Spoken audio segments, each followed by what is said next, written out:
from the Kiss 92.5 studios in Toronto. Ladies and gentlemen, This is Roz and Mocha. it's Roz and Mocha. What's going on? Hey guys, this is Bruno Mars. This is Selena Gomez. Chainsmokers. Lady Gaga. Calvin Harris. Celestia Cara. This is Ed Sheeran. You're listening to my boys Roz and Mocha. Roz and Mocha. My boys Roz and Mocha. The Roz and Mocha Show. Between Roz and Mocha, who is your favorite? Mocha. You guys are so funny, man. Congratulations, Lisa! Wow! You just won $1,000. Amazing. Y'all just made my entire morning. Keep it up. You guys are awesome, man. This is the Roz and Mocha Show. Podcast.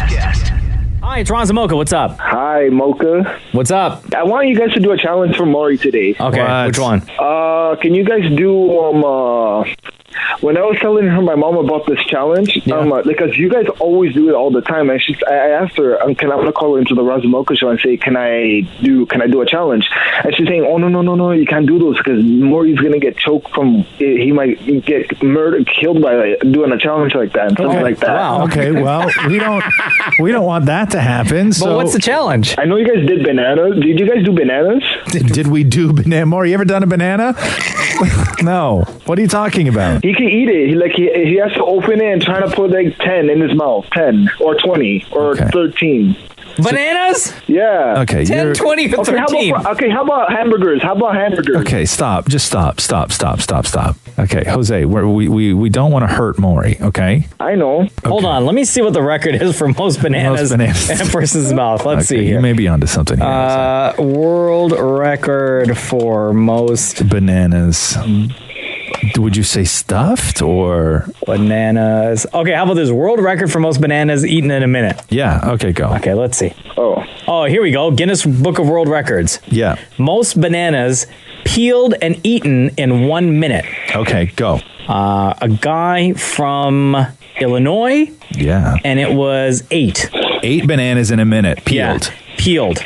All right. Maurie, you think you can do that? Yeah, come here for a sec. God, I hate bananas. The sight and smell Most of somebody bananas peeled and eaten in 1 minute. The sight and smell of somebody eating a banana is just the most revolting thing in the world. Can you crush it and turn it into goop? Yeah, I guess you can do whatever. What I would maybe do is... Because then you drink it. What if you just pinched the tip off it and just squeezed it from the back all the way into your mouth so it shot right out of the peel into your mouth? But you'd have to squeeze tight enough that as it's coming out, it becomes a mush. Right, yeah. Because then you could just like... Maybe I'd close your teeth a little bit so it had to go through almost like like spaghetti. Like a grate, like a sieve. You think you can do that? I think only if you the world record turn it is into mush. 8. Like big bananas or small, regular-sized bananas? I would just say a regular-sized banana, average-sized banana. Yeah. I would say this, Maurie, that out of all the challenges and world records that you've tried to beat, to me, this one seems the most attainable. Well, yeah, it's like eating a jar of applesauce. Yeah, no, but it does seem attainable because you've tried some real difficult... bananas. Because the number... or 8 bananas. The numbers are always so outrageous. Like when you tried to eat Peeps, those little Easter treats, the number that you had to achieve was like 75. Yeah. Or it was the same thing with deviled eggs when you had to eat deviled eggs. Like the numbers were just so huge. But both require chewing. This just requires a big swallow. Right. Okay. So, Jose, we think you're onto something. Thank you very much. Here's what we're going to do. Damnit Maurie, go downstairs, get 8 bananas, and we're going to play a song. When we come back, you'll try to eat 8 bananas in 1 minute. All right. Thanks, Jose. We got to go. All right. Bye. The Roz and Mocha Show podcast. Record for most bananas peeled and eaten in 1 minute is 8. Which to me seems very low. By Patrick Bertoletti of East Dundee, Illinois. Okay. And this came in by request, by the way. Yeah, and it seems like a very attainable food record for you to beat, Maurie. You've tried a lot of these in the past, and the numbers that we set have just been so grossly exaggerated, like 50 deviled eggs or whatever. But to me, the idea of 10 bananas... 8 bananas. Only 8 bananas. 8 bananas in a minute seems like an attainable record. It's a mushy substance rather than a solid. Also, I would like to say, and I know I've said this 1,000 times on this show, that one of the things that drives me the most crazy in life is the sight and sound of somebody eating a banana. I hate the smell of bananas, but it's just the way somebody eats it and the way it mushes in their mouth is, to me, one of the most revolting things I could ever witness. How are you going to get through this? I don't know. I actually love don't know. Bananas. So, Maury, you have 8 bananas in front of you. Yes. Now, what is your peeling technique? Because these are not pre-peeled. You have to peel them. You taught me how to peel a banana once, and it's from the bottom. Right, yeah. Where you sort of pinch the bottom. Yes. And separate it. Yes. I guess I can't pre-pinch. No. Mocha, you will be the timekeeper on this. Yep. Maury, you have 8 bananas. Yeah. And you have 1 minute. Mocha, whenever you're ready, you can let we're them. Like right away? Why wouldn't we? Okay, I didn't know. Like, what are we here for, bro? Come back tomorrow. What, do you want to get to know them? Like, what do you want to do? All right, ready? Yeah. Here we go. Most bananas peeled and eaten in 1 minute. The record is 8 in 3, 2, 1, go. Here we go. First banana is peeled. Oh my God, Maury is mushing it up. It he's looks like a snowball. Oh God, he just made a snowball out of a banana. Right? And it's squished in between his fingers. Oh, gross. That's so gross. Oh my God, you're disgusting, dude. I can't watch this. Oh God. And he's got... Oh. See what I mean about the sound? Yeah. Listen. Oh God. Oh, that's so gross. Like, to me, that's what a nightmare sounds like. Oh my God. Okay. 1. Go. Your technique is really remarkable, Maury. So he peels the banana, then takes the whole thing and makes a snowball out of it and eats it as like a round solid. Oh God. So gross. Oh God, I might be sick. I really might be sick. Keep going, Maury. I believe in you. Oh. Okay, stop. Oh. Why am I stopping? Oh God. Because your 60 seconds is up. Oh, what did you get? Like He got 2 one and a half? I literally could have kept going. You want another minute on the clock? I can But I mean, reset. it's not the world record, but I just feel like that I feel like you ripped me off. But you feel like you could use What? What do you, that time rip you no, off? but it didn't feel like a minute. Okay, Maury. We can do this again. Maury, we can go. Listen, man. Okay, you do your best here. You're power pounding bananas. Okay. Okay, So how about this? it's not going to be a world record, but you can continue to power pound then what's bananas the if you point, want dude? to. Also, your face has nana all over it.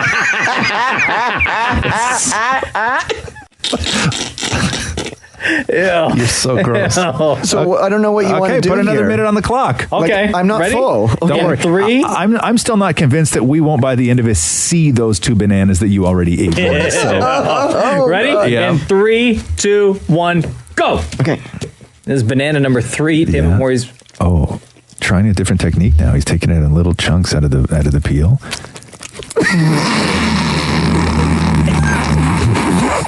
I don't even know what kind of noise that was. That was brand new. Oh God. Oh, I just. Oh. Yeah. I can't. What has happened to the show? Okay, here we go. Yeah. Yeah. Here Oh, we go, now we're Maury. starting? Okay. Okay, here we go, everybody. Okay. Oh no, dude, you're gonna be so constipated. Okay, done. Yeah. That's your 1 minute. How many bananas did you just power pound, Maury? Like since the last 2? Yeah. 1. Right. So 3 bananas. Damn, Maury ate 3 bananas. So there's no record, there's no nothing. So we just Yeah, all that but was I ate. Right. Yeah. So we just watched Maury eat 3 bananas.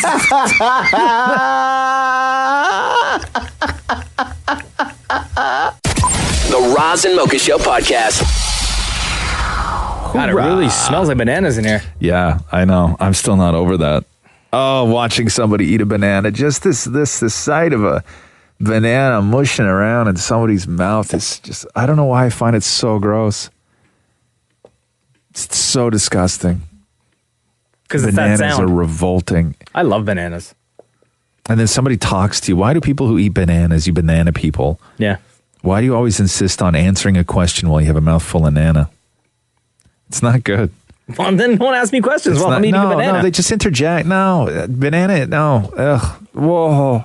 But you're right, Maury's not going to poop for a week. I didn't know bananas were a constipator. Oh, yeah. Are they really? Same with cheese. Bananas and cheese. Yeah, really. Yeah. Rice, I found out, was a constipator too. No, it's not. Is it really? Yeah. I have no idea. I didn't know that. Oh, wow. I didn't know that. I'm just going through my life now because I don't eat I don't eat bananas at all. I've never actually eaten a banana. But you eat, really? No, maybe when I Ever? was a baby and you give a baby a banana. But I've never. But as an adult, you've never had a banana? As an adult or a youth, I've never had a banana. Really? No, never. Because you hate it that much. It's so gross to me. A banana, because the way that it disintegrates and becomes a goopy mess once you put it in your mouth is just not right to me.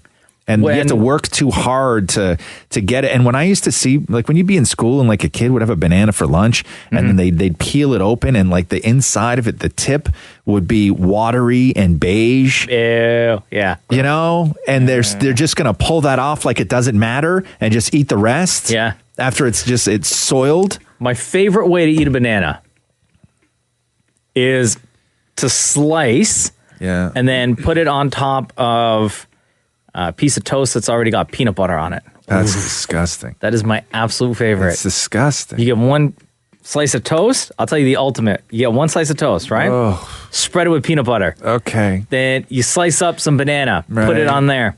Get another piece of toast. Yeah. And slather that with Nutella. Right. And then put that on top. And you got your sandwich. Oh, there's a lot of things in life I would do before I'd eat a banana. I'd probably try heroin before I eat a banana. That's how. Wow, you a wild one. The Roz and Mocha Show podcast. Hi, it's Roz and Mocha. What's going on? Hi, Roz. Hi, Mocha's here too. Hi, Mocha. How are you? Good, honey. How are you? I'm good. I was just listening to your story about bananas. Uh-huh. And it's so nice to see finally someone who relates with me because I have the exact same feeling towards bananas and no one understands. Yeah. Oh, you mean Roz's feeling of hating bananas and people who eat bananas and just the taste of it and the sound of it, all that. Everything. And same with me. Like, I can't even be in the same room when someone's eating a banana. No. The smell really gets to me. Yeah. It's more become like a phobia. Like, I get chased around with bananas. And You get chased. Yeah. Wait, what's your name? my name's Sadia. Savia? Yeah, my sister Laura is the exact same way. She hates bananas. Yeah. I used to work with a guy who would have a banana every day for his lunch. Yeah. And when I would leave the room, he would walk over to my desk in my garbage can and put his banana peel in my garbage can and cover it up with a piece of paper. What a savage. So all day I would just smell banana and I had no idea where the smell of banana was coming from. Oh, I totally get it. At work, everyone knows that no one eats bananas near me at all because I can't. And then when I was in elementary school until high school, I would tell everyone I was allergic. So even in class, no one was allowed to eat bananas because of me. Wow. Oh, really? Oh, my God. Oh, what a great rap. Damn. What a great rap that is. Thank you so much for calling in, Sadia. I love you guys so much. I listen to you every morning. Thank you so much. Aw, Love you take too. care. Take care. Bye. Here we go. The Roz and Mocha Show podcast. Winter's coming. I haven't really done anything. I haven't even worn a scarf once this year. I've noticed. Right? Yeah, no scarf. No. And it's not like I have a lack of scarves. I just haven't busted one out this year. As we all know, you got scarves on scarves. Yeah, normally fall is like perfect scarf weather. Yeah, why haven't you worn a I scarf? don't know, to be honest with you. I really Did you forget? I Just honestly been in that summertime vibe? I've just been in that summertime vibe. I still have tan lines from the summer. No, you don't. Yes, I do. Where? Yeah, on my butt, like where my butt goes. Where my butt No. goes. You know what I mean? Not like I can put my butt somewhere else, but you know what I mean. Yeah. With regards to my butt, I still have tan lines from the summer because I did so much work outside with no shirt on. Show me. Show you? I'm surprised Maury didn't run in here. I don't know. Maury's got something going on. Yeah, I don't know. Do you even hear? What's the matter with you, Maury? You let me down. You let me down. Eyes man. are red. Your glasses are off. I just set up like the slowest lob ball that anybody's ever been thrown. I don't really want to see your tan lines. I just thought Maury was going to run in here. You didn't even step up to the plate. I know. Mocha had to say, "Let me see," for God's sake. Yeah. I know. I'm stuck doing other stuff in there. Well, and don't I do totally other missed stuff in that. there. Don't do it. I need you mucking here. around on YouTube and stuff. No. I wish. No, Yeah. it's just been so tan lines on your butt. Let's get back to that. Okay. You don't even sound enthusiastic No, he doesn't even, right now. I don't want to show him to a guy that doesn't actually want to see him. Yeah, I really do. No, Go it for doesn't sound like you do. Have you ever heard? No. Now Can I tell you why I'm worried about seeing your tan lines on your butt? Why? Because I have an image about how your butt looks in my head, and You're I not hate getting to bored. ruin Hold that. on a second here. I'm not going to show you my butt. I thought that's where we're going with this. Where do you think the tan line is? Like I'd say under cheek. Under cheek. Under? Well, like I'm like one of those guys that uses a tanning bed where like the creases don't get tanned? Yes. No. Don't you want to look perfect all over? No, I really don't. I am so beyond Maury with having any desire to look perfect all over. So you only want your face and hands to look perfect. And let me tell you this to anybody listening right now. Oh, here we go. Okay. No, this is a positive thing. I'm going to be like positive one of those. For you? Yeah. No. I'm going to right now. I'm going to sound like one of those stupid affirmation things that people post on Instagram. All right. This positive reinforcement or whatever the hell you want to call it. Okay. I'm going to tell you. This is your Motivation Monday on a Wednesday? This is my Motivation Monday on a Wednesday.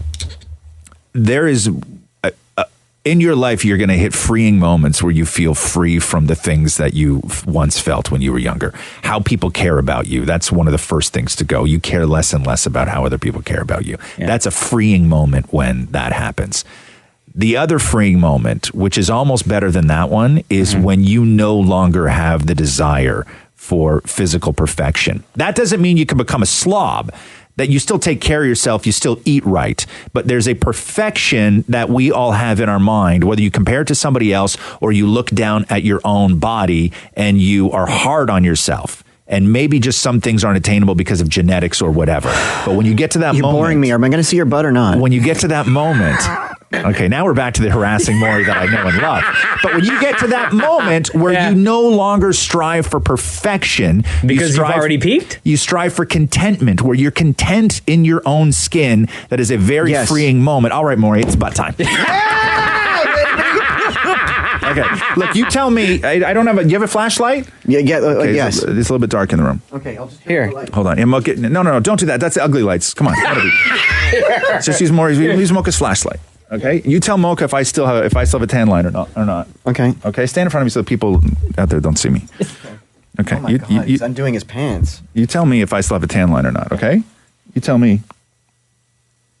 Back up. There's like hairs there. Back up. But that's not a tan line. That's just a crease from your jeans. You're not, see, this is why. And there's like hair. No, you know what? I knew I would regret showing you my butt. And also, if that is the only part of this conversation that anybody hears, I'm going to be very disappointed. Here we go. The Roz and Mocha Show podcast. Hey, it's Roz and Mocha. Who's this? Hi, is it Brendan? What's up, man? I had an idea I wanted Maury to try. Okay. If you try to say the syllables, words, with your mouth closed, you can hear the syllables come out. Okay. Instead of him trying to clap them out. Okay, all right, Maury, come on. Okay, say again, bro. So when you have your mouth closed and you say the word, you can hear the syllables come out. You can hear the syllables come out of your mouth instead of actual words. Okay, pause for 1 second. You mean in situations where we're like playing 5 and 7 or something, and we say to Maury, give us 5 4-syllable words, and when Maury says the words, he claps them. So you're saying an alternative to clapping to find out how many syllables there are. You do what? If you say the word with your mouth closed, the syllables come out instead of the word. Okay, Maury, say watermelon with your mouth closed. Watermelon. You don't have to physically hold your lips closed. I'm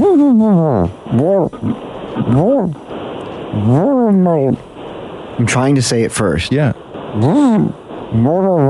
There you go. So how many were there? No, you're still counting with your fingers. 3. 3! Do it again.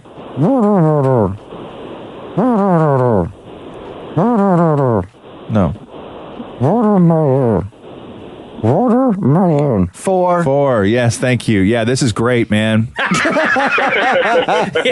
it only took 18 seconds. Yeah. Thanks for the tip. All right. You've changed everything. Revolutionary. Have a good day, brother. Yeah, you two guys love the show. Later, Thanks, man. Thanks. Okay, so like now I feel like playing 5 and 7. Oh God! Why no. not? Okay. Why not? Can we? Yeah, sure. Please? Yes. Here we go. The Roz and Mocha Show podcast. Okay, so by request, gentlemen, shall we do the thing and play 5 and 7? Uh-huh. This is 5 in 7. Damnit Maurie, good morning. Please rejoin us. Good day. Good day. Very easy. I will ask Damnit Maurie to name 5 things. He has 7 seconds to name those 5 things. Mocha will be the official judge and timekeeper.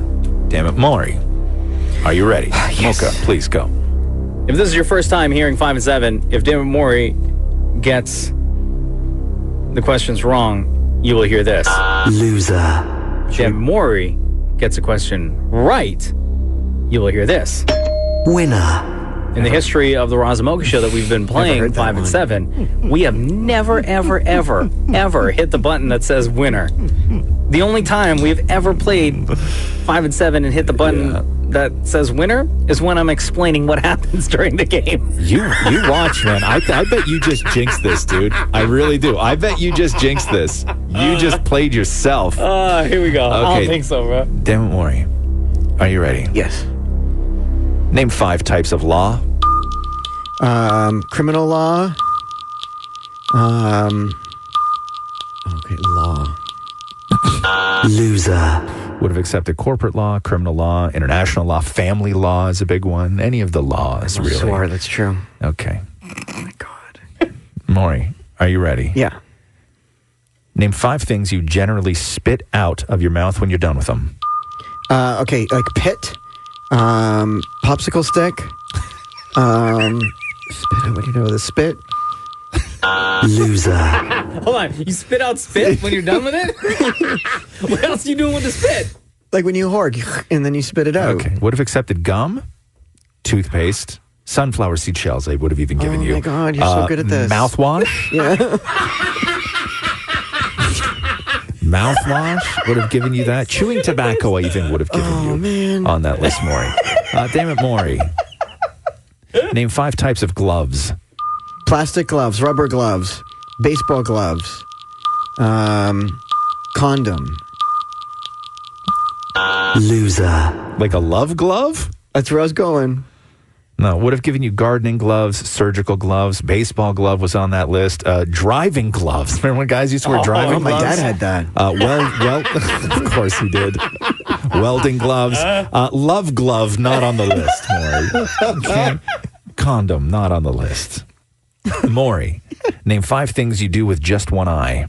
Okay, you wink, you blink, you rub it, you see, one eye. Potato. Loser. Potatoes have eyes. Okay. You just said potato? Okay. First of all, I'm going to give you, out of everything you just said, wink is the only one that I would give you for doing Really? with just What one about eye. rub? Rub? You don't do that. I'm rubbing my eye. Like right now, I'm rubbing my eye. Name something that you do with only one eye. That would mean that one eye would rub the other eye, which would be horrific to see. What? Okay, look through a peephole. Thank you. Peephole is on the list. Wink is on the list. Look through a telescope is on the list. Look through the viewfinder of a camera is on the list. Taking a picture is on the list. Potato is not on the list. Not on the list. And finally, Damnit Maurie, are you ready? Mm-hmm. Name the last 5 letters of the alphabet in French. Pause. Oops. What? Pause. Maury, they're V, W, X, Y, and Z. Go. V, W, X, Y. That's what I was trying to figure out. V, V, W, S, X, Y, and Z. Loser. Hold on. Do it again. I won't play. I'll still give you 7 seconds. Okay, Maury, the last 5 letters of the alphabet in French. W, W, X, Z. Okay, first of all, you're doing the last 4, not the last 5. W, X, Y, Z. How many are those? W, X, Y, Z. 4. Right. Okay. You want 5? Correct. That's The what he game is said. called 5 and 7. Loser. Maury, V, W, X, Y, Z. Okay, V, go V. ahead. Okay. W is where. V, W, X is Z. Y is yeah. And Z is Z. V, W, Z, yeah, and Z again? So X and Z are the exact same? V, W, yeah, Z. Z again. I didn't write it. Okay, no, V? Yes, that's what I said. V? V. No, it's Okay. not. What about W? Oh, W. Right? Okay. That makes sense. Okay. Yeah, because it's right. X. X? Yeah? Okay. Y? I don't have any. Not regret. You should have multiple. Y? And Z. Z. Z.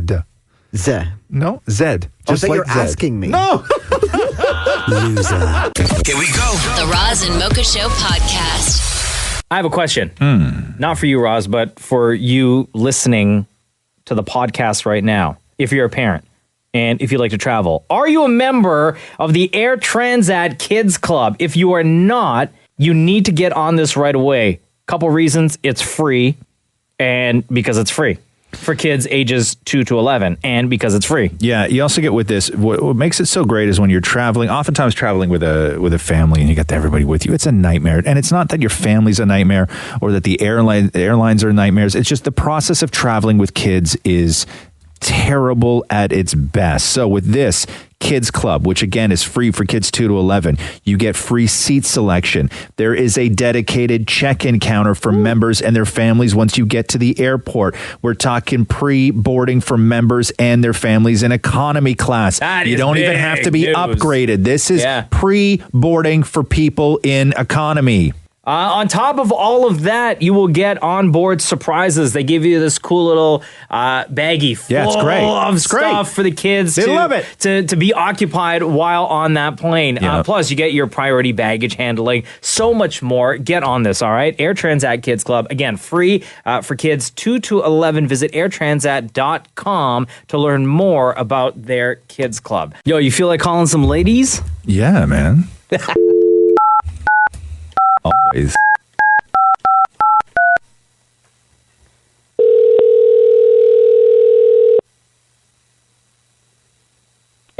Hello. Good morning. It's Roz and Mocha! Oh my God! No, it's not. Okay, stop. Roz, this is the text we got. Hey guys, I write this as I'm sitting in my carpool. We're a group of 5 girls that refuse to listen to anything other than Roz and Mocha.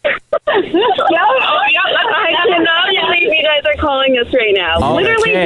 Okay. Roll call. Who's in the car right now? Okay, I'm Celia, Faye, Samantha, Desiree, and Christine.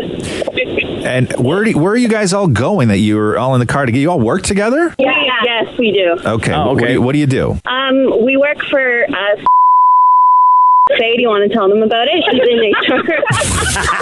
It's an investment and property management company. So we all have different roles to support that. Oh, okay. So wait, if there's 5 of you who all carpool together, does the driver have to go to everyone's house or condo, or do you guys like kind of congregate in one place? There's one meeting spot. Yeah, there's one meeting spot. Oh, okay. What kind of car are you driving that you can get 5 people in the car? Like, is there 3 in the back seat, like all squished up? We're cooped up in a Honda Civic right now. Yo, Civic Nation. What do you guys want to talk about? You're huge fans of the show. I imagine you have questions. We're shocked. I might have to pull over. Yeah, she's literally thinking right now. Okay. Okay. Do any of you have any questions for us? What's your number one dating tip, Desiree says? What's my number one dating tip? Oh, boy. Maurie's running in here with an answer. Okay. Hold on. Would you guys like to hear Damnit Maurie's answer first before you hear ours? Yeah. Yes. Okay. Damnit Maurie, number one dating tip. Number one dating tip is always when you're on the date, try not to talk too much about yourself and let the other person do some of the talking so that they feel that they're speaking about themselves as well. I say this under laughter. Wow. Why does this sounds like a recent thing that you've had to deal with, Maurie? No. It's what somebody once told me, but I had a hard time following it. But don't do what I do. Do what somebody once told me to do. Hold on a second here. Somebody had the audacity, Maurie, to accuse you of speaking about yourself? Shocking, I know. I'm glad it had such an impact. And I'm glad you've learned so much. I will tell you this. It doesn't hurt to make a little, and I've said this on the podcast, make a CD about yourself so that they can go home and listen to it. And for date number 2, they know all about you after listening to your CD where you talk about you. Yeah. God, I wish you still had one of those CDs. As do I. I really do. I really do. So Maurie's advice is to make a CD about yourself. And at the end of your first date, give them the CD, and then they can go home and learn a little bit more about you on their own time. Get right on. All right, hope that helped, ladies. Okay, listen, before we let you go, I think the most important question that needs to be asked right now, and I know you know what we're going to ask, and one by one, you're going to have to give an answer. But ladies, 5 of you sitting cooped up in that Honda Civic right now. Between Roz and Mocha, who is your favorite? We're going to start with the driver. Go. Hands down, Roz. Okay. Whoa. Okay, passenger in the front seat. Go. Mocha. Oh. Okay, here we go. Back seat sitting behind the driver. Go. Roz. Back seat sitting in the middle. Go. Mocha. Oh, no. Oh, no. Oh, no! Okay. I don't know who's sitting behind the passenger right now, but she sounds super hot. Hey, you cannot try to sway this vote. Okay, between Roz and Mocha. Back seat sitting behind the passenger, the deciding vote. Who is your favorite? Mocha. Oh! And still, Wow. heavyweight champion of the world. That's great. Thanks, ladies. Thank you so much for listening to the Roz and Mocha Show. We love you guys lots, and we appreciate you so much. Have a great day at work. Thank you so much. Bye. Roz and Mocha's Fix My Life. What advice can you guys give me? Okay, so my question is. Got a problem you can't fix? Roz and Mocha got you. All right, so Catrina, you need help with your life, huh? I do. Okay, so what's going on? So I have a best friend that I've been friends with for 8 years, and we have been through everything together. She has my godson, and we always talked about being each other's maid of honors. And once I got engaged back in August, we haven't talked about the wedding at all. She hasn't wanted to ask anything about it, like where it's happening, what colors we're wearing, none of it, who's in the bridal party. So we decided to have 2 maid of honors and 2 best men. And the other maid of honor has done everything. She threw an engagement party. She has been talking to me every single day about everything about this wedding. And all of my other bridesmaids are like knee deep with me. And at this point, I just don't want to have the second maid of honor be a maid of honor because I feel like she's not putting in effort. Okay, hold on a second. Katrina, I got to ask you an important question. You said you got engaged in August. Are we talking like August just now August or August of last year? August this year. Okay. I think you're freaking out way too much over such a When's the wedding, though? short time frame. Yeah, when is the wedding? It's September 2020. It's what? Oh, my God. September 2020. Okay. Hold on. So you legit just got engaged. Your wedding isn't until the year 2020, and you're upset that the person who you want to be your maid of honor isn't asking you questions about an event that's not happening for another 2 years. I just feel like she should have at least, like, she doesn't act like she cares at all. Okay. Have you asked her yet to be your maid of honor? Maybe she's waiting for you to ask. Maybe she has all those questions and those concerns and wants to be a part of your special day, but she's waiting to be invited to that party, let's say, quote unquote. Well, she actually, on the day that we got engaged, I called her and I was freaking out, and she said, "I'm your maid of honor, right?" And I was like, "Of course you are." So that day, she assumed that we were each other's maid of honor, which was fine. So she already thinks that she is. Okay, but have you reached out to her at all? A little bit. When I spoke to her about having the second maid of honor and who was going to be in the bridal party, she was, I guess, all for it, but you could tell she like almost didn't care. Okay. Here's some straight talk, and Mocha nailed it. You should not be stressing out because somebody's reluctance to plan something that is not happening for 2 years from now. She may be fully willing to be a participant, but so much of this falls on you. Okay? Yeah. Did you clearly put all the women that are in your bridal party on one email thing and say, hey, everybody, you may all know each other, you may not, but here's the details. As you know, I got engaged. I want all of you to be a part of it.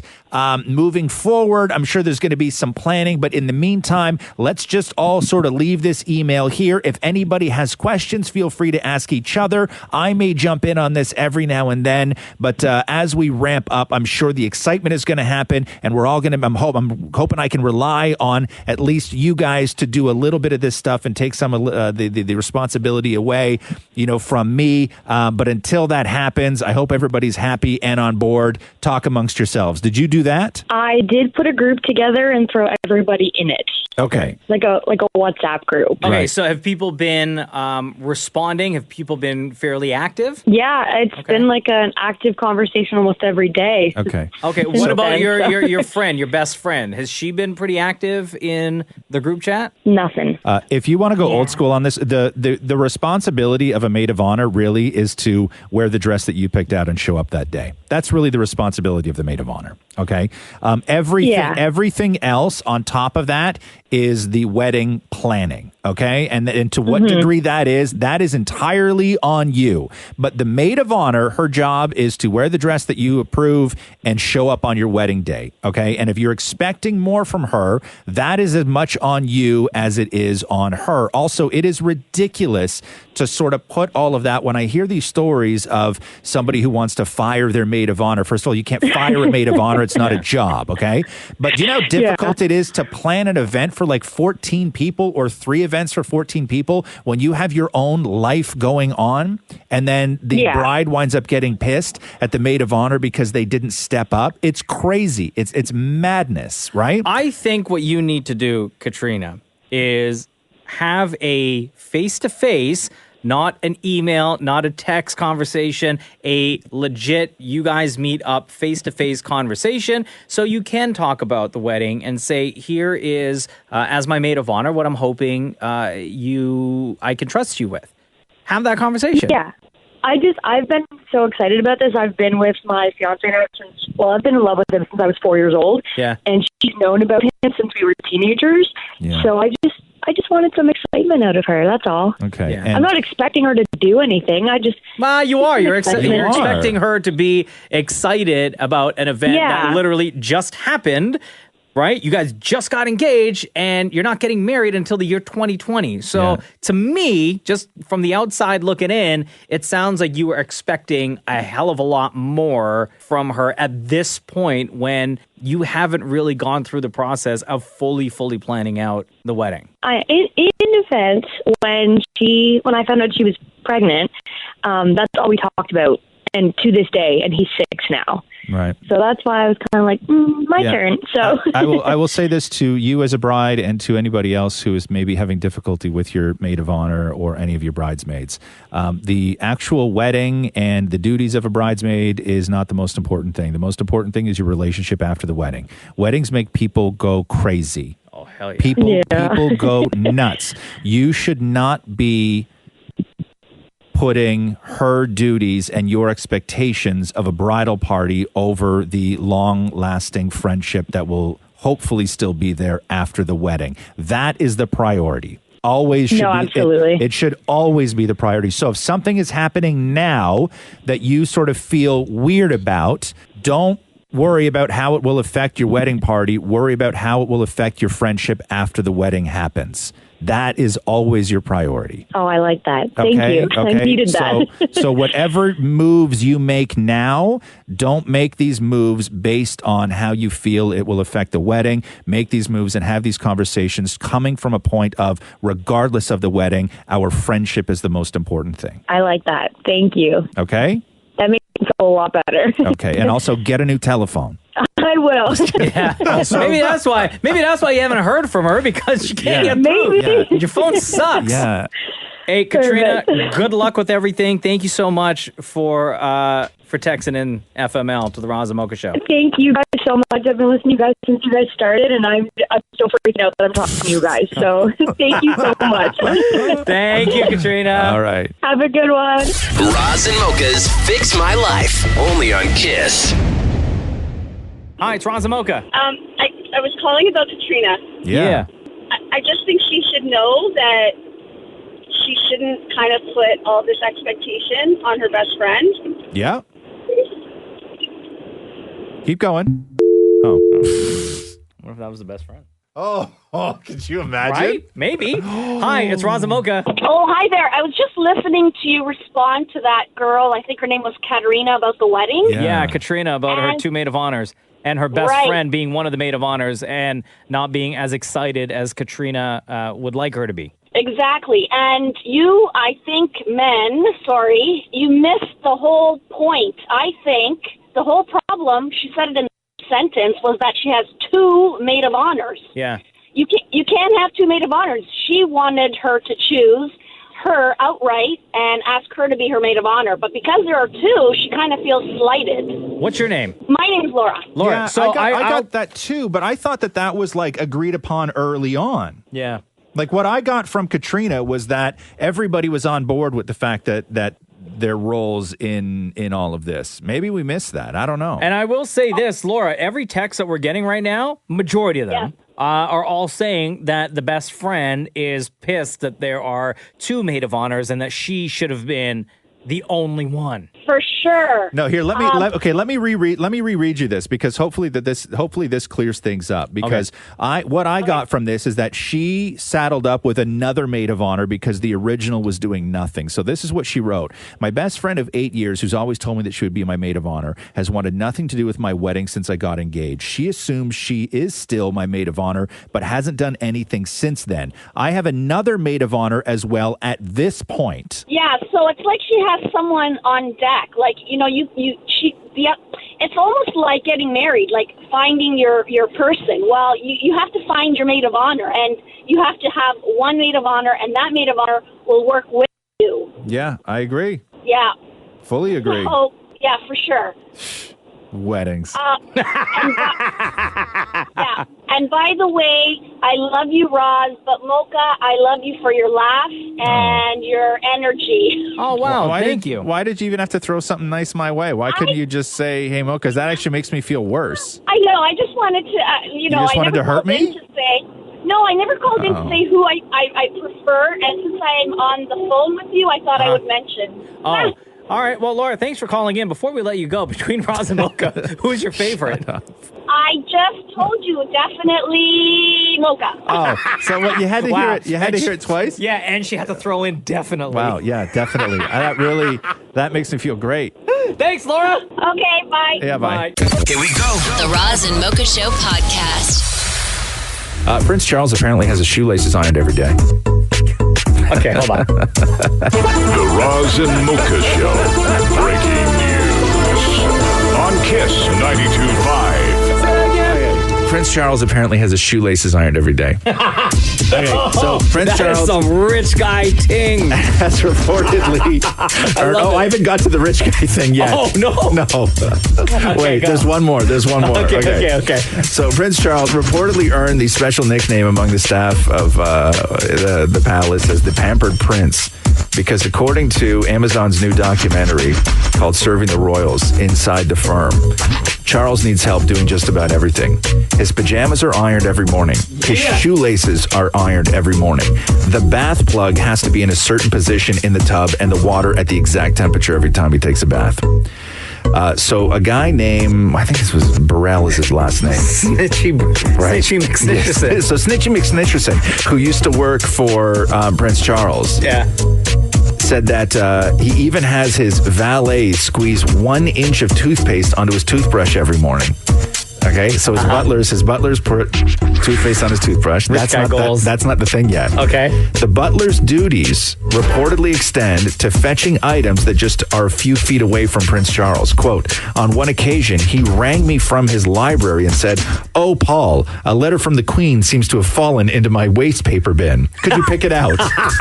He was sitting at the desk at the time. Oh, no. Okay. Yeah. Now we get to real rich guy things. Okay. Apparently, Prince Charles brings his own toilet seat with him when he travels.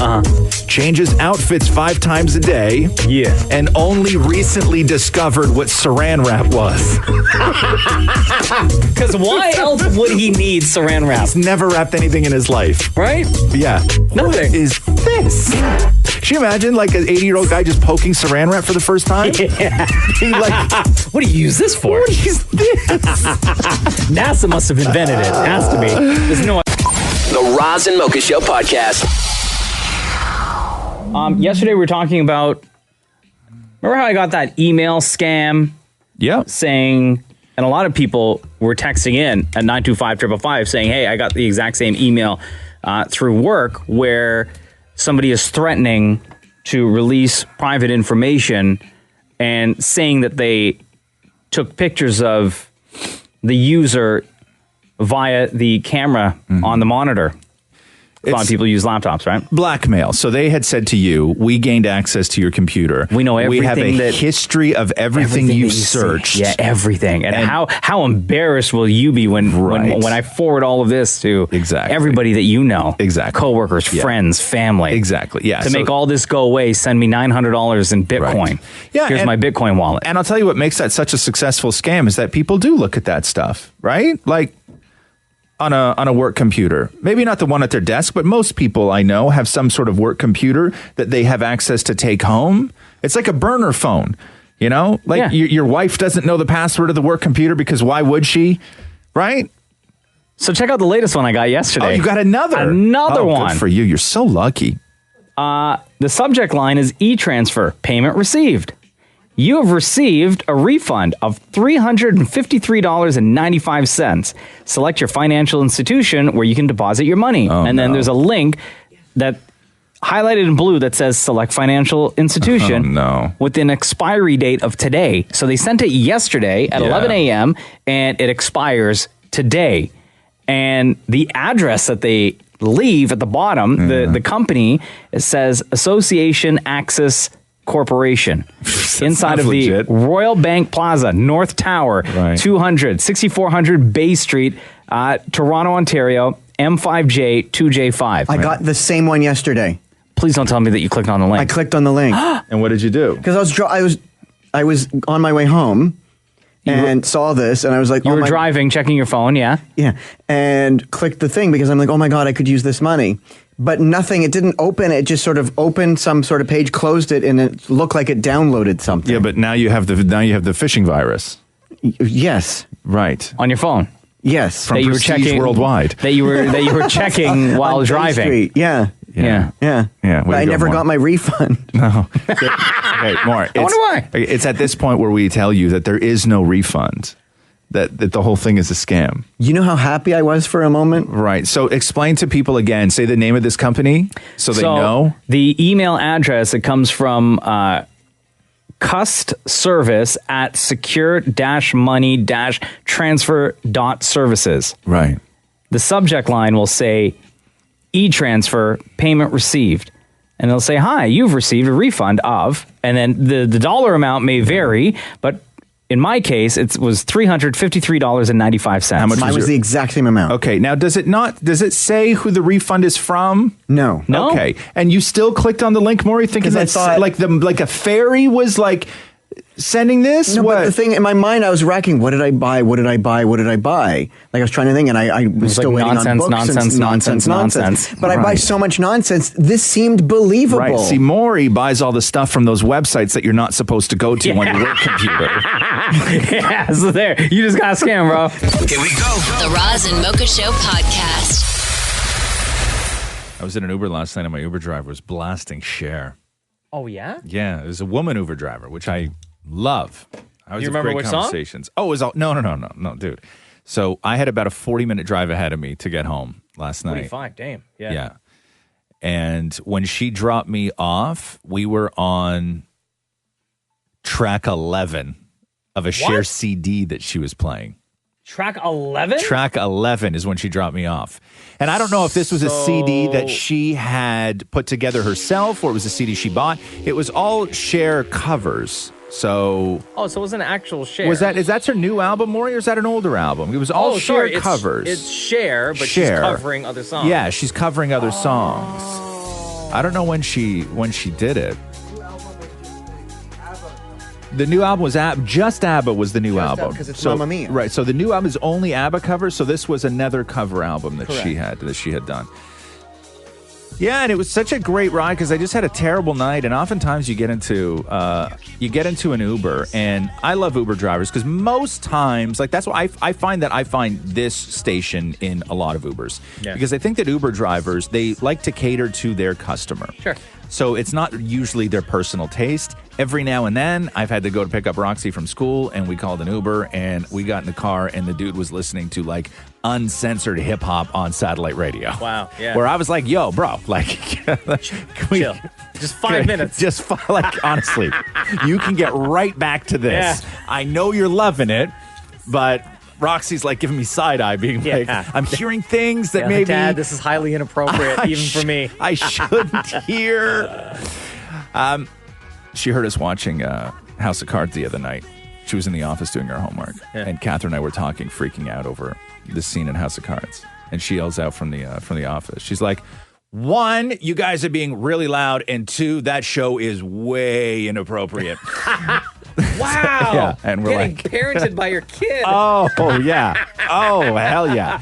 When you get to the point where you start watching things that you tell them is inappropriate, they judge you for it. Yeah. Right? Well, why are you watching it? Why are you? Exactly. What kind of terrible person are you? This is awful.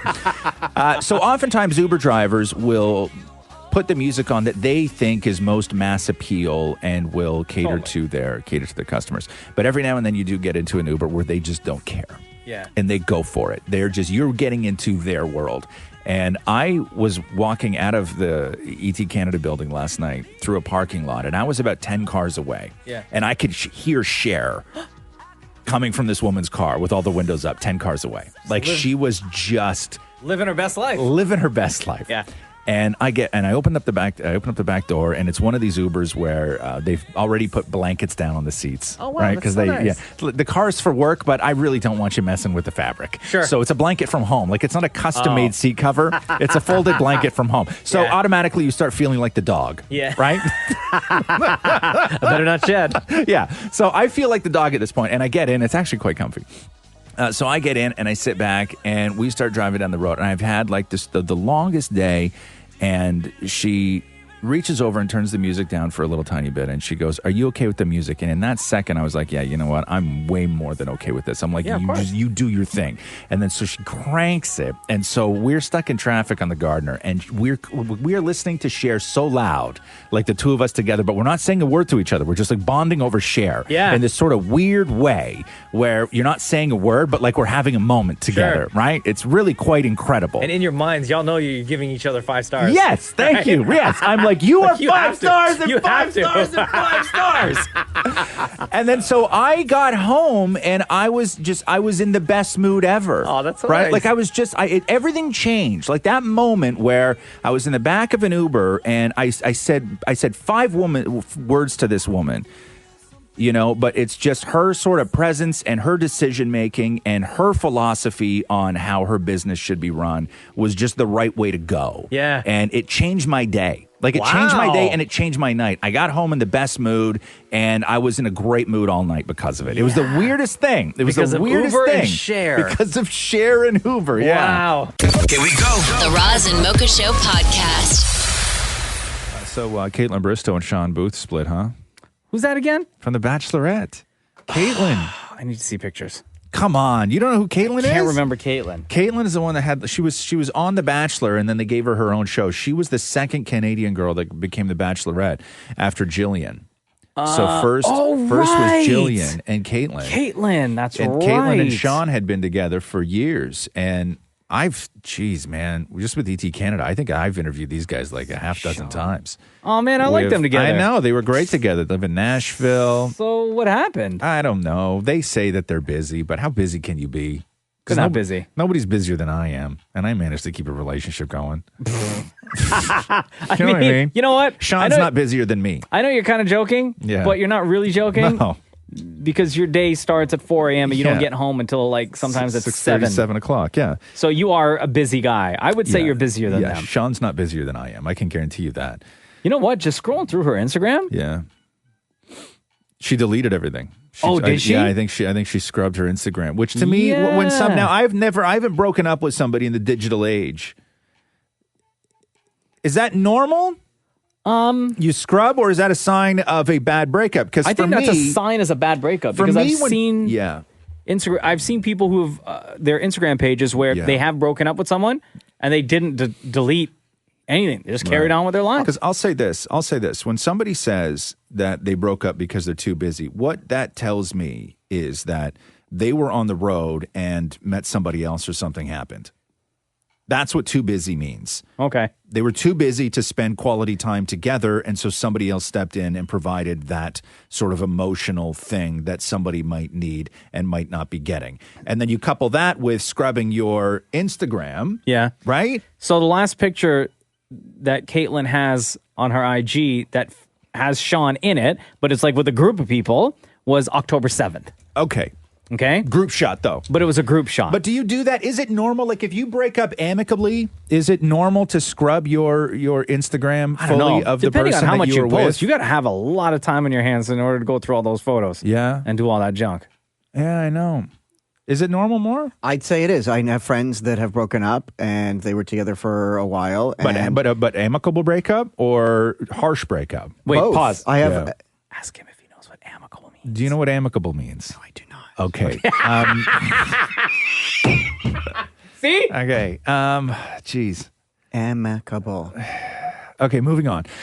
So they did scrub their Insta, though. Yeah. Yeah. But I also know somebody who broke up with somebody and didn't. But Right. But a majority of I people always feel would. that it looks like somebody screwed around. No, I but don't no. know. Therapists will tell you that it helps you cleanse. Hey, listen, I'm doing it. I am all for when somebody breaks up. Okay, I am all for the clean break. I am unfriend them, stop following them. You will obsess over it. You need a clean break. You can't start dipping back into your ex's world and see what they're doing. It'll drive you mad. So I am 100% all for the clean break. I'm just wondering how normal of a reaction it is when you read their statement where it says that they're still in love and committed to being friends, and then you scrub your entire Instagram. Okay, so she did not scrub. Okay. She just didn't post a lot of photos with him to begin with. No, but you're not seeing the ones that she deleted, though. Because So apparently she deleted a bunch of photos of them. Oh, okay. So you think Yeah. that she maybe went through and kept a few? I think Because so there was maybe. October 7th, she posted a group shot. And then Yeah. September 7th was just the two of them. Right. And then prior to that was, look at us investigating Caitlin Bristow and her ex-man's IG. And then prior to September 7th was July 23rd. Yeah. So maybe she did go through and delete like a bunch. Yeah, I don't know. She kept the one from July 5th with his hand on her ass, though. She kept that one. But I don't know. Is that what we do? I don't know, because I haven't broken up with somebody in the digital age, so I have no idea. But if anybody has insights on this, feel free. You can give us a call or shoot us a text. I understand it may help with the healing process, and I'm all for clean breaks. But at what point then do you scrub? Like, at what point do you start deleting? I think it depends on how the relationship ended. And at what point, depending on how into your own Instagram and life you are, Yeah. do you leave some up there because they either A, got a ton of likes, or two, you happen to look really good in that picture? True. I would say the latter. Yeah. Because she's got 1.6 million followers right now. Yeah. Right? It's a lot. It's a lot of likes you're giving out. Right? Here we go. The Roz and Mocha Show podcast. I'm reading an article about the things that are supposed to get harder as you get older. And I'm going through the list going, yeah, that's hard. That's tough now. That's tough now. Then I realize that these are all things that are supposed to be harder for people who are over the age of 60. Oh. Like climbing the stairs? That's number 3. No! Yeah. Paying attention? No, not paying attention. Paying attention is not on the list. What about hearing? Physical things. Physical things. Oh, like washing your feet. I'm going to say, hold on here. Let me see Like if I can bending tie over? washing. Okay, so Bending down? there's getting in and out of the bathtub. Yeah. Okay. Putting on your shoes. Yeah. And taking them I off. can't even do that now. Putting on your socks. Oh, that's a damn near impossible, right, Moore? I literally have to sit down. Remember we asked Maury one time to take a sock on and off, and he did a thing where he like grabbed the open end of the sock and was trying to hook it and lasso it around his big toe and then shimmy it all down one-handed, right? Things haven't gotten easier. Listen to the noise Moore makes when he tries to put a sock on. And how old are you? You're not even close to 60. No. Well, yeah, 40. Okay. Okay. I have to sit down. No. You stand. No. Stand? Okay. Yeah, stand. And don't can't fall. stand Don't and fall. put You're, up your you're sock. close to a wall. Right. Maury. A wheeze and a cough. But look at his face. Like, legitimately, there's a vein. God, dude. I sit on the bed to do that. That's one sock. That's one sock. So I'll go through the list here. Driving, they say, is something that becomes extremely difficult. Yeah. I don't know. I've only been driving for like a year. Maybe it does. Putting your shoes on, taking them off. This one we'll just bypass. Number 8, using modern technology. What's a Tinder? Okay. Walking long distances. Yeah. Standing up out of a chair. Yeah. Oh, if you get up too quick, your head rushes. Can you stand up? Go and sit on that couch over there more for a second. Can you get up out of a chair without using your hands? Without putting your hands down to brace yourself. No, that's attempt number 1. Okay, so it took you... Don't use your hands. You can't use your hands. No. It looks like you're in a rocking chair. Yeah, there you go. Yeah. But that doesn't count because your first attempt, what you did is that you took your body weight and landed back on the couch and used the couch springs itself to push you back up for the second attempt. That doesn't count. I think you need a hard bottom chair. Getting in and out of the bathtub, they say. First of all, that's disgusting watching me get in and out of the bathtub. Yeah. Look like a monster. I don't want to picture that. No, I look like something. I look like a Slenderman. Just like a big, wet, hairy, white Slenderman. Getting up and down the stairs, opening jars or packaging. Oh, yeah. Packaging. Oh, no.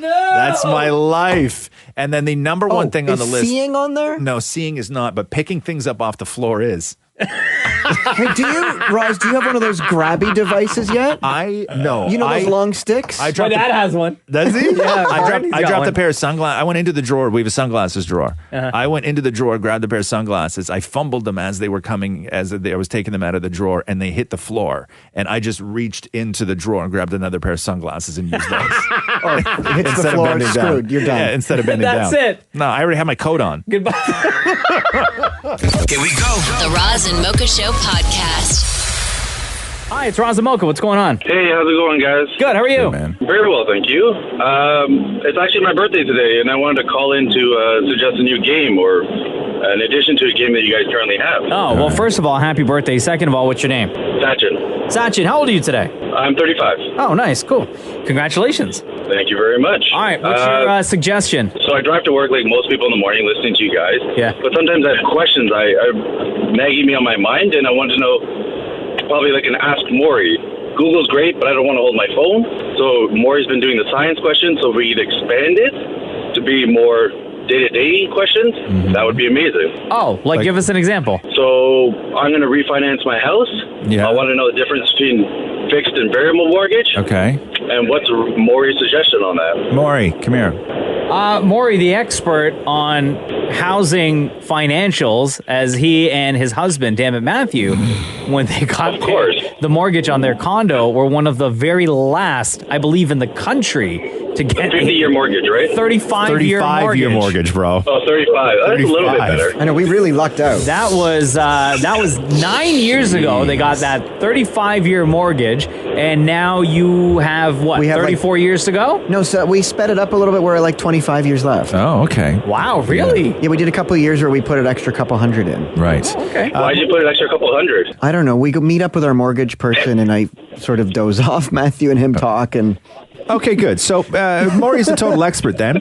Maurie, explain to the gentleman what the difference between fixed and variable. Well, if I know anything about the term fixed, it means like not real, like somebody fixed it, right? Oh. So like it's like the horse race was fixed. Yeah, exactly. Okay. So if you're going to get a fixed mortgage, I would go for that because it's kind of a little under the table, you know what I'm saying? Geez. So you think that a fixed mortgage is like a sketchy under the table sort of backroom kind of deal? Where you're making kind of like a plea deal with your bank. A plea deal? Wow, that sounds completely different. Yeah. Okay, so what's a variable mortgage? Yeah. Variable is the one where it varies, like it moves up and down, right? So it's like it's this way or it's that way. It's like when you say this way or that way, what do you mean? What's like the way? Up and down, right? So it's like but up and down what? What goes up and down? The amount that you owe. So the amount that you owe goes up and down. Like one day it's this, one day it's that. So you think some days you owe more money on your mortgage than other days? Yeah, it's variable. It's like, okay, Who sure. decides that, Maurie?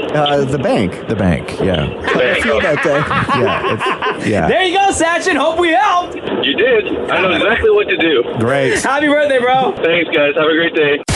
The Roz and Mocha Show podcast.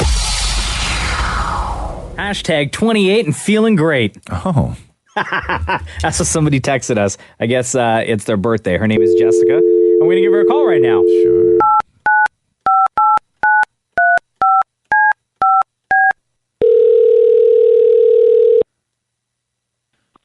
Hello? Happy birthday, Jessica. It's Roz and Mocha. Oh, thank you. Hashtag 28 and feeling great. Hashtag 28 and feeling great. Great. What are you, jumping already? Yeah, I wish I was. What are you doing to celebrate your birthday? Today I'm working, and then just having dinner with my boyfriend, and then tomorrow out with the friends. Oh, okay, cool. Where are you going for dinner tonight? Eastside Mario's my favorite place ever. Hey, bada boom, bada bing. What? Yeah. What do you get at Eastside Mario's? I was at Eastside Mario's for the very first time in my entire life about 2 months ago. What? Yeah. What? You're missing out. For the first time in my life. Really? Yeah, I walked. What'd you get? Geez, I don't even know. Cheese Capiletti? I don't even know what that is. What did you just say? Cheese Capiletti. Cheese Capiletti. Let me guess. That's your go-to dish, Jessica. That's my go-to, but I do love the 17-layer lasagna too. Oh man, no! I had the chicken parm with a side of French fries. Ooh, the chicken parm is actually really good too. Yeah, I had the chicken parm with a side of French fries. You didn't have any pasta, huh? No, I didn't, and I didn't know this that when you go in, because Catherine was suddenly an expert in Eastside Mario's. Yeah. Because I guess she went there growing up, and she went in and tried to tell Roxy that it's cool to ring the bell. Right? Wait, what bell? Yeah, you ring a bell. You ring a bell when you go in, and then they come and so if there's nobody at the stand to serve you, there's a big bell there. Gotcha. That you're allowed to ring. Like attention. Yeah, and it's loud. Okay. And so I'm ringing that bell today. So when they go in, if Catherine and Roxy are there and they see the person coming towards them, Roxy just runs towards the bell to get to the bell before the person comes, because kids love ringing the bell. Sure. Ding, ding, ding. Ding, ding, ding. Yeah. So, Jessica, you going to go ring that bell today? I'm ringing that bell. All right, you should ring that bell and yell out, 28, feeling great. I'm gonna, just for you guys. Yeah, and then give me a 47-layer lasagna stat. Triple that. Wow. All right, well, Jessica, I think it's only appropriate, since you listened to the Roz and Mocha show, you texted us. Thank you very much for that, by the way, that we sing you happy birthday. Calling. All right. There's our note, gentlemen.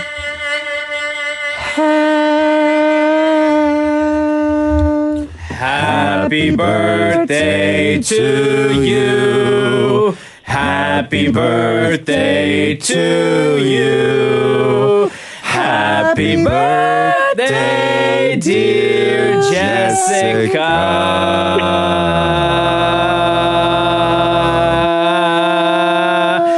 Happy birthday to you.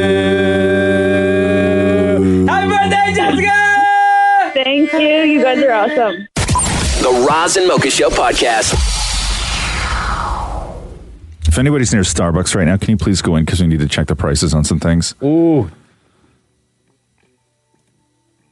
You know when you're in the office situation or any situation with your friends and you're like, hey, you want to go grab coffee? Maybe a couple other people are busy, or you got a deadline, and then one person's like, yeah, I can go, and then somebody throws in money. That happens a lot around here. Mm-hmm. Maury, come on in here for a second. Oh, man. I'm not going to roast you. I just need to get to the bottom of this. Seems like a roasting situation. You feel the heat? I'm feeling some heat. So I gave Maury $20, and I wanted a coffee. Not like a huge coffee, but just what size is this? That's a grande. Grande. So I wanted a coffee. I asked Mocha if he wanted a coffee. Mocha wanted a coffee. And then I saw that Maury already had a tea in there, so I was just like, just get a drink, because that's what we're doing. It's a coffee run, but you already have a tea, so go get a drink. So explain to me this. I gave Maury $20 to go and get 3 drinks, 3 coffees, and he brings me back $5.75. Oh, man. Hello, inflation. And no. You need to be honest right now. So I got both of you a grande blonde. Right. Like 2 grande blondes. Okay. I got myself a smaller beverage. Which was? A tall hot chocolate. Okay. With light whip. And how much is that? What does that come to? Like $4? So you're like tall. Maury hot chocolate or like Maury $4 or real $4? Because Maury $4 is like there's no way a hot chocolate is more than $4. Let's be honest. It's a hot So chocolate. can we call them? Not on the air. I'll call them. Like I have the phone number. I'll call them like just on my phone. Can you just Can you just call them right now on your phone? Yeah. And just do a price. What's the other thing you got? A cranberry bliss bar. What is that? It's like a little pastry. That's not in the spirit of a coffee run, though. No, but I did the work. It doesn't matter, but that's not in the spirit of a coffee run. No, but you're also rich. But you know what but do you understand what I'm saying, though? Like, I'm not trying to, I don't want to sit here and go back and forth, but that is really not in the spirit of a coffee run. I know, but we give, we take. No, that's not what happens. It's not what happens. I saw it in the glass and I was like, that looks really good. I need you to just be like a normal person right now, and I need you to understand that when you go on a coffee run and somebody gives you $20 for 3 coffees, you can't just sort of like waltz back in the room and throw $5.75 at them and then go in and have breakfast. That's not a breakfast. First of all, a pastry is not breakfast. I mean, we can't argue. Go show it to me. Go get it. What did you buy? What is this? What is this thing that I paid all this money for this morning? What's my investment? Let me see my investment, Maury. Let me see what I bought you. What did I buy you? This is a cranberry bliss bar. What is that? It's a pastry with sort of cranberry and icing on top. First of all, that looks very expensive. Well, how does that look expensive? It's small. Hold on. There's a thing right on it. It just says what it is. Oh. Look at this thing, Mocha. Look at how expensive that looks. That's something like you'd serve the Queen.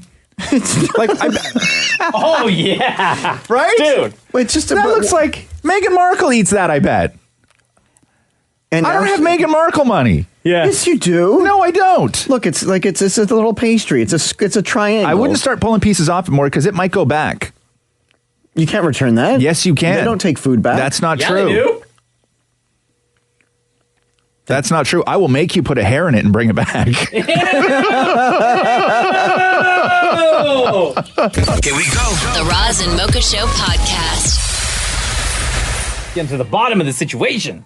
Oh, we're still doing this? Okay, good. Hell yeah. Good. Did you get to the bottom of it? So, yeah. First of all, the coffee run is something that everybody does in every office, in every city across this country and continent, where you're like, hey, you want to go for coffee? I'll buy. And then somebody goes, yeah, I got 5 minutes. I'll run across the street. And then they go across the street for coffee, and then they come back, they give you your change. Everybody gets their coffee. It's all great. What is in the spirit of that is the question right now, because I gave Maury $20 to go across the street and get 3 coffees, and he came back and gave me $5.75.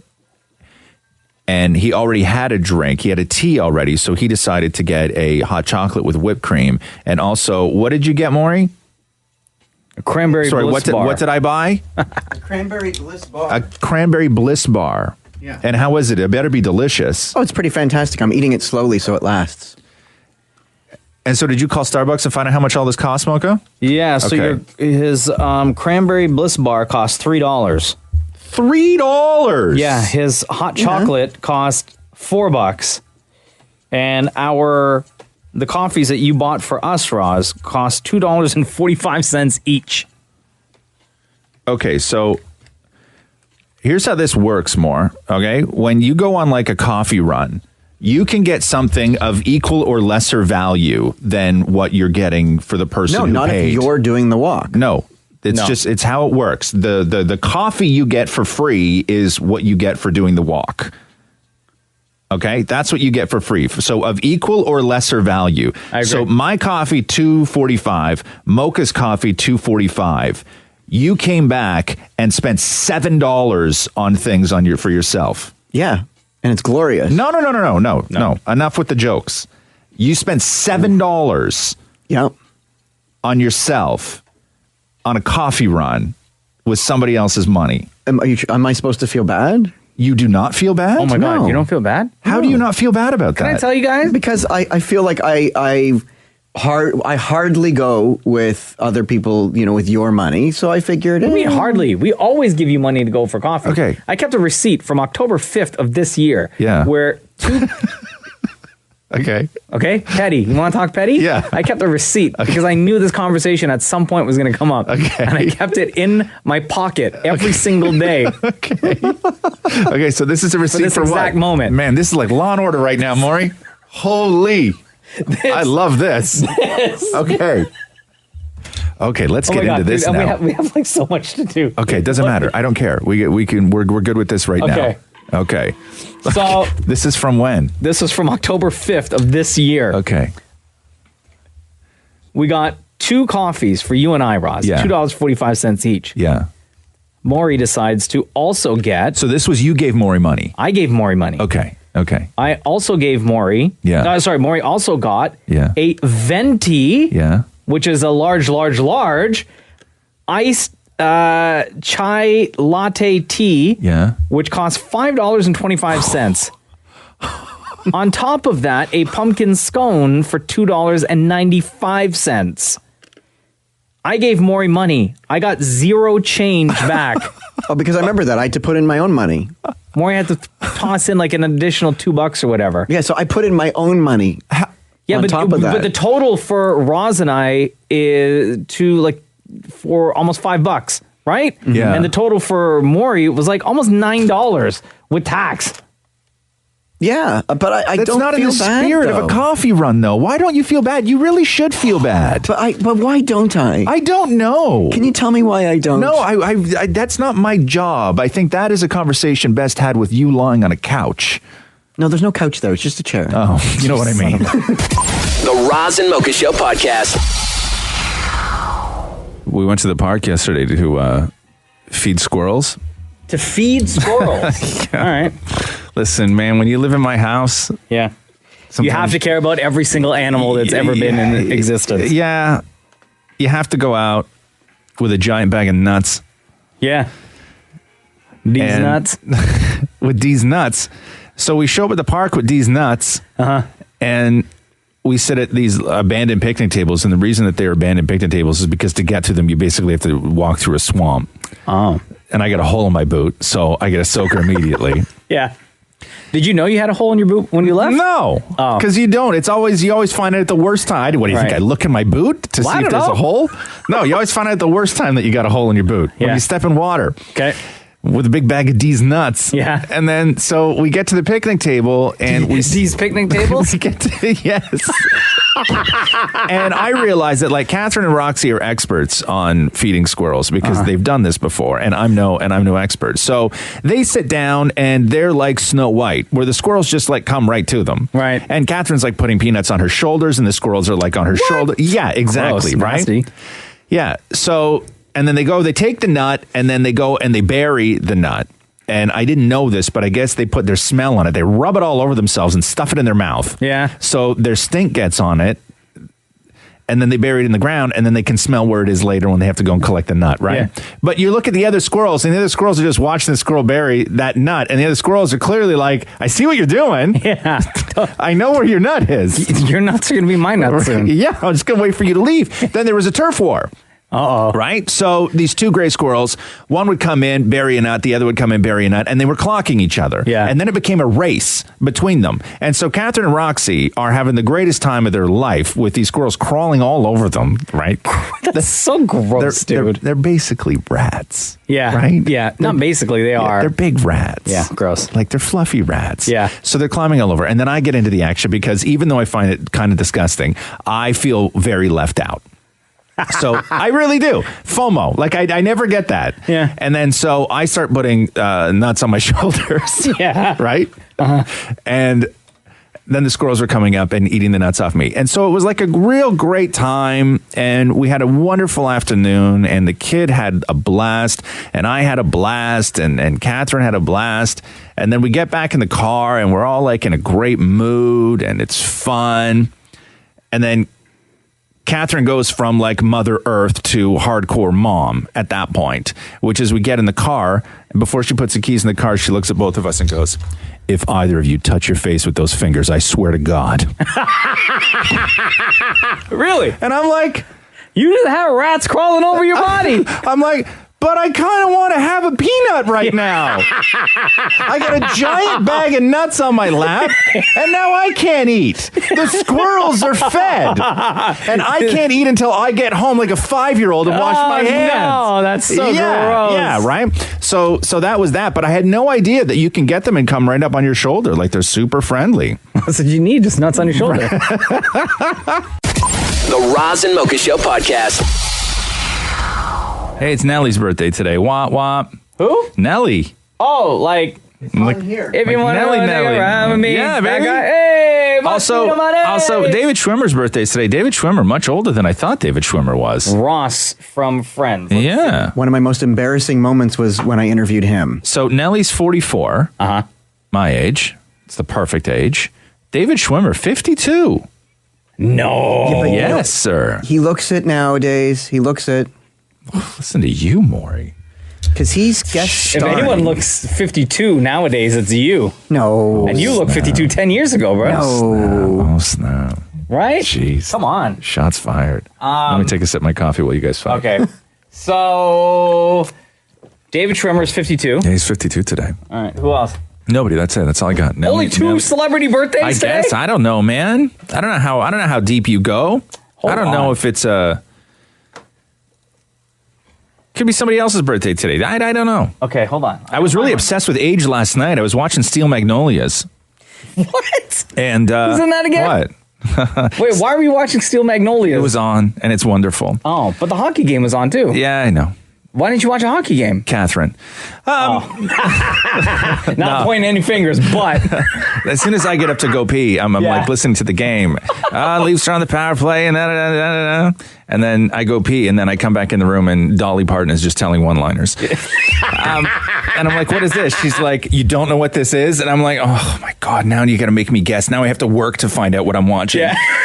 Right? And I saw Julia Roberts, and I'm like, it's either fried green tomatoes or Steel Magnolias. And she's like, it's Steel Magnolias. And I was like, okay, cool. And then Dolly comes on the screen, and Dolly Parton's just the most charismatic human being that has ever set foot on the earth. And so I'm enthralled with her performance. And so I just sat there watching Steel Magnolias. But it's So did you miss the game? Yes, of course I did. Oh, God, dude, come on, man. So I'm watching Steel Magnolias, which is great. You've seen Steel Magnolias, Maury. No, but I saw White Olean. You've never seen Steel Magnolias? No. Am I the only one in the room that has seen Steel Magnolias? Yeah. Am I the only one in the room that had a mother?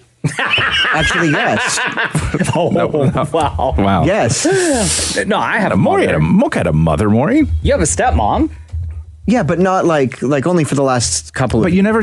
Am I really? Nobody saw Steel Magnolias Never seen it. because I was going through the ages of people because I couldn't remember when Steel Magnolias came out. I just remember that it was like one of my mom's favorite movies, and then I found out that it came out in '89. Oh, okay. And then I start doing the math on how old all the characters are, the actors in the movie, and my God, if Julia Roberts wasn't one of the best. Julia Roberts is in that? Julia Roberts is in it. Wow. Julia Roberts, this came out, I believe, after Pretty Woman, but they shot it before Pretty Woman. And I think that Julia Roberts and Steel Magnolias, and also Pretty Woman, because they were shot back to back. I had no idea about this, because Julia Roberts, I remember her performance in Pretty Woman and how captivating she was and how commanding she was. Mm-hmm. And in some of those scenes, she is the only thing worth watching, where she's that good.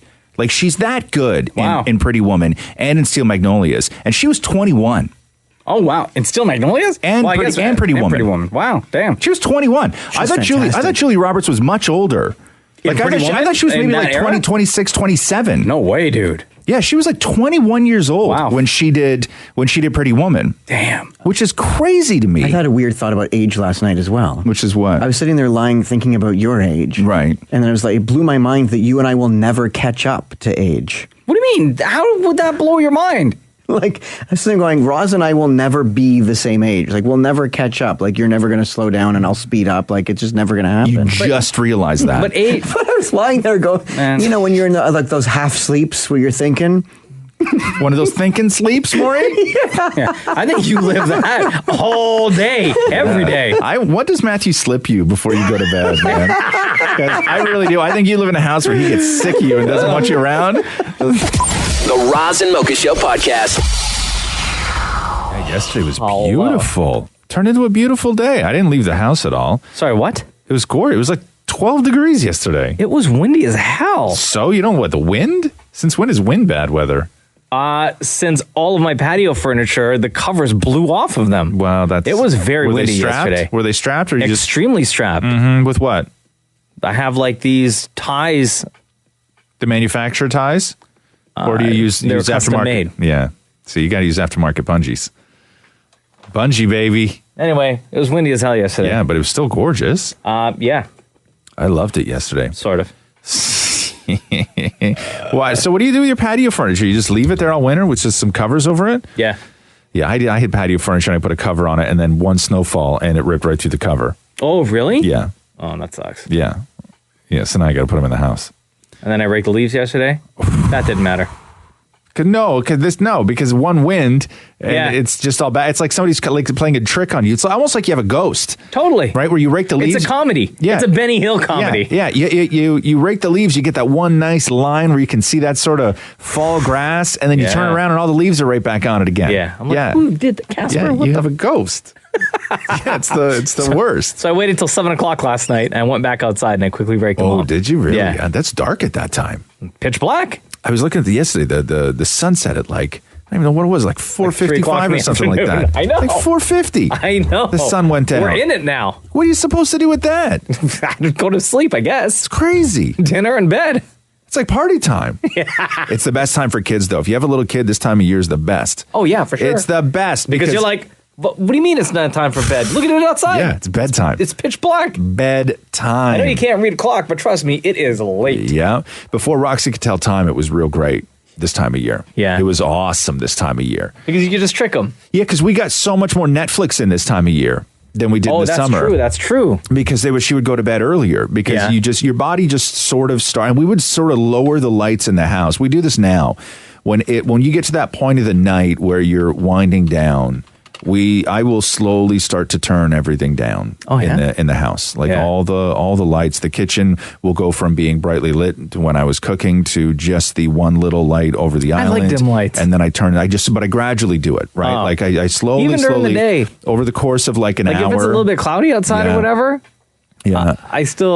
I won't ever full blast the lights. Yeah, no. I like it dim. No, yeah, we never do, but it helps you sleep. When you can adjust your body like that, when you sort of start gradually turning everything down, I fall asleep much, much, much better because I've adjusted as opposed to it being harsh where you go from this awake atmosphere and then try and have to go to sleep again. So I just slowly dim everything. Like everything's on a dimmer. You're like the human version of those Philips Hue lights. Yes, I am. Right? Yeah. Except I can't make my entire living room red. Oh, you should work on that. Here we go. The Roz and Mocha Show podcast.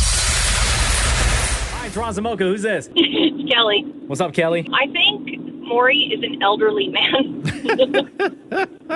Yes, he is. My mom and my mother-in-law do the same thing. My mom is 70 now, but at the time when my mother-in-law was working, up until she was about 75, she would race home before it got dark. Really? She had to be inside her house before it got dark. Yeah, and we lived in Bradford, and she lived in Richmond Hill, and we'd have her come over, and she'd drive all the way, and if it only meant that she was going to stay an hour, she would race home to get home when it was light out. Wow. And if she had planned to be with our kids for a few hours, it didn't matter. She had to get home. But did you ever ask about what she was afraid of? No, we just accepted it and just thought, okay, crazy lady. Holy cow. Wow. All right. Well, thanks so much, Kelly. Thanks. Have a good one. Bye. Take care. Here, I'll read you a couple of texts that were coming through right now that we're getting before we take this next call. I rush home after work when it's darker out, not because I'm scared. It's because I know my dog is at home alone and now in the dark. So I just feel bad for her. Oh, so the dog's scared. You're not scared. Yeah. I get it. I don't know what Maury's talking about, but I find I rush home now because it's dark out and I always feel as if I'm late. Oh, maybe that's it. Right? Psychologically, it's dark and you feel that you're late because normally you're going home when it's light out. I can see that. Somebody else just texted in. All they said was, I agree with damn it. Oh. That's it. Hi, Caitlin. Welcome to the Roz and Mocha Show. How's it going? Hi, everybody. It's going good. How are you? Good. What do you want to say? Yeah, I drive an hour to work and an hour back every single day, and I completely understand and agree where he is coming from.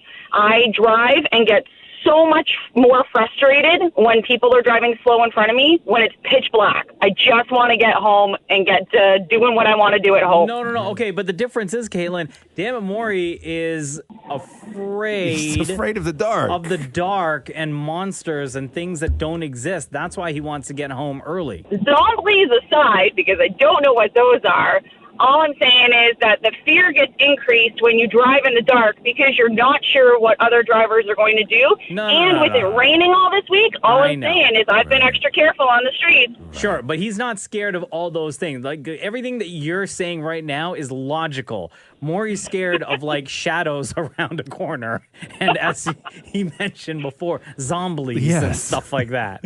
I don't know if he's ever had somebody sitting in the back seat of his car when he's got back into it after work or not, but it's an actual fear. I'm just saying. Now that do you check your back seat more when it's dark out than you do during the day more?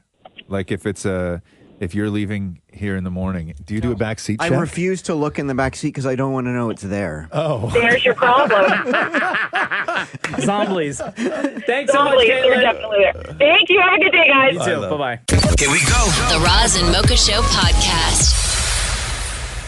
Man, so Diddy over the weekend celebrated his 49th birthday, and just like party after party after party after party.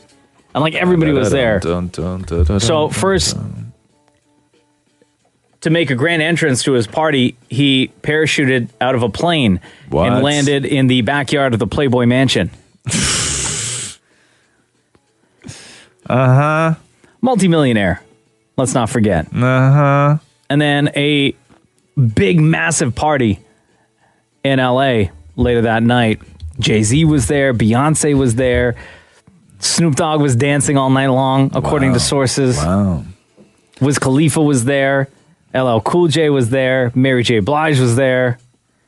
And after that, took the party to his home in L.A., Diddy did, where everybody showed up again. And Usher was there. French Montana and Kourtney Kardashian were dancing on stage. Please. Swizz Beatz was hyping the crowd. Paris Hilton was there dancing with Diplo all night. Her. And then the cops came and shut it all down at 5 a.m. Why bother at that point? Right? Yeah. That's what I'm saying. A couple more hours and you have yourself a barbecue. Like, right? Why not just allow the party to keep going? If this man started by parachuting out of a plane and landing in the backyard of the Playboy Mansion and then party after party after party, just let it continue after that. I will say this, though, okay? And that is you have to at this point, think that Diddy's neighbors are probably really cool with his partying, seeing as how they waited until 5 before they asked him to shut it down. Yeah. You know? Like, I would say 5 is a reasonable time to shut it down. I don't care what you're doing. Shut it down by 5. I guess, but there's like you no said, reason at that for that. point, maybe still have Shut it everybody down. there, turn the music down a little bit, serve breakfast, and then continue the party. If you want to complain on your neighbors, what I do is I usually call by 11:30. Right. If I invited people to my house and they stayed for 5, I would never talk to them again. Are you serious? Yep. But that just means you're having a super lit party, though. No. When you don't, obviously at that point, you don't know when to go home. If I had a party and I invited people over to leave. Yeah, but here's the thing. Doesn't Climax matter. and I once celebrated. We were hired for a super rich person's house party at their mansion, and Climax was spinning. The party continued till late. Yeah. The host went to bed while everyone was still partying. Oh, sure.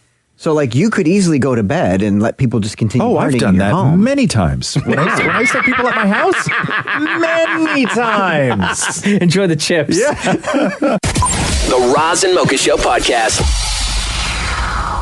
This text, Roz, comes to us from somebody who's been living in Toronto for 3 years, listening to the Roz and Mocha Show, and originally from Harlem, New York. Oh, yeah?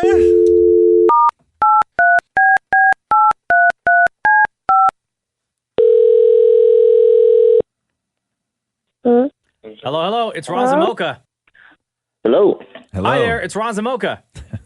Hey, Roz and Mocha. Sorry, my son answered the phone. Oh, that's okay. What's your name? Daniel. Daniel, what's going on, dude? Not much, man. Yeah, you're no. That's right, Bumpy. Not much. What's going on with you guys? Not much. Not much. We got your text and just wanted to call to say what's up and thank you for listening. I know in your text you mentioned that you not just, but you've been living in Toronto for 3 years, originally from Harlem. What brought you to our city? Oh, man, I married a Canadian girl, but I got suckered into coming up. Originally, she was supposed to come down to New York, and next thing you know, I'm here. How'd you guys meet? So I was chasing up. I worked at a hotel in New York City, and she was on a girls' trip from Canada, and we just exchanged numbers and exchanged a few messages, and then eventually it blossomed into something else, right? Wow, that's amazing, dude. So how long was the process from you meeting her to when you moved up here? We dated. So the process from we actually put in the paperwork so I can come up legally. Yeah. It was like a year to the date, but we were together when I finally stepped foot as a PR, as a permanent resident in Canada. Yeah. It was about a little over 2 years. Yeah. A little over 2 years. And what's that process like? Is it a pain in the ass? Oh yeah, man. Yeah. They want to know, and it's funny because I totally understand. And being from New York and I'm Hispanic, like you always hear like the process from people coming up from the Dominican Republic. Yeah. And how long it is. But it's funny for like an American to come up to Canada. It's just as bad. It was the worst. We put in like an encyclopedia of stuff to prove that we know each other and that we loved each other. And it's interesting. I think that America has the sort of reputation of being a really difficult country to get into. But if you talk to anybody who's ever tried to come to Canada, whether it's to live here or even come here for work, Canada is an extremely difficult country. There's bands that just don't even bother with Canada because it's so difficult to get into. If you got one guy in your entourage who has even like something on his record from when he was like 17 not getting in the country. Yeah. Like Canada's a very difficult place to get into. Yeah, I watched I watched a lot of those border securities. I got into it when I was starting to come up here. Yeah. And I was like, wow, I better not get a jaywalking ticket. Yeah, bro. Wow. So what do you think of Toronto? You've been here for 3 years now. You know what? Honestly, I grew up in Harlem and then I lived in the South Bronx for like 7 years. Yeah. Toronto, I love Toronto. I get like this nostalgia that I can't even relate back to NYC. Like, I want to live downtown Toronto. She doesn't, but I want to live downtown Toronto. I've never wanted to live downtown Manhattan. You know, like there's something about downtown Toronto. It's like nothing else I've ever experienced. And I'm, New York City 30 years, right? Yeah. So it's I don't know. I love downtown Toronto, So where are you guys right now? We're in North Brampton, but like the farthest northern corner of Brampton. Oh, I'm closer to Acton and Georgetown than I am to downtown. There you go. So you really listen to the show that you know that Roz is born and raised in small town of Acton. Yeah. But I got a little bone to pick with you guys. The way you guys pronounce Samana. Oh yeah, Dominican Republic. It's a Samana. Oh, Samana. Samana. Whenever we Samana. talk about Every time you guys say it, I cringe. Okay. Yeah, Air Transat. Yeah, and I need to thank you guys. You guys are the reasons why my wife and I were flying through Air Transat, and because I was listening to the podcast. I found out that my son gets the kids club. Nice. Oh, dude, that's great. Well, Daniel, thank you for the text. Thank you for listening to the podcast and to the live show. We appreciate you so much, man. Thank you very much, man. Can I tell you who's my favorite? I was just going to ask you. Daniel, hands down, originally from Harlem, NYC, been in Toronto for 3 years, listening to the Roz and Mocha show. Between Roz and Mocha, who is your favorite? My favorite, hands down, Roz. What? Oh! No competition. Hold on now. Wow, even Roz is surprised by this. Dude, I was just checking my phone. Like, I legit didn't think that was going to go my way. Wait, okay, hold on. Daniel, why? Why Roz? Oh, man, Roz just, the way he thinks, man, and what he says is like, it's just the truth. When he speaks, and then he on the low, he be saying some funny stuff that I know he's aware of. Yeah. But for some reason, I think it just goes over like people's heads or whatever. Like he speaks the truth, man. You're cool, Mocha. I ain't got no beef with you, but Roz is the truth, man. Well, I'm going to be honest with you, bro. When we were like the Hispanic guy from Harlem, I was like, there's no doubt in my mind that he's going to pick the brown guy from Scarborough. Like, you know what I mean? Well, your beard game is on point, Mocha. I envy your beard game, man. Thank you so much, Daniel. Much love to you and your family. Take care, guys. Thank you. Roz and Mocha's Fix My Life. What advice can you guys give me? Okay, so my question is... Got a problem you can't fix? Roz and Mocha got you. Ryan has been listening to the Roz and Mocha show since 2009, since we started. Welcome back to the show, dude. What's going on? Just looking for tips and tricks of how to get a good girlfriend. I had a girl a few years ago, but then she ended up cheating on me. So I'm just kind of looking for ways to ways that you guys could help with by maybe getting a girl in my life. What do you have to offer? Tinder. No. What do you have? Your Tinder connects? No, not your matches. No. What do you have to offer? Well, I'm 27. I work full time, and I'm a big sports guy. Okay, but what do you have to offer? You just didn't read off your Tinder bio, did you? Yeah. No, I did not. No. Okay. But what do you have to? And you know what I mean by that, right? I'm not trying to be harsh, but if you want to be desired, you have to be desirable. That's just the reality of the world. That's fair. So when somebody asks you what you have to offer, you better have an answer. You should know yourself well enough. You should know the kind of person you are. Yeah. Okay. And if you don't feel, because I'm telling you right now, 26 works a lot ain't all that appealing, bro. Now you may have more than that. You may be more than that, but you have to figure out what those things are. So things like being super cuddly and enjoy going out and having a good time. Does that count? Sure, but also, there's a big emotional part to relationships, and that is you have to be somebody that's willing to go at somebody else's pace, because when you're building a relationship, you're going to have your wants and needs, and they're going to have theirs, and it's figuring each other out. It's a lot of stuff, right? You got to be able to read people, and you have to be desirable. You have to be, do you rent? Do you own? Do you got a car? Yeah, so I do own a car. Yeah. I do still, unfortunately, live with my folks because of the Toronto housing market. Yeah. But I do live in the basement, so it's like my own living area. Okay. I'm not going to knock that, Ryan. I was that same way, and it wasn't that long ago. Yeah.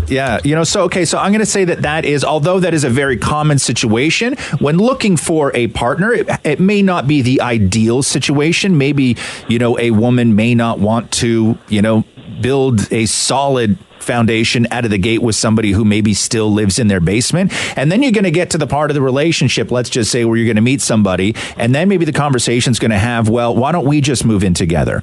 And then you have to look at the reasons for that. And that is going to be simply to get you out of your parents' basement, and maybe financial reasons that it makes sense for the two of you to sort of cohabitate like that. And those are the exact opposite reasons. Those are the reasons that you should never move in with somebody just because it makes financial sense. But I think just to answer his first advice is, first of all, how to find the girl. He has to treat himself like stereo equipment or something, and sell himself, try and sell himself to somebody who is looking for love as well. You have to sell yourself. Why do you stand out? Well, I would say I stand out because, first off, I'm 6'6", but no, I'm a very romantic guy, and I find that when I care about someone a lot, and I'm the kind of guy that'll listen to, if you have a rough day at work kind of thing, I'll be there to listen to the whole thing, and I'm not just kind of like the guy being like, oh yeah, you had a crappy day, okay, let's move on, what do you want for dinner kind of thing. I'll sit there and chat and kind of work through problems and things like that as well. Are you a good looking guy? I would say I am. Has anybody else said that? A few, my ex thought I was pretty good looking, and a few other girls I've gone on dates with thought I was pretty cute at first, and then they just decided to move on. What are the reasons that women have told you that the relationship didn't work and it would be best to end? So the number one common excuse I'll get is, my ex came back into the picture and I'm not fully over him yet, and they'll just kind of use that as a ploy to kind of get out. So you're like a rebound guy? That's what it seems lately. Yeah. But also to be quite honest, I'm also a Special Olympics athlete, and so I think a lot of people, when they I'm big into sports and I play sports, and when I tell them that I'm with Special Olympics, they just think that I'm automatically using the R word retarded, and so they think, all right, thanks, I'm out. So what is your, I don't know, affliction or disability, or I don't know what the right word is, but what are you? Yeah, so it's Asperger's, so it's on the autism spectrum. Oh, you do? But I'm very high functioning, so it's not like a very low functioning. Right. You're like that doctor on that show. Yeah, the good doctor. The good doctor. You like the good doctor, right? Except not as good looking. Oh, okay. What about the girls that you're meeting on Tinder? In what sense? Do girls message you on Tinder? Have you gone on dates with any of the women on Tinder? Yeah, I've gone on a few. I've messaged, they'll message me and I'll message them, and we've had some productive chats, but then I'll go on a date, and then usually as far as Tinder, I've only got as far as a second date. Yeah. Here's what I'm gonna suggest to you something right now, bro. Okay. I would use your resources in your community and what you have access to. So you're involved with Special Olympics, and you have Asperger's, and you're highly functioning, and you sound like a great fun guy. I would maybe sort of look into that world where you're dealing with like-minded people, where where your situation with Asperger's is not seen as a hindrance, but your ability to live with it is seen as a great achievement. I would maybe look in that direction. I would find other people. I would seek out groups, and I would seek out I don't know. It's a great city we live in. Maybe do people with Asperger's play ultimate frisbee on weekends together? I don't know. Maybe they do. And I would say that you don't have to kind of stick to your tribe, but I think that socializing with people, first of all, who aren't shocked by it but are actually really surprised at how well you deal with it, is a way to make yourself desirable. We talked about that at the beginning. What do you have to offer somebody? And I think that somebody who can appreciate how well you are doing is one of the things that would make you appealing. Okay. You know what I mean? Yeah, I do. Yeah. All right. Hope we help, Ryan. Hopefully.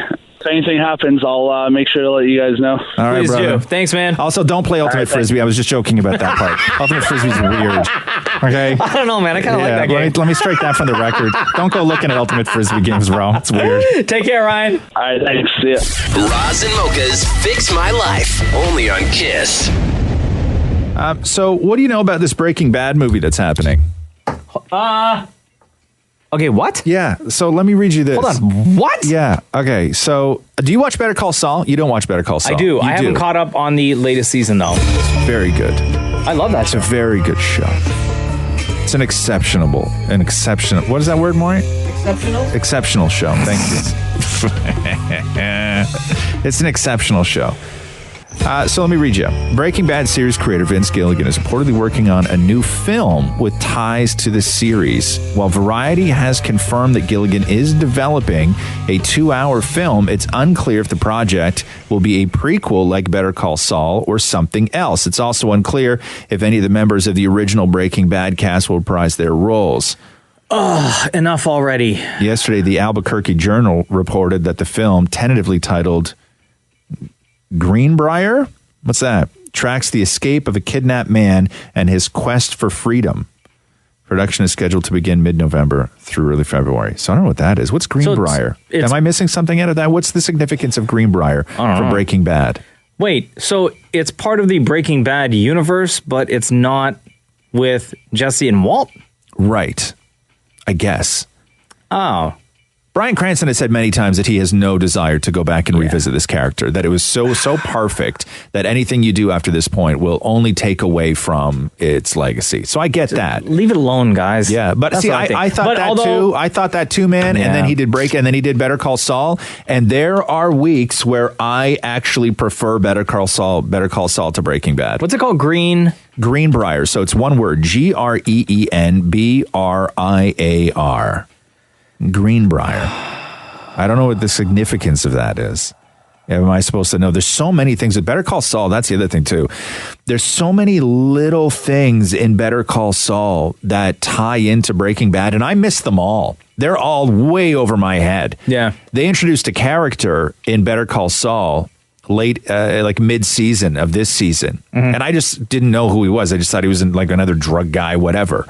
But it turns out, and he wasn't even in the show a lot, but it turns out that character then becomes the guy that Walt kills, and he and Jesse have to disintegrate the body in the Spoiler first alert. couple of episodes of Breaking Bad. Oh, the guy with I know who you're talking about, with the bike lock around his neck against the pole in the basement. Yeah.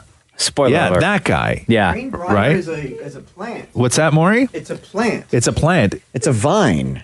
Greenbrier is a vine? Yeah. Does it have any significance to drugs or Breaking Bad or anything like that? Oh, interesting. All right. Interesting. So anyway, I don't know how you feel about that. And I would be in the world of no, please don't, because everything Breaking Bad is just so sacred. But again, Better Call Saul is such a fantastic show. Oh my God, I know. And it takes nothing away from Breaking Bad. It only adds to Breaking Bad that I actually may be behind a 2-hour movie. Here we go. The Roz and Mocha Show podcast.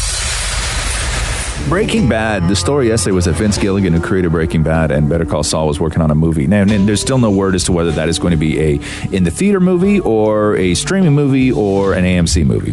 They don't know yet. And when I heard they were doing Better Call Saul, I was like, God, no, Breaking Bad was just so perfect. And I love the Saul character. Please don't do anything to ruin it. And then they created Better Call Saul, and Better Call Saul is so bloody enjoyable that I actually sometimes prefer Better Call Saul to Breaking Bad. It's one of my favorite shows. You can shows. even believe that, right? One of my favorite shows. It's so good. Everything that they did with that character. Yeah.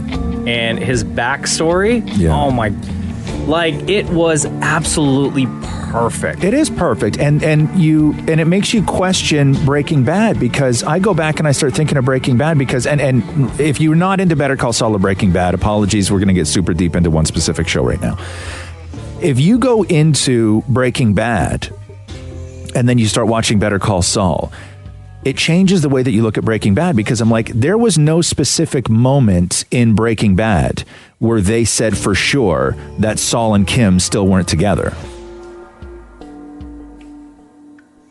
So Kim may have existed all the way through Breaking Bad. We just never saw her for whatever reason. Because you only know Saul Goodman as the dirty lawyer. The dirty lawyer. And you didn't know anything else about his personal life. You never thought for a second that that he might have a wife at home. You know what, though? Watching Better Call Saul, and the backstory and kind of like how they introduce characters in and out that kind of relate to Breaking Bad. Yeah.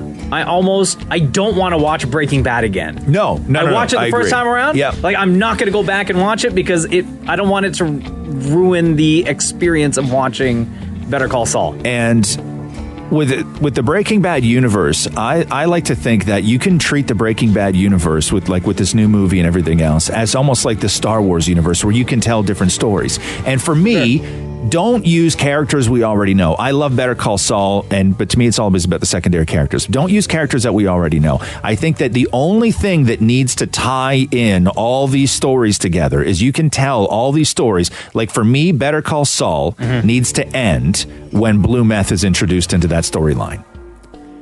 Well, I think that's the only way it can end. And I think that any other story you tell about drug lords or wherever else, I think that the only thing that should tie everything together in the Breaking Bad universe is how blue meth screwed everything up for everybody. That's how they should all end. That's how they should all be told, is how their lives revolved around when blue meth hit in New Mexico. I think that that's the way to go.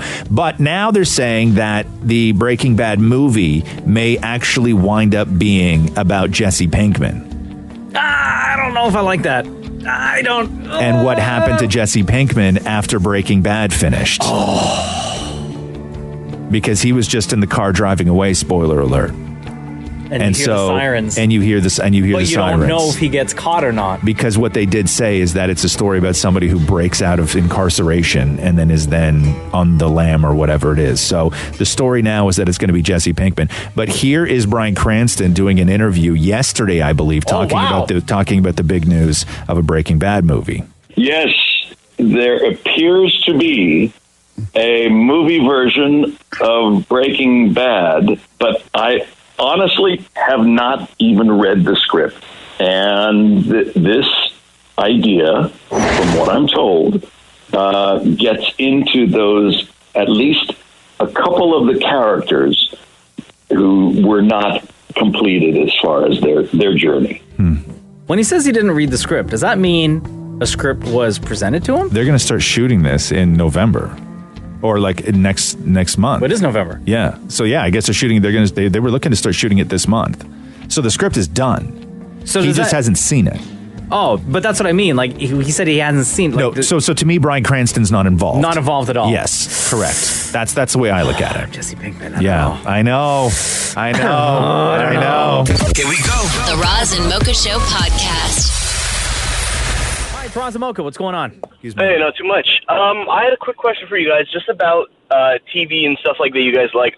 I tried watching. I'm a huge TV buff, but I tried watching Breaking Bad on 2 different occasions, and I couldn't find myself getting into it. Oh, really? What is it about the show that you guys really like? Like, how far into it did you have to watch before you got hooked? Okay, so before we get into why we like it, why did you not like it? To me, it was moving really slowly, and I didn't really feel attached to the characters. Right. I saw into season 2. Mm-hmm. So you watched all of season 1? Yeah. Then maybe the show's not for you. Yeah, maybe. But I just want to know, like, what about it was so appealing, and what really drew you into the show? I agree with you that it's difficult to watch shows where you don't want anyone to win. You know what I mean? Where every character becomes despicable. It's right. Difficult to watch a show like that. And I will tell you that I stopped, I don't know what season it was, because it's all sort of a blur right now, where I started the show really rooting for Walt. Yep. And he was the guy that I wanted to see sort of win. He was like a fish out of water in a world and messing with guys he shouldn't be messing with. By later on in later seasons, I actually hated him. I completely disliked him, and I wanted him to get all the bad things that he had coming to him. Okay. Right? And so you don't like Walt all the way through, and Saul, by the end of it, was my favorite character. And then at one point, Jesse was my favorite character. Yeah. But by the end of it, Saul Goodman was my favorite character. That's, I think, why I like Better Call Saul so much. But I actively disliked Walt by the end of Breaking Bad. Really? Yeah. Hey, what's your name? Randy. I would say for me, I really enjoyed the show because of the relationship between Walt and Jesse. I like the dynamic because they were like complete opposites. And then also all the drug stuff, to be honest with you. Yep. Yeah, it's great characters. Like there's one episode, and I'm trying to remember what episode it was, but it's the one where both Anna Gunn and Bryan Cranston won Emmys for it, and where I think it's the one where Walt gives Jesse up to the neo-Nazis, and then he takes his baby.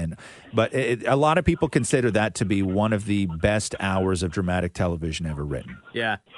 Really? Yeah. Okay. Yeah. But same thing. Like, it may not be for you, you know? Right. Well, it's been a few years, so maybe I'll give it another try and see if maybe it speaks to me this time around. But no, I know everyone's been talking about it for so long, but to me, I just didn't see the buzz. Like, okay, Game of Thrones, I'm a huge fan. Westworld, like I watch a lot of the new stuff that people are watching, and I love them. But this was one that I couldn't see why everyone liked it so much. But no, I'll give it a try and see. I have shows like that too. Like anytime anybody mentions to me Arrested Development, I can't have a conversation with them. Oh, because you don't like it. I think the show's garbage. I've never it's not even seen an episode. Like the show to me is awful. Like it's not even that. It's not my taste or Sure. I don't like the style. I like everybody in it. I think they're all great actors. But I just think the show is awful. Like I think it's a terrible television show. Maybe you feel that way about Breaking Bad, man. Maybe. Yeah. Hey, thank you so much for calling in today, Randy. Thanks, guys. Take care. Here we go. The Roz and Mocha Show podcast. Murtis Jewel Painter celebrated her 106th birthday. Oh, yeah. What's her name? Murtis Jewel Painter. Murtis. Myrtis. Born in the year 1912. Jesus. Celebrated her 106th birthday in Phoenix, Arizona on Sunday. That's the place to do it. Hot weather, nice and dry. Where do you think 106-year-old Murtis Jewel Painter celebrated her 106th birthday? Well, with a name like Murtis Jewel Painter, I'm going to say church, but I could be wrong on that because that seems very, I don't know. Either, geez. It's these crazy stories where, like, did she go to, like, a male strip joint or something like that where some guy had to, like, pump around on a woman who's 106? No. Let me just tell you? Yeah. Taco Bell. Oh, my God. Same thing. She's been going to the same Taco Bell for the past 8 years now. Yeah. So her family and friends decided to throw her a birthday party. See, when you say something like that, where somebody's been going to the same Taco Bell for 8 years, that seems like a long time. But when you're talking about this woman, why say it like that, and why not saying she started going to this Taco Bell when she was 98? Yeah, I guess, yeah. That's probably more shocking. She started going to Taco Bell since she was 98 years old. She discovered Taco Bell at 98. And she's been going ever since, and her family decided to throw her a party. But why Taco Bell? Yeah. What's it like to be 106? I don't walk as good. I think Taco Bell is a good place to come to. I really do. And that's it. Because it's a good place to go to. It's a good place to come and to. Murda's Jewel Painter, to celebrate her 106th birthday, had an enchilada and a taco. I had Taco Bell for the first time when I was in college. Are you serious? Yeah. What? Yeah. I hadn't even seen a Taco Bell before I was in college. No. Yeah, I was dating a girl when I was when I went to college, and she had a car, and I was like, "Wow, you're like a girl with a car. Let's get married." Let's get married. And she went to the drive-thru one day at Taco Bell, and I remember ordering for the first time in my life. I will never forget it. Yeah. I will never forget the time that I had where my order became, and when I say my order became, my life after that point became 3 soft tacos supreme and fries supreme. Oh, yeah. You know what I'm saying? I haven't had Taco Bell in forever. Right. But we used to kill Taco Bell after kill school. Taco Bell with the hot sauce that you would just like open it up and then put on it. But three soft tacos supreme and fries supreme. And fries supreme is still one of my favorite things in my life that I've ever eaten. And I know that if I had it now, because I haven't had Taco Bell in about 15 years. Yeah. I know if I had it now, it would probably taste different, and I may not remember it the same. But the joy that I would get at a fries supreme, where I to this day still at home make fries supreme. Do you really? I will make French fries and put cheese sauce on them and ground beef and chili on it, like ground beef on it, and do the whole thing. Oh. But Taco Bell, she's right, is a nice place. Happy birthday, 106th birthday to Murda's Jewel Painter of Phoenix, Arizona. The Roz and Mocha Show podcast. Maurie, if you could reset the apology clock to start now, please, because it's only a matter of time before I think Pamela Anderson is forced into apologizing for her. I know, exactly. She up to? Well, what is she up to? She's lobbying to get Julian Assange from WikiLeaks pardoned. What? That's her whole thing. Get out of here. I guess they have some sort of relationship together. I know they spend quite a bit of time together. She flies out to visit him in the consulate that he can't leave, and they have a weird relationship. But she was on Australian 60 Minutes. First of all, there's a 60 Minutes Australia. Also, Pamela Anderson is news. So Pamela Anderson is on Australian 60 Minutes, where they ask her about the Me Too movement. Feminism can go too far. I'm a feminist, but I think that this third wave feminism is a bore. I think it paralyzes men. I think that this Me Too movement is a bit too much for me. I'm sorry. I'll probably get killed for saying that. You will. My mother taught me, don't go to a hotel with a stranger. If someone answers a door in a bathrobe and it's supposed to be a business meeting, maybe I should go with somebody else. You're talking about Harvey Weinstein. Yeah. I think that some things are just common sense. Or if you go in, get the job. So I'm Canadian. I'm going to speak my mind. Okay? I'm sorry. I'm sorry. I'm not politically correct. Okay, so I'm not going to say whether she's right or wrong. It's her opinion. You're allowed to have your opinion. Yeah, that's but totally fine. As you're saying those words, Pamela Anderson, you were going to get ripped apart. I don't think she's alone in feeling that way, though. I will say this. Yeah. I think that she is in a weird position of where she can maybe actually say that stuff publicly on a show like 60 Minutes, and somebody may take her seriously, but I don't think she's alone in having those thoughts inside of her. But why we started the apology clock is because this is exactly the type of thing where somebody is then forced to apologize. Yeah. Whether they actually want to apologize or not, you are forced to apologize. The only thing that is going to be interesting here is that Pamela Anderson is her relevancy is because I think she's so irrelevant. She's a cultural icon still. Sure. But I don't know if she matters. She makes the news. The last time she really made news, which makes this really weird too, is in 2016. She was railing against Pamela Anderson, the queen of Playboy, was railing against the pornography industry because she said it's destroying men. Right? Oh, God. So I totally forgot about that. Yeah. So now she's sort of gone the other spectrum of how Me Too is ruining men, but for different reasons. And now she wants to protect us. I don't know what her thought process is, but this is the kind of thing of where. Weird, though. Like, what is she doing that is of any relevance that Australian 60 Minutes would pick up the phone and say, hey. She was in Australia to lobby to allow Julian Assange to go home. Gotcha. Okay, so like when Kanye and Kim go to the White House to try and get prisoners out of jail, Kim Kardashian was very successful at that. I think that she was in Australia to allow to lobby the government to let Julian Assange go home. Because he cannot. And then they interview her on 60 Minutes, and then she starts going off on this. Now, I don't think she's alone in having these thoughts, but this is exactly the kind of thing of where we'll find out exactly how relevant Pamela Anderson is, because is she relevant enough that people go at her hardcore on social media and force her to apologize, or is this going to be dead by the end of the day? I'm going to go with the latter. Going to be dead by the end of the day, and nobody's really going to care? I've seen the headlines a couple of times. Yeah. But I haven't seen any reaction or backlash. All right. So. Yeah. I know. I was looking on Twitter, and a lot of it is just boob jokes, to be honest with you. Yeah, it'll be done. The Roz and Mocha Show podcast. Okay. We got the wildest text just now. I'm not going to read it to you yet because I want to call this person. All right.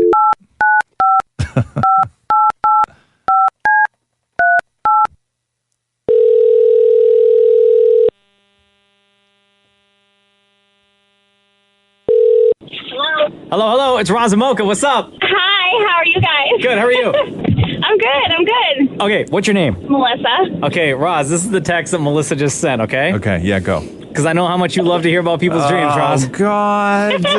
I had a dream that I got to meet Mocha last night, and it was so weird. He met me at my old middle school, and we went to get ice cream and to see a movie. It wasn't romantic in any way, just like two people awkwardly hanging out. LOL. I told my boyfriend this morning, and he was jealous. All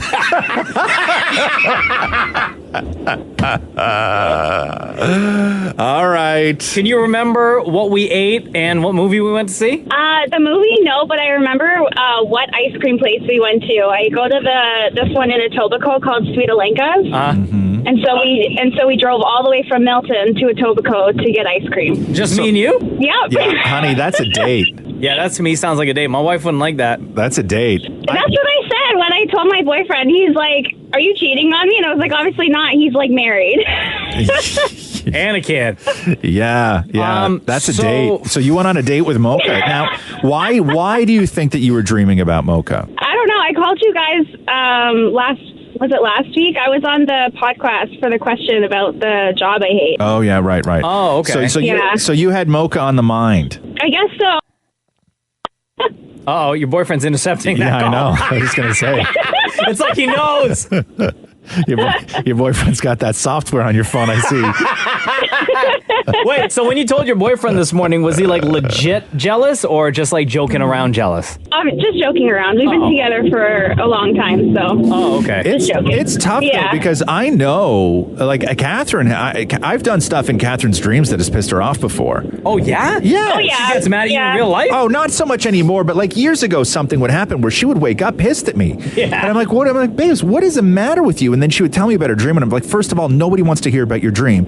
Secondly, that's on you, not on me. Yeah. Right? What I do in your dream, I know that you would like to think that it's my fault, but what I do in your dream is actually your fault. Yeah, blame your brain. Yeah, that's you doing that to you. So was it like, did you wake up happy though? Did you guys have like a good time?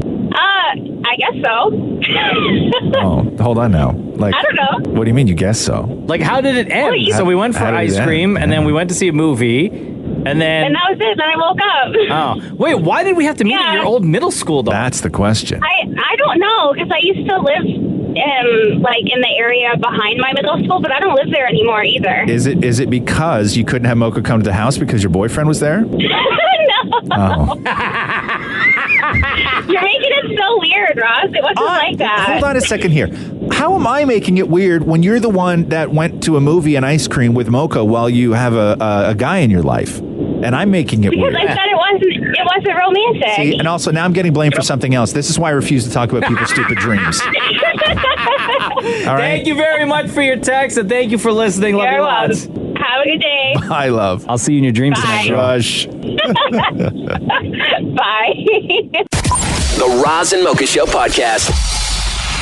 Hey, so we always talk a lot about baby names. Yeah.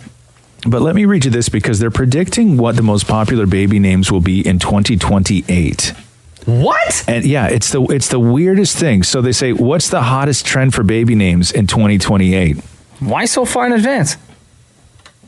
So they look at sort of rhythms of the past to predict the future. Names go in and out of style. That is just the way that names are, right? Yeah. So it is somewhat predictable, but they use an algorithm that combines the social security data of more than 30,000 names in the U.S. over the past 10 years with their popularity patterns.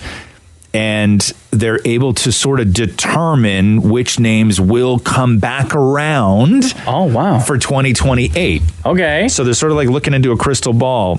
And for girls, the number one name for girls in 2028. Meghan, because of Meghan Markle? No, it'll be Charlotte. Yeah? Yeah. Because so of Princess Charlotte, that's maybe? What they say. And then Amelia at number 2, Harper at number 3, Emma at number 4, 5 is Olivia, 6 is Evelyn, 7 Mia's going to be back. Hold on. Emma? Like Emma Wiggle? Emma Wiggle at number 4. Wow. EMMA. Ava at number 9 and Sophia at number 10. Boys, and I know that this was the number one name a few years ago, so I guess that they're predicting that this is going to come back around in 2028. The number one boy name for 10 years from now, predicting, is going to be Liam, and then number 2 is Mateo. Number 3 is Maverick. Really? Wow. Like Maverick from Top Gun? Maverick from Top Gun. They say is going to be the most popular baby name. I've never in my... Wait a minute. Met a Maverick? Never. No, never. Wait a minute. No. I know a Merrick, but not a Maverick.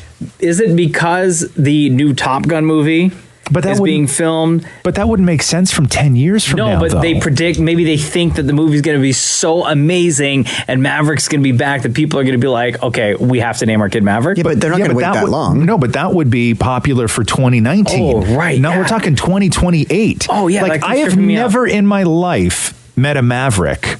No, never. Which is number 3 on the list. Yeah, that's Have you ever weird. met somebody named Lincoln? No. No. I don't know anybody named Number Lincoln. 5 on the list. Number 5. You met Abraham Lincoln. No, I'm saying there was one. Right. Jesus, Maury, I swear. And then they go through like some of the names on the bottom of the list. Number 1,000 is Lavender. Sorry, Lavender. Yeah, no, number 1,000 is Lavender, I think, for the girl's name. And Carson was at number 100 for the boys. Elon was at 727 Like on Musk? their list. Elon Musk? I guess, yeah, like Elon Musk. But why would you want to release the study like this? Because now the world can screw with your study and make this not so. The world does it. The people are far more simple than that, Maury. You'd be surprised. In 2028, there's going to be a lot of people, regardless of this study, they're going to look a baby in the face and go, Maverick. The Roz and Mocha Show podcast. I was going through the list of People's Magazine's most sexiest men alive. Okay. Not because I'm super interested in that, but I just like to look at patterns.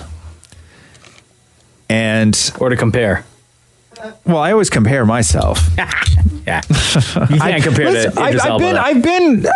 I've won awards for my looks. Right. But how long ago? What? How long What do you mean, how long ago? Not that long ago. It's been at least like 5 years? No, it was... Get out of here. Nobody asked you to come Not in here. one other time in the history of this show has Maury been good with numbers. Yeah. This one time you bust out 5 years. Now you can count. Oh, now you can count. How sexy. How sexy. No, I have won awards for my looks. very prestigious awards. Right.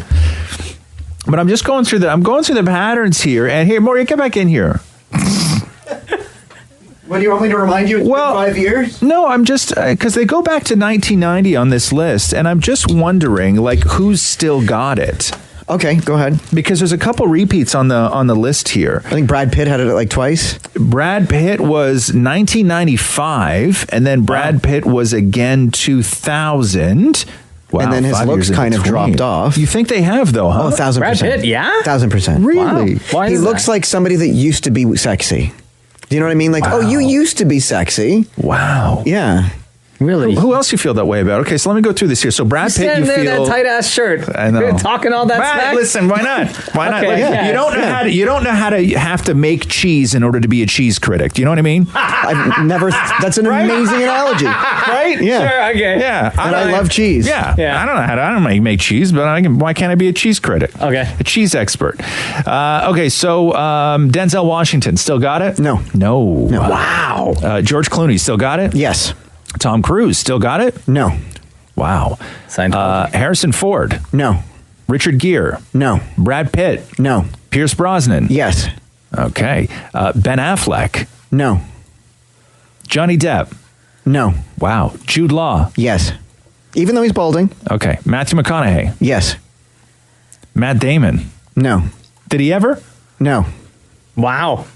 Matt Damon just looks like that guy you know. As somebody who has won awards for his sexiness, I would say Matt Damon in this kind of company, I would say Matt Damon is kind, attractive, and everything Like else. if you but can't not get anyone sexy. else, you'll sleep with him. Nobody. We're not talking Wow. about that. Maury. Nobody has ever said Matt Damon was dude. sexy. Nobody has. No. No offense, Matt Damon. And then Johnny Depp again on the list. Ryan Reynolds. Yes. Bradley Cooper. Not anymore. Channing Tatum. Yes. Adam Levine. Yes. Chris Hemsworth. Yes. David Beckham. Yes. Dwayne Johnson. Yes. Blake Shelton. No. Did he ever? No. Okay, so not your type then. No. Right. So you, Maury, have an age thing. You're very discriminatory. Well, you can't. That's my opinion. No, but I said Pierce Brosnan. older white man. That's your thing. I said Pierce Brosnan. Yeah. Yeah, older white guy. Yeah, older white guys. Yeah, you like all the older white guys. Oh. No, but the vast... No, but, Boy, is that a revelation. I know. Yeah. that shirt just got way tighter, too. The Roz and Mocha Show podcast. I'm loving Roz and Mocha FML. Roz and Mocha Fix My Life. Oh, man. Fantastic. We get a ton of response and so many texts from people that just you text us a problem, we're going to give you some of the best advice that we possibly can. Is it perfect? No. Does it help? From what we've heard, it's been somewhat helpful to people. Yeah. At least to have, somebody to talk through some things. You text FML Yeah. along with your story, your problem, what it is you need advice on to 925-555. And Mark M., who is MMan222 on Twitter, Okay. tweeted us saying that Roz and Mocha, with all the single people asking you two for help, you should have a dating segment where you match listeners. First of all, that's a very difficult thing. But you know what I've wanted to do? And I don't know how feasible it actually is, or even if it's appropriate or whatever. Maybe I shouldn't be talking this out on the radio. But I've always wanted to see if there's a way to have somebody in here, two people in here, to have a first kiss. Like two strangers? Yeah. Is that a little too Fox Television 2002, or is it something feasible that we can do? Maury says no. Why? Why are you looking at no? Why? If it's two people who, I don't understand why, because I've been struggling with this. Why is that weird? Why is that weird? Explain to me. I don't think it's weird. I think that other people will find it weird. Why would they find it weird though? Because I want to talk this through here. Because I would love nothing more than to have two people come in here and just kiss? Yeah, just like have a first kiss. They don't have to make out or anything, but if they are willing participants and have never had that experience of a first kiss, we help everybody with everything else on this show. If somebody called up and they said that they were single, we would help them find somebody. Why? Because I think nowadays you don't know either person's past, and if something comes out and blah, blah, blah, and if they, it's just so much. Like what, though? I don't know. Like, let's not look at the worst in people. That's how I've lived my whole life. And look where it got me. Right? Let's not look at the worst in people. And I don't know, maybe I'm not onto something here, but I've always wanted to know. Would people be willing to come in? I don't know. Like, I don't know. Two willing participants just to say, yes, we will kiss each other. But do we have to do background searches on people before they come in, even if they agree to it? Like, I don't think we would. But if Joe and Sheila both agree and they want to come in, but we don't know who Joe and Sheila really are. Just because they agree. Why can't they just be Joe and Sheila? But they wouldn't if they were in a bar either. But then that's not our problem. So? But because I love it. I'd love to watch I think people that we're kiss. so afraid of things now, and I don't want to live in a world where we're afraid to hook up two people to share their first kiss, because I think that that's where we're headed, and I don't like being in that place. I would like to still have the ability to do that. I just don't know if people would be willing to do that. I would be. Maybe it's none of our business. I don't know. I'm so confused about this. Should we do a test run? Like you and me? No. Like, okay, so that sounded like a test Maury, run. you can't spend 15 minutes more talking about how something's inappropriate and then ask a coworker to make out with you. Yeah. Go ahead, Mocha. I'm sorry. Like, if you would want to be a part of Roz and Mocha's first kiss and willing, I don't know, man. Feel free to text first kiss to 925-555 and we'll see how many we get and then decide after that and maybe bring some people in next week. But I think you're missing my point, though. But just because two people agree to each other, we just don't know who they really are. But why can't adults just make adult decisions for themselves? Yeah, but then when you involve kiss in the company, that's when it becomes an issue. Oh, man, guys. What? We are getting flooded with texts that say first kiss. Yeah. Yeah, I think adults making adult decisions is a world that we need to get back to living in. I'm tired. I can't live in this like super safe world where we can't celebrate something as wonderful as a first kiss with people. Okay, if you want to be a part of Roz and Mocha's first kiss, text the word first kiss. And also boy or girl. Boy, so say to yourself if you are a boy or girl and who your kiss preference would be, whether that would be a boy or girl. Sure. Okay, so you have to let us know that. So when we're calling people back, we can match them. We can hopefully match them up. Yeah. I don't see a problem with this. I really don't. I think it's wonderful. Listen, I think a lot of people listening right now don't have a problem with it either. I think first kisses are magical. We are getting a ton. So again, text the words first kiss to 925-555. We'll try to match some people up. I would like that. Do this next week. All right. Damn, son. Here we go. The Roz and Mocha Show podcast. Hi, it's Roz and Mocha. Hi, Roz and Mocha. Yo, what up? What's up? Who's this? It's me. You remember me? Come on. Reese, we talk to so many people every day. Well, I forgot to tell Roz why he was my favorite. Oh, well, nobody asked. How old are you, Reese? 10. 10. Are you a boy or girl? Boy. Boy. Okay. So Reese, so I'm your favorite, and you did not get the opportunity to tell Mocha why I was your favorite the last time you called in, right? Yeah. Okay. So you can have that opportunity now, my man. Okay. So I've done a lot of thinking about this. Okay. My reason is Roz is awesome. Oh. Wait, there's more. Okay, go, please go. Roz, you got the coolest laugh. Oh. Also, you are better than Mocha. No. You sound like you're moving around to keep the phone away from somebody who's trying to snatch it out of your hand. Like there's a lot of heavy. No, I'm at home. Yeah, what are you doing? I have to get ready to go to school. Why are you so out of breath? Running. Why are you running? I'm running up and down the stairs. Get seated in the car. Okay. All right. This is, you know what? This is when people start calling in and saying all the people who call in to say they like me best are bots. Yeah. It's true. Yeah, it's true. Yeah, it's calls like this where you actually sound like a robot. But I'm not. Okay. So you're out of breath because you're running up and down the stairs. Now I gotta grab my bag. Oh my God. School's tough, man. Yeah, almost brought us back. Yeah. It's Well, we don't have to put on snow pants right. yet. Right. All right, Reese. Well, listen, thanks very much for calling in. No problem. Always love talking to you. I'm sure we'll talk to you again soon. Yeah. All right, later, dude. Bye. The Roz and Mocha Show podcast. So Trump and CNN's Jim Acosta yesterday really went at each other, and it has turned so deep. Really? Oh my God. So Trump was, you know how Trump feels about fake CNN, right? Yeah. Fake news CNN. He hates. Okay. And hates CNN. And I will say that CNN for the most part, I've stopped watching CNN because it's too loud. I now gravitate towards YouTube, where people sort of have intellectual conversations and they can break stuff down, even if they are on opposite sides of the spectrum, because you can still have conversations with people. Sure. So that's usually where I get a lot of my stuff. And you turn on CNN, it's a bunch of people just yelling. And oftentimes the reporters, there's reporters, they're activists. And that's fine. That's fine. Everybody feels the same way about Donald Trump. And Jim Acosta, from what I understand, is very solid. Like, I've never seen Jim Acosta do anything that's out of line or inappropriate. But Jim Acosta was at a press conference asking Donald Trump questions yesterday. And as he's asking Donald Trump questions, Trump goes off on him.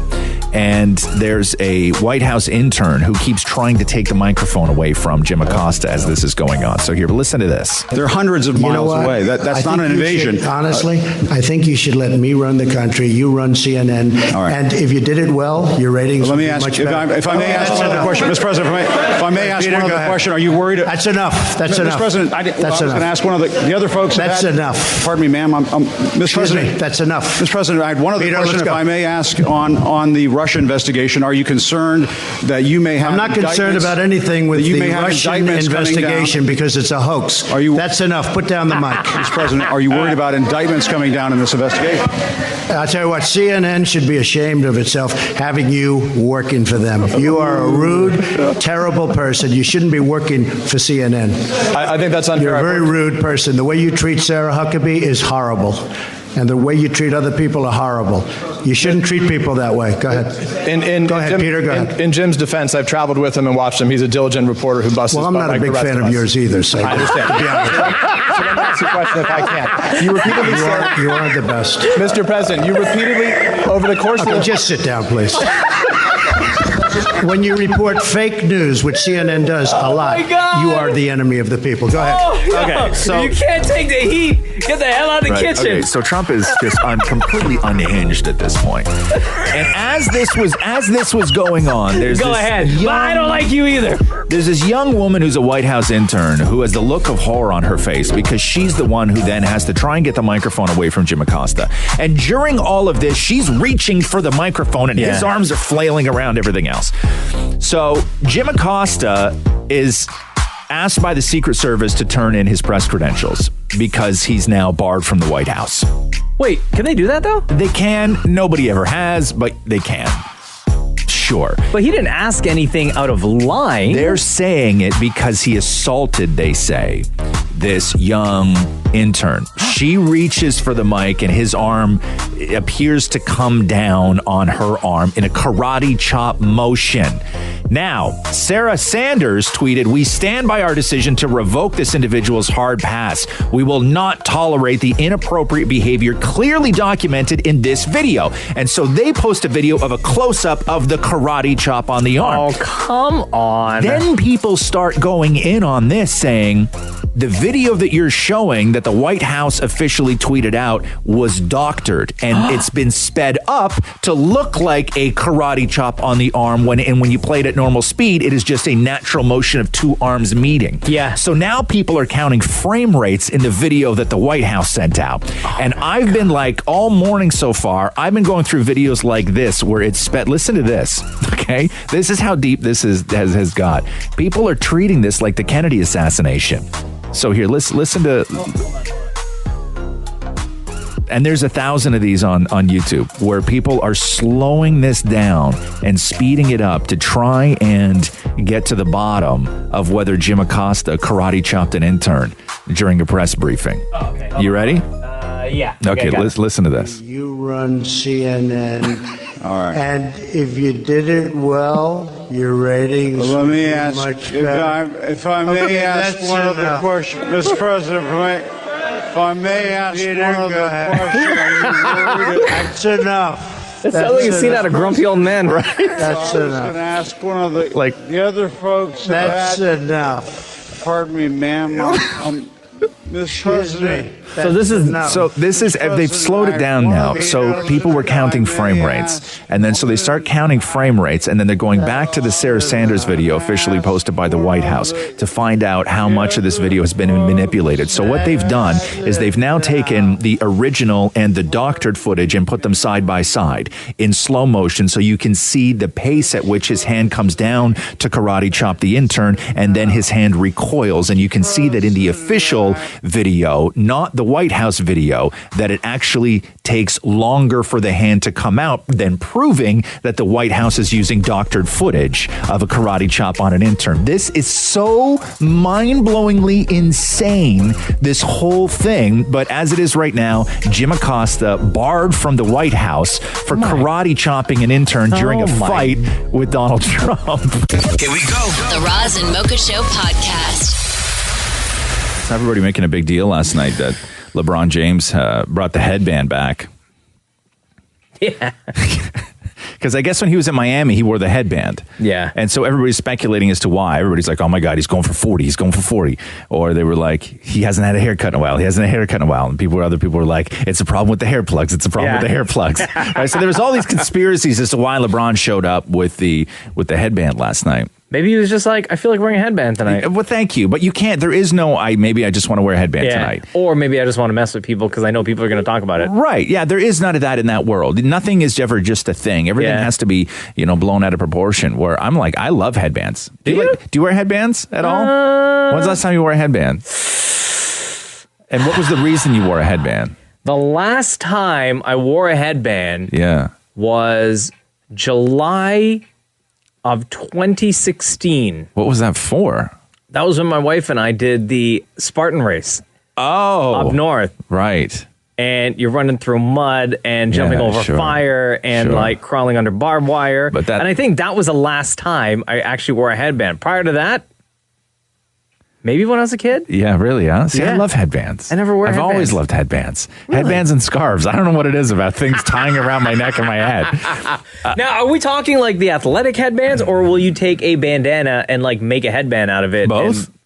Both? Yeah. But oftentimes I wind up pushing the headband up so it just keeps my hair back. Right. So it's like a hairband headband. Yeah. But I have a, like you wear hairbands too? You know, in Survivor when they get like their buff, that thing that they wear, I have a bunch of those. Like a handkerchief. No, it's a buff. It's a one circular tube that's long. Oh, yes. Okay. Right. And I have a So ton you don't of those. have to do. So you don't have to do the whole thing with the bandana. And so I making it into triangles. Yeah, and like tying I around. know it's such a pain in the ass, but I really love that process. I used to love making headbands out of bandanas. Actually, I would get the iron out, and I would just make sure everything was perfect, nice and tight. Yeah. Now that I think about it, bandana headbands. Yeah, dude. That was my jam in like maybe elementary school. Yeah. I used to rock those. Yeah. I used to love a bandana Did I ever headband. do that when I had long hair? And then I used to tie one around my neck with the tie in the front, like a cowboy.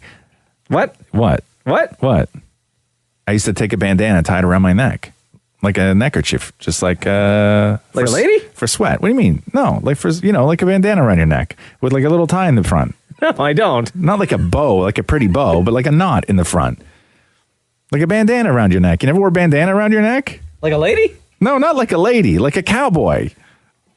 Like, okay, hold on. And not like a lady cowboy. Like a straight up cowboy.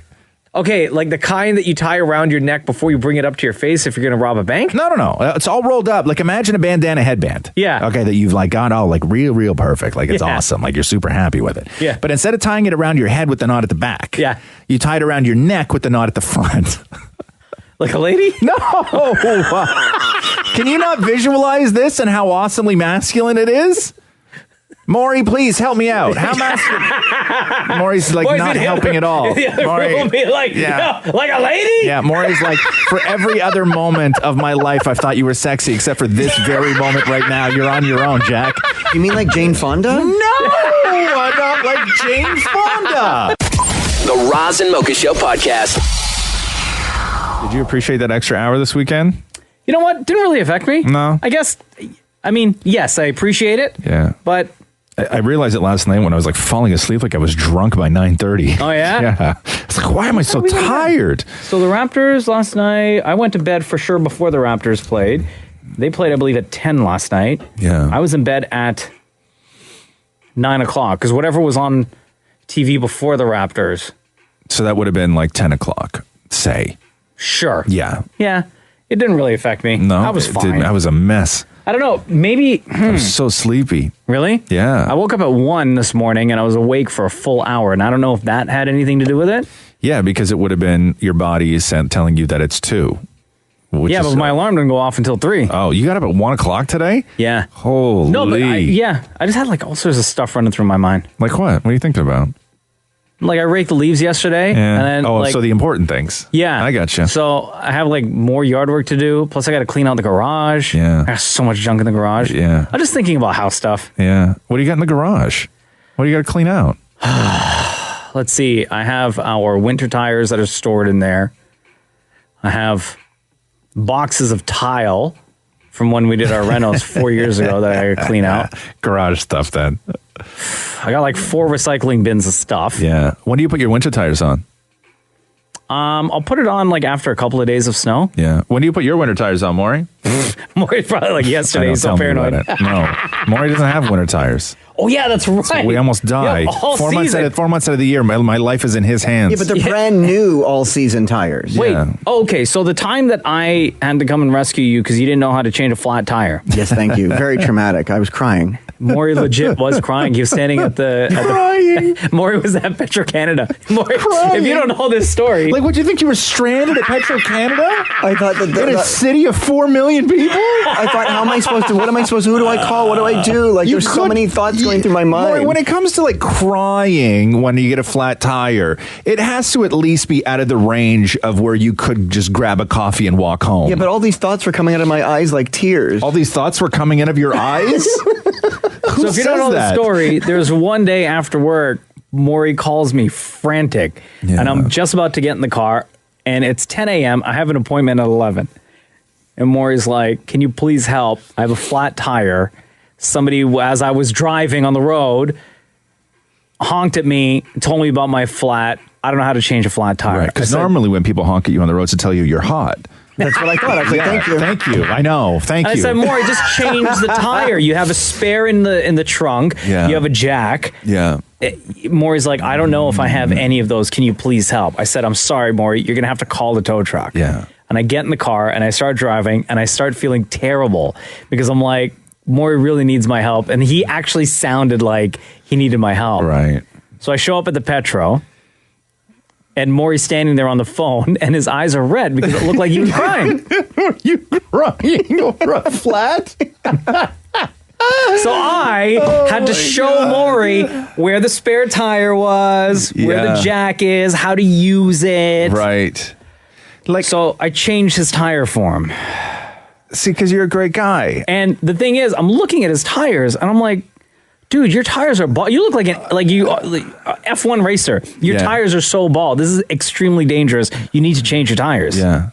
So did you? I brought it to the Toyota dealership and bought 4 new tires. Right. How is it that you, at this point in life, are not actually skillfully capable or emotionally capable to get yourself through some of life's most mundane challenges? Well, you always have to have a first at everything. But you don't cry over a flat. Because I didn't know what the next step was going to... I didn't know what tomorrow will hold. You know, Maury has to take his car to the dealership to change a sticker. You know that Maury. June? Yes, I do. True. I know. He doesn't know how to take the license plate off. Right. True. Maury takes his car to the dealership to change his sticker. Oh my God. God, you need to fix yourself, man. The Roz and Mocha Show podcast. I got a hole in my boot. Again? Nah, it's the same boots. Hold on, but you. What day was it we were talking about that hole in your boot? It was this week, right? Yeah. Yeah. Well, I don't get me wrong. I have more than one pair of boots, but I have my favorite boots. I know, but when the weather has changed as much as it has, and I know on the weekend you were talking about discovering the hole in your boot and your socks and feet getting wet. Yeah. So if you had known at that point that you have this hole in your boot, why are you wearing it today knowing that it might rain and I don't know. You run the chance of getting your socks wet again? Let me tell you about my boots. So, please. And I've had this conversation more with women than I have with men, and I don't know why. About your boots? Yeah. So, have you ever, that feeling you get when you've worn a pair of boots for so long that in the heel of your boot, you can start to feel almost like the nail heads coming through the bottom of the boot? So I have a pair of Timberland boots where into your heel, worn out. Yeah. And I think a pair of Jordans that have worn out that much. Where you feel the nails coming in through maybe the not boot. The nails, but I could feel. Oh, no. You can hear. Maury, come here for a second. I need you to look in my boot. That's like pretty dangerous though, dude. No. Come on. Here, look at my boot, Maury. You might need a flashlight. What's that? I've got good eyes. No, you don't. I guess you could say that you do not have good eyes. I guess you could say that your boots are very religious. Why would that be? Because they're holy. No. He's got one hole. Look at that. Look at the nails coming up to the bottom. Oh, that's not good at all. You can actually see the nails coming up to the bottom these of are my... very manly boots. Right? Why don't you get new boots? What's that? You can't get new boots. This is a very strong man boot. Yeah, look at the inside of that boot, Maury. Can I touch? Yeah, you can touch. Go right ahead. I'd appreciate it if you did touch. Describe to the people what the inside of my boot feels like. Well, the nails are warm. Yeah, see? But they're protruding. Yeah. Like the protruding nails. Yeah, like I walk around, I love these boots so much that I walk around with nails sticking into the bottom of my foot. Why don't you just buy new boots? I have new boots. Oh, so why don't you wear new boots? Because these are the best. Oh, my God. Because these boots are the best. Now, you can tell how messed up my walk is. Look at the heel. And you kind of walk like you're leaning inward? No, I don't walk like I'm leaning inward, like a horror movie character where I'm like all goofy legged. Leaning inward. Use a better way to describe that. He walks like the Babadook? Like at least say you walk like a cowboy. Don't say you walk leaning inward. Like a monster. You know what I mean? Like some You walk like Godzilla? Yeah. No, I don't walk like a nightmare. Your boots say otherwise. What? No, they don't say otherwise. But anyway, I love my boots. I smelled the inside. Yeah, and smells like chocolate. Thank you. Roz and Mocha's Fix My Life. What advice can you guys give me? Okay, so my question is. Got a problem you can't fix? Roz and Mocha got you. Hey, Grace, you there? Hi, yes, I'm here. So your story goes, hi, Roz and Mocha, I need your help. I'm a living target in the eyes of one of my family members, and it's not someone you'd think it would be. Ooh, salacious. I recently got engaged to my fiance of 8 years. So he was your boyfriend? Yes. For 8 years. Okay. So my fiance, after dating for 8 years, and I'm the luckiest girl in the world, but in the past 8 years, I've been targeted by his sister-in-law. So what does that mean? His sister-in-law? Like his brother's wife? Yeah, his brother's wife. So his brother's wife. Mm-hmm. So what's going on? Why does she hate you? What'd you do? Really, she kind of just told me that she was mad at me because it was easier for me to be accepted into the family than she was. Right. So I just feel like she's just lashing out at me because so it's all out of jealousy then. Pretty much. Like I haven't done anything wrong to her, but it seems like she just continuously makes excuses to get mad at me. Like, give us some examples of things that you find irrational. Okay, so there would be times when I come over to the house for Christmas, for example, and one time she got really mad at me because I didn't say hi to her first. Right. Or like, out of everybody in the house, that you didn't walk up and say what's up to her? So when she gets mad at you, what does that look like? She just ignores me. She pretends like I'm a ghost at these family dinners, and then she'll approach me privately, and then she'll tell me like all these things that I've done wrong to her. Wow. Okay. Grace, do your other family members, does anyone else notice the tension or the reaction that she gives to you when you walk into a room? Sort of. Like, they don't really approach me about it, but his mother kind of talks to me about it. She kind of tries to calm me down and help me feel better about the situation. But has anybody talked to her about it? Yeah, the mother has. Okay. Do you want this girl to like you? No, like I'm at a point. Okay, do you care?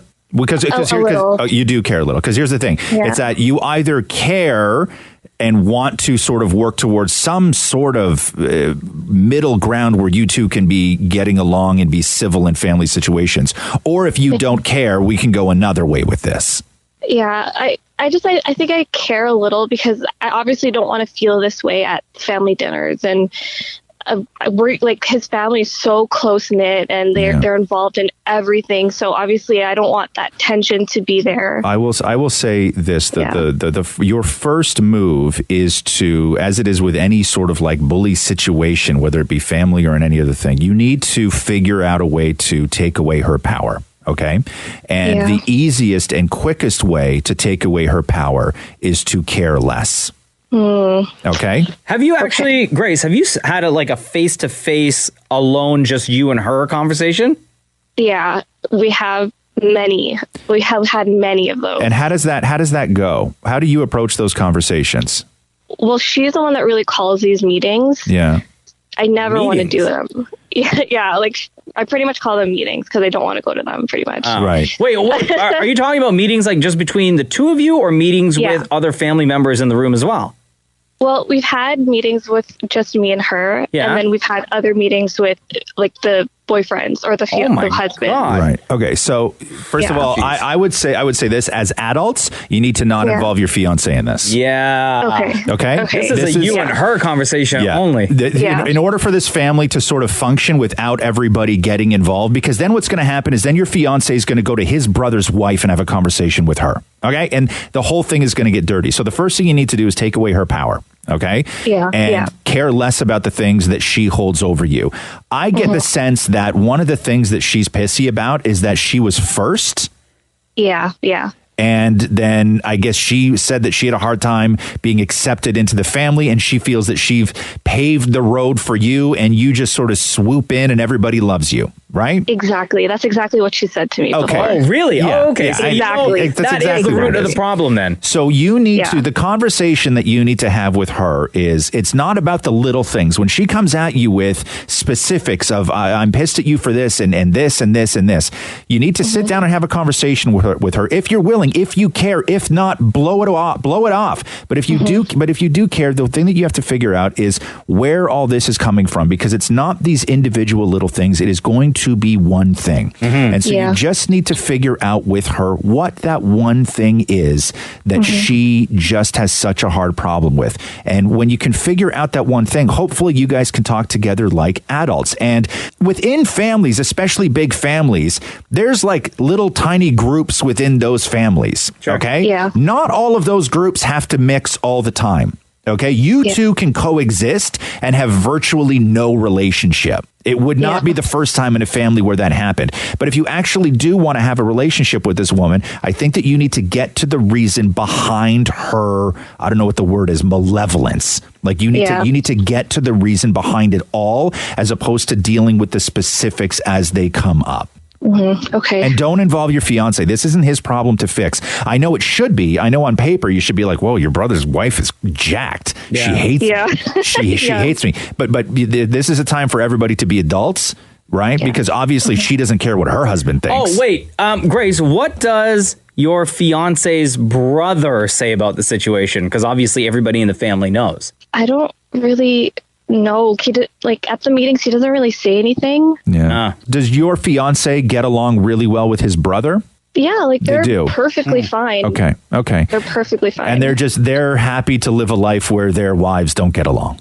No, like my fiance, it bothers him a little because I vent about it a lot to him. Yeah. That's hard. That's hard too. I think Roz is right though, Grace. You just got to have that sit down, face to face, kind of one and done conversation, air everything out, and let her know how you feel. And then if she still feels at the end of the conversation the exact same way, then it's just as easy as every single family event.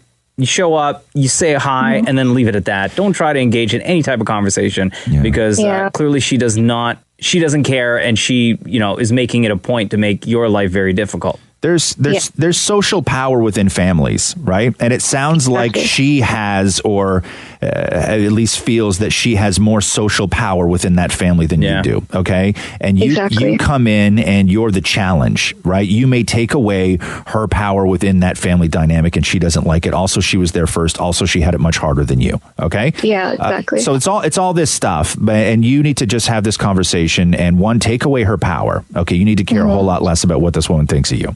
Even if it's stressful, you just need to care a whole lot less. Because if she was not your sister-in-law, would you guys be friends? No, okay, hell there no. you go. Okay, so this is the level we're playing at right now. Yeah. Okay, civility is the goal, not friendship. Yeah, that sounds good. All right. The next time you show up to a family event, just rock a T-shirt that says "I'm better than you." Yeah. Yeah, for sure. Hope we helped, Grace. Yes, you did. Thank you so much. Thank you for joining us. Take care. Roz and Mocha's Fix My Life, only on Kiss. Hi there, Roz and Mocha. What's going on? I just want to say I can actually relate to her because I've been married for over 6 years now, and I'm going through the same thing with my husband's sister-in-law as well. Wow. Really? Yes, and it's been an ongoing issue, and we're like 18 years apart, and it's just been like constant ignorance and attitude, and there's always this comparison between her and I. Mm-hmm. So who's older? She's older than you are? Oh, of course she is. Come on. Okay. Oh, wow. Damn, sorry, girl.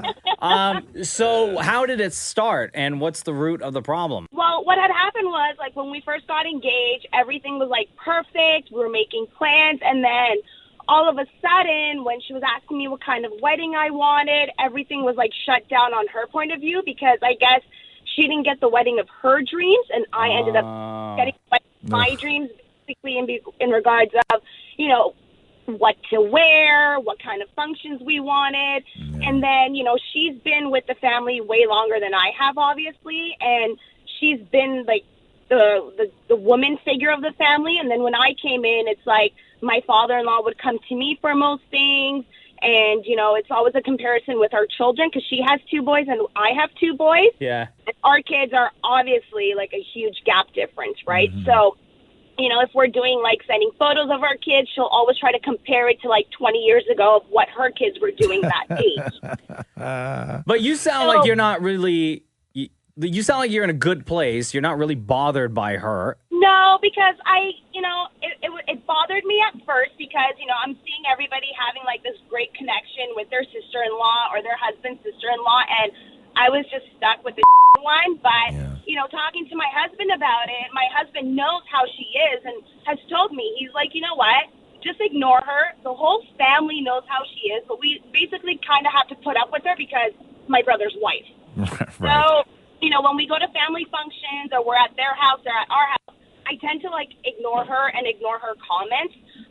There was one point in time where I actually fought back on a comment that she made, and it, like, blew up in the entire family. Wow. So for a point for me, it's like I don't have time to waste on ignorant people like that. Mm-hmm. So I just let it go and just let her have her way because eventually we only see each other, thank God, once a month. So it worked out to my benefit. And it's great because that once a month, all you have to do is survive for like whatever, however long it is, 2 hours, 3 hours, hour and a half, and then you move on with the rest of your life. Exactly. Yeah. So that's why my advice for Grace is, honestly, people like that, it's not worth your time. It's not worth losing sleep on. Like, it sucks that you can't have that connection with your husband's sister-in-law, but as long as the rest of the family sees you for who you are, don't ever let her put you down. Yeah. So I always say in situations like that, you know, you can always look at the person and say, you get to be here because you're family.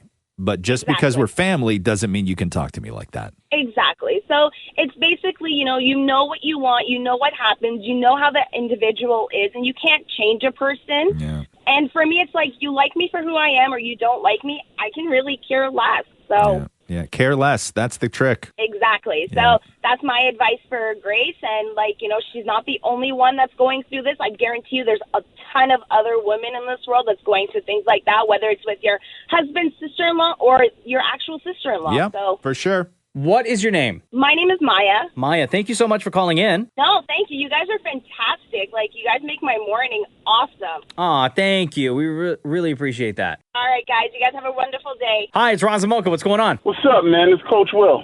What's up, Coach Will? Doug, I was listening to what Grace was saying, and honestly, man, every fiber of Jamaican blood in me is just cringing.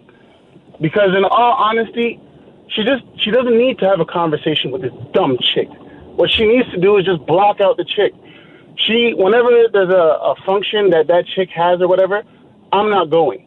And all she has to do is explain to her husband, I love you, I love our marriage, but our marriage has nothing to do with her. No, but listen, dude, what she wants to go, though. She shouldn't have to sit at home. No, okay, so there's two sides of that. If you do want to go, then go. If she says, hey, can I talk to you? No. Because there's nothing positive that you're going to tell me that's going to make me feel good. So whatever issues you have with your family, that's therapy for you and your family. That should not be weighing down on this poor girl at all. No, for sure, man. Yeah, of course. But I think talking to Grace and hearing the type of person that she is, to me, it sounds like she wants to make everybody happy. She wants to please everybody, including that evil sister-in-law that hates her. So she would rather go through the motions of trying to fix a situation than to potentially make it worse. But I agree with you, Will. It's not about making it worse. Now that I'm calming down, here's how I look at it. It's one of those things where I look at parents that have severed relationships with their kids. But then as they get older, they're like, I'm old and I'm alone and I need to reach out to my kids. This girl has deeper rooted issues, and now she's pouring her issues out on Grace. As she gets older, she'll realize she's the problem, not anyone else. Yeah. And the best thing that Grace could do is remove herself now. No. You're so wrong. You're coming at this the wrong way, bro. This is a power struggle, okay? And right now, the sister-in-law has power. And if Grace doesn't want the power, yes, she deserves the power. She can't sit there and sit under this woman's thumb forever and just not show up because she makes her feel bad. There's power. She doesn't want the power, right? No, she does want the power. She wants the power. No, she wants to be liked. There's a difference between being liked and wanting power. No. She wants to be able to feel good going into a family situation and not have this woman who she doesn't really care about talk the kind of crap that she does to her, because this woman does that because she feels that she has the power. There's a power dynamic, and Grace can easily even that out. It's very easy to even that out. The only thing, what I agree with you on about taking her power away is just not saying nothing to her. But I could be wrong, just like you could be wrong. I really don't think the dynamic is Grace wants whatever. I can hear it in Coach Will's voice. He's about to blast you right now. Listen, one thing I learned about Roz is just you got to talk to him in a certain way where it's just like you can. He's like Sheldon from Big Bang. You make him feel intelligent by saying certain things, but then you just make your point and you stand firm. He's like, I respect that.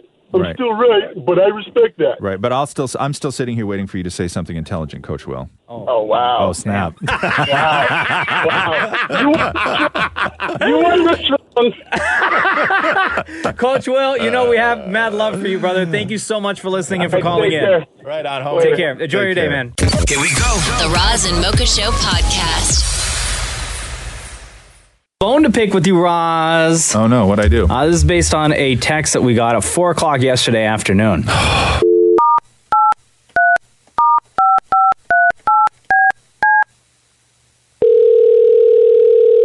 didn't finish reading the full text. It said, I have a bone to pick with you, Roz and Mocha. Oh. Hello? Yo, Stephanie, it's Roz and Mocha. Hi. How are you? I'm good. How are you? Good. All right, so what's the bone that you have to pick with us? Oh, no. Oh, man. You guys brought up the Black Mirror episode. Oh, on our podcast. So, episode 52 of the Roz and Mocha podcast, available right now, Apple Podcasts and Google Play.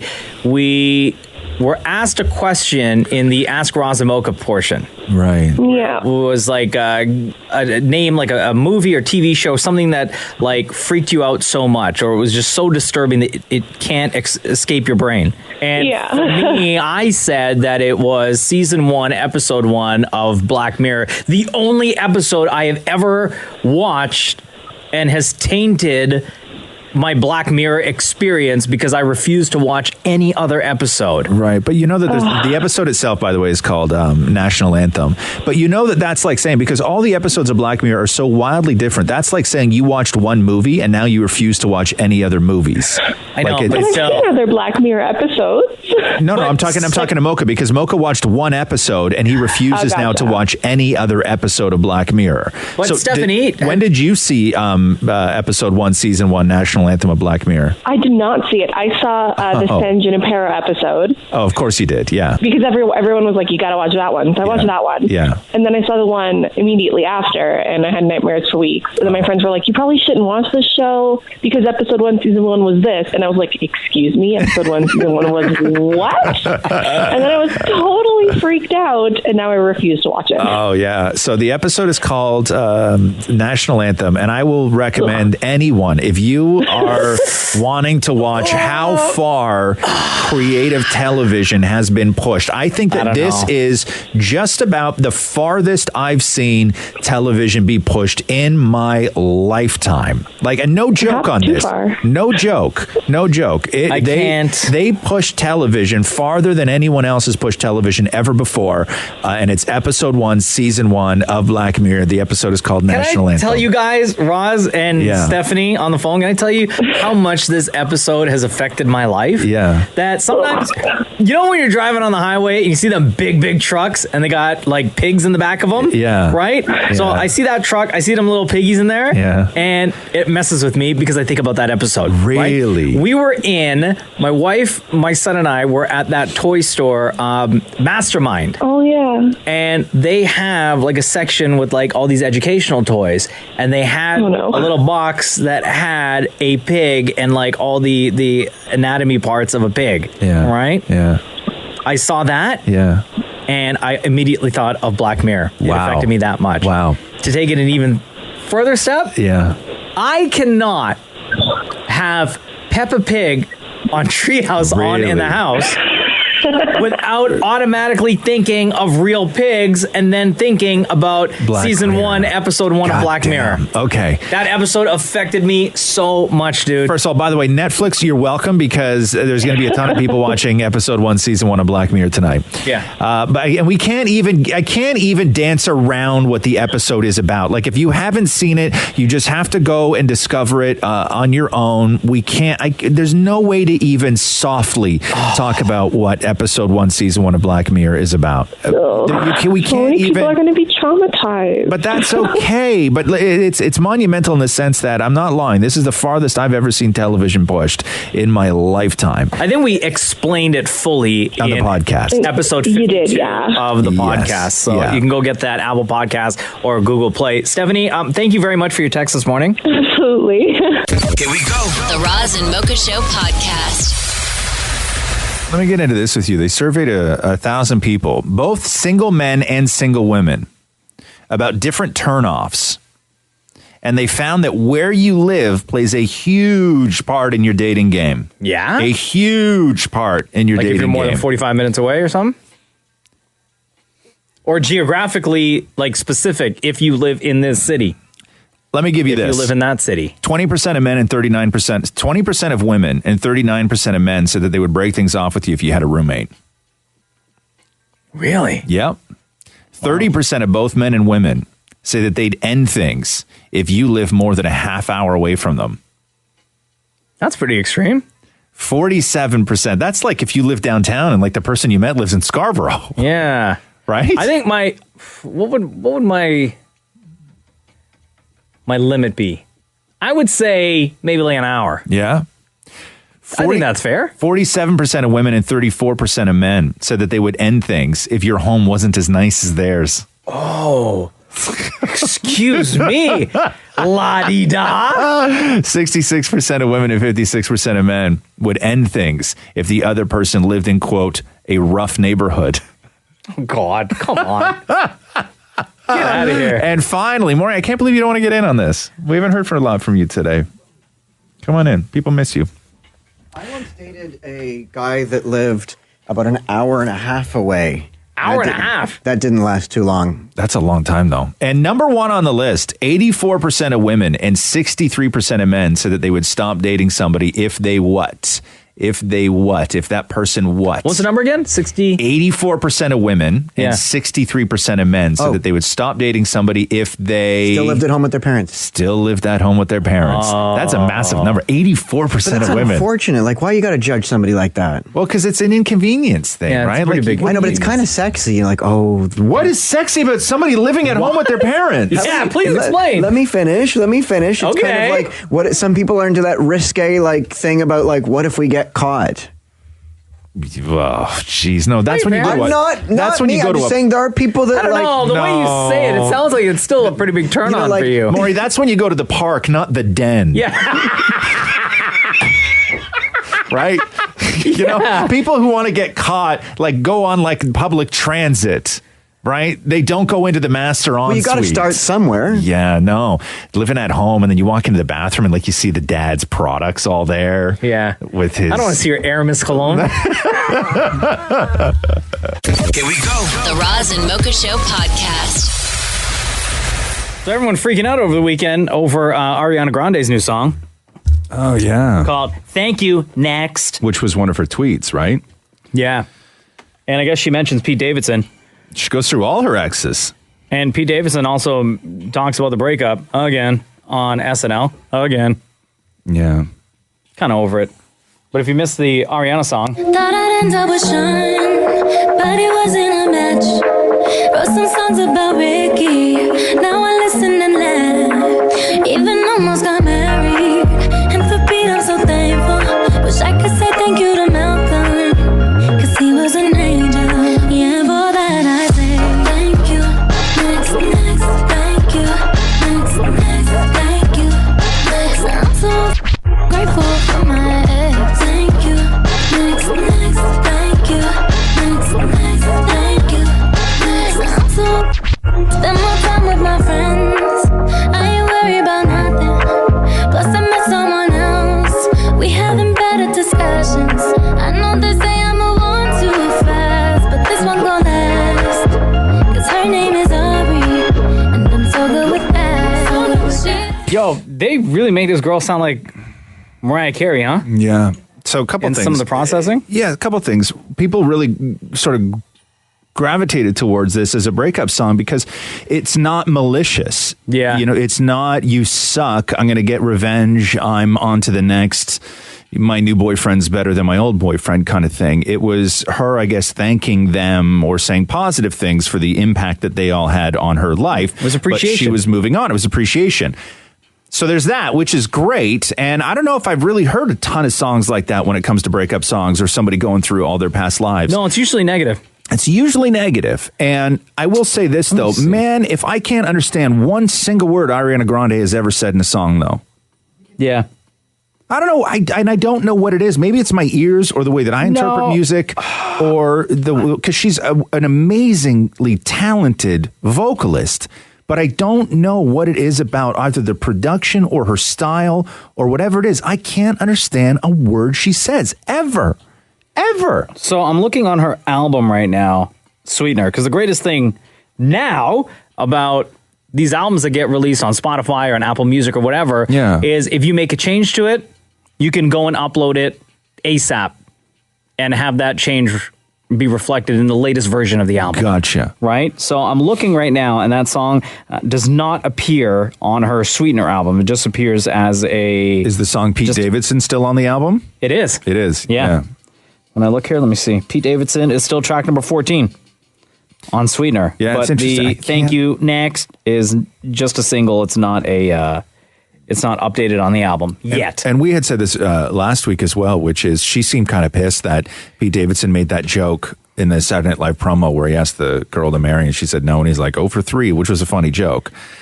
And she seemed kind of pissed about that because that's where those late night tweets came from. And then she deleted them. And you realize that she has no reason to be pissed because she's an artist, and artists, everybody in her world always they write a breakup song. Yeah. That's their bread and butter, are these like crack me open, see what's all this emotion inside, let me put it into a song. They write their life. Relate to the people. They write their life. But so for her to be pissed that Pete Davidson made a joke, she has no leg to stand on because that's him. He's not a singer. He's a comic. Yeah. And so he just did with your breakup what you did with your breakup. You wrote a song. He writes his life. He wrote a joke. And but in comedy, yeah, you did the exact same thing. But this is what Pete Davidson said on SNL. So the midterm elections are obviously a huge deal. And after I had to move back in with my mom, I started paying attention to her. And the last thing I will say is, I know some of you are curious about the breakup, but the truth is, it's nobody's business, and sometimes things just don't work out, and that's okay. She's a wonderful, strong person, and I genuinely wish her all the happiness in the world. Now, please go vote on Tuesday. All right? Pete Davidson, everybody. The Roz and Mocha Show podcast.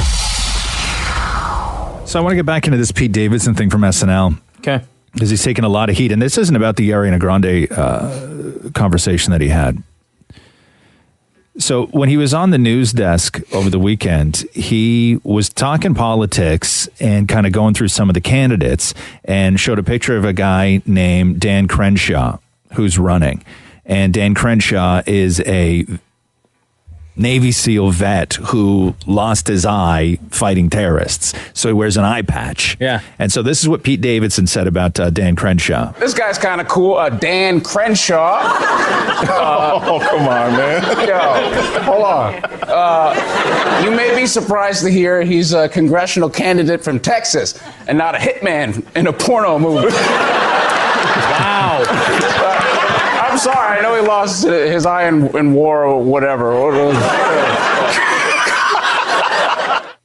Yeah, I know he lost his war in whatever. Oh. Right. And then so Dan Crenshaw was doing an interview. I think it was on CNN. Was it CNN, Maury?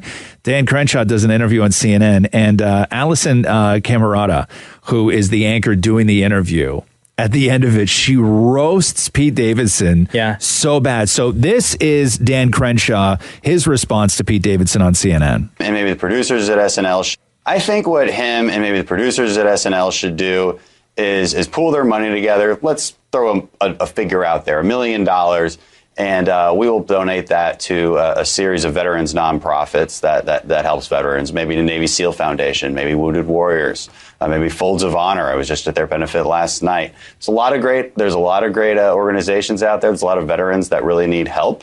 And frankly, this kind of thing is offensive to them. They feel laughed at. Okay, so that's really interesting. I mean, I don't know that Pete Davidson has $1 million, but we'll see what SNL comes up with. No! What a clapback, quick. Oh, jeez. Yeah, so that's bad, though. This is very bad. And it wasn't even so much that he said, because a lot of guys have a sense of humor. You know what I mean? Sure, you lost your eye, you got a war patch. And it wasn't that he said that he looked like a hitman in a porno. That's not what makes it bad. It's when he followed it up by saying, I know he lost his eye in the war or whatever. That's what makes it bad. Disrespectful. Is that there was absolutely no respect, right? You can make a joke because maybe the guy's got a sense of humor. He wears an eye patch. Maybe he does look like a hitman in a porno. But it's when he just dismissed everything at the end that is just not good, man. So pony up that Millie, Pete Davidson. I agree with her. I don't think he's got money. Yeah, right. You don't have that kind of cash. The Roz and Mocha Show podcast. Damnit Maurie. I wanted to thank Roz, by the way, for the movie recommendation that over the weekend. Okay. What'd I do? I watched Steel Magnolias for the first time. I was talking about, that's right. So last week there was a big hockey game on.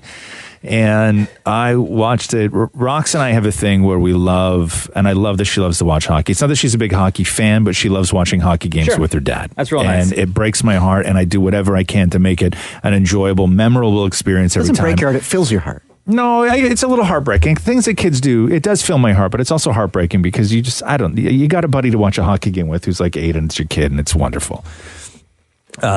But I always try and do it up. It's like I'll get wings and fries and gravy. Yeah. And I order a surprise pizza. Like we really did it. And then when she eats, we both sit on the couch at the coffee table and we scooch our butts back so her mother goes to the end of the couch. and then she does the I'm here first. And we're like, yeah, but we matter more. It's hockey. It's hockey night. Okay, it's hockey night. It's not. It's not a general thing. Her mother does everything. So we sit there, and then when she eats, she like puts her head on my shoulder while she's eating wings, and she knows how to eat wings properly with a fork and like all this stuff, right? And then it was bedtime because she can't stay up for the whole hockey game. Yeah. And so I bring her down to bed. And when I come back up, I'm just preparing to tidy the dishes and watch the end of the game because it was actually a really good game. But when I come back upstairs, the moment you leave, Catherine grabs the blaster and then the game's over, right? And so I come back upstairs after watching a very intense hockey game to Steel Magnolias, starring Julia Roberts, Sally Field, and Dolly Parton. Great movie, but it's not the hockey game. And then, of course, we finish watching Steel Magnolias, and it gets all emotional. So you watch Steel Magnolias. Because I've never seen it. I've never heard of it. Nothing. Really? So I went home on Friday, and I'm like, Roz says we should watch Steel Magnolias. I didn't, though. I never. Then I wouldn't get to watch it, Roz. Okay. So I'm like, Roz says we should watch Steel Magnolias. Yeah. And Matthew was like, oh, I've heard of that movie. Sure. So I put it on or whatever. It starts slow, but then it ends up being this really great movie. Basic movie, like not tons of layers, but it's a great movie. Yes. And Dolly Parton is hysterical. I told you. Dolly's got them one-liners in it. Oh my gosh. Is there like a big song from Steel Magnolias? No, there's like instrumental concendos. But yeah, there's instrumental concendos. Right. Those concendos. But I don't know if there was like a big movie song from Steel Magnolias. Not that I recall. There's no songs with words. Yeah, no. And with Steel Magnolias, like you look at Sally Field, and because when I was younger, Sally Field was old, right? Yeah. But I think Sally Field was younger than me in that movie. Wait, what? I think when Sally Field did Steel Magnolias, she was younger than I was. But I remember my mom watching Steel Magnolias where I was like, oh, it's a movie full of old people. But Julia Roberts looks the same as she does now. She's amazing. Yeah. It's unbelievable. She is amazing. But no, I don't know if there is a song other than the concendos. For Steel Magnolias? What was that one line that Dolly had in that movie where she was talking about how somebody was dumb? Yeah, the guy, he didn't know if he was turning No, don't screw this up. No, she said that because I wanted to use this on you one day, but I don't want to screw it up. I think Dolly was talking about somebody and said that he doesn't know whether to wind his ass or pick his watch. Yes. Brilliant. The Roz and Mocha Show podcast. Hey, Maury, come in here for a second. Are you doing Movember? Are you growing your mustache? Should we have a staff meeting right now? What's that? Huh? Should we have a staff meeting right now? Yeah. Should I do Movember? Do you look like you shaved this morning? I shaved yesterday. Why? In preparation for if I'm going to do Movember. But Movember started yesterday. You should have shaved on Wednesday. Sorry, I shaved Wednesday. I shaved Wednesday night in preparation for Movember. Okay. But like, am I going to do Movember? That's not my call. That's not Mocha's call. That's your call. Well, it's a team call. No, it's not. No, it's not. You call. It's your face, your mustache. Now, are you actually going to try and raise money this year? Or are you just growing a mustache for the sake of growing a mustache? Well, because that's what you did last year. You didn't raise $1 last year when you walked around with a big giant mustache. Well, for awareness. Actually, no, because he did raise money. Did he? Yeah. He did? You don't check your page, do you? No. Oh, why did you throw some money on there? I donate to Maury every year. Oh, you do? I have a page? Don't you? Dude. I did one year. I don't know if I do. I have a page? Is it still the same page? Does it just continually go year after year after year? Huh? I have a page. Okay, so are you doing Movember or not? I donate to you every single year. Well, you got to tell a boy. No, I don't. This is the point, Maury, where you say thank you. Well, no. November should thank him. No, this is the point where you say thank you. No, I get it. Thank you. But I didn't know. I had no idea. I'm in shock. Because you don't care. No, of course I care. No, you don't. How would I? Of course I care. Okay, what is the evidence that shows that you care then? I grow the mustache as far as awareness. But how many... awareness for what? Well, let me speak. I don't... Until this very moment, I had no idea I had a page. Right. But I grow the mustache as far as awareness because I don't want to donate such a little amount that it's embarrassing. Right. Okay. First of all, awareness for what? Answer Mocha's question. Oh, awareness for the campaign. Which like is, that way people say what? Movember campaign for... No, which is what? Oh, men's issues, mental health, cancer down below. Okay. Those things. Okay. Fair enough. Okay. Now, how much have you raised in total over the years? Well, adding in the surprise amount. Maybe ask Mocha how much he donated. Sure. How many? I'll tell you the exact amount. Yeah. How much? Mocha, let me ask you this. Yes. How much has Maury raised over the years? How many years have you been doing Movember, Maury? I'd say like 5 years, right? So you've raised $500. Wow. How much are you donating? $100 Maury, every year. hold on, pause. You just said you've been doing it for 5 years. Mocha just said you've raised $500, and your question was, how much are you donating? I guess yes. The math is right there in front of my face. $100 every year is what I donate to your page. Good for you. That's unbelievable. Do you it is believable. And it would be believable if you check your friggin' page. Well, I get no notifications. Hey, your page is reactivated. If you're going to care about a cause, come on, yeah, dude. you got to put in the work. No, bro. and I grow the mustache. That's a lot of work. It's not. It's actually less work. You don't have to shave. Well, it's not a lot of work. It gets very dry. It's the opposite of work. It's very dry. I have to moisturize. Well, figure that out. You're a grown man. Okay, I'm going to have a heart attack in a second. So thank God people are raising money for this cause. Actually, that's not one of the causes. That's another one. Okay. No, this one's below the belt. Okay, listen. Okay. Anxiety then. Are you having palpitations? Am I having what? What? Heart palpitations? Palpitations? No, duh, clean your ears out. Palpitations. Palpitations. Where's my page? Right. I swear to God, man. The Roz and Mocha Show podcast. Do people still care about Oprah's favorite things? I think a lot of people still do, yeah. You think so? What? Well, Oprah's favorite things was always the list that she used to do on her show. And then give that stuff away. Yeah, but a lot of times it was the extremes of either end of Oprah's favorite things that made it interesting, right? So like Oprah's favorite things would be, like a Dove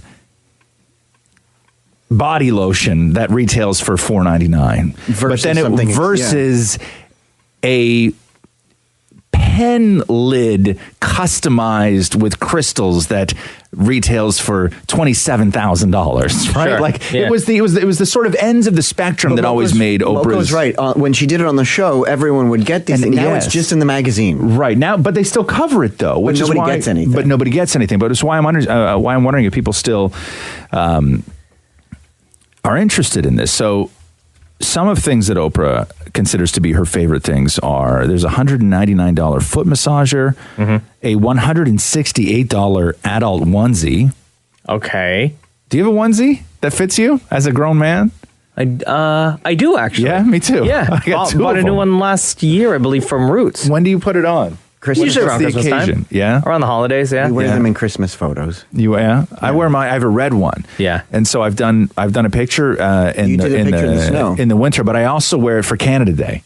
Oh, do you? Yeah, hell yeah. How patriotic. Yeah, thank you very much. Because my brother came up to the cottage and I was like, I have nothing red for a picture. And I'm like, but I do have 2 grown-up onesies. Yeah. We're like, well, we sort of have to do that now. $78 mittens is on her list. $144 fingerless gloves. Wow. A $498 bamboo bedding bundle. Hold on. These are all Oprah's favorite things? Yes. Yeah, a $249 smart picture frame. What's this? Like, is that where you can just change the picture? Like, it does it USB, automatically. It does it automatically. Yeah. That's weird. That's too sci-fi for me. Like, you know when you see like those sci-fi movies where they'd walk into the house and the pictures on the wall would just like sort of just change on their own. Yeah, that's too weird for me. It's too future. Like in Harry Potter. Yeah, just like Harry Potter. Yeah. Give me something I can afford. You're rich. You can here we go. How about a pet blanket? A blanket for your dog for $150. Right. Because my dog's going to stay still for 2 seconds to have a blanket on. Okay, here's one you can afford. Okay. What about for $199? You can do a dog DNA test.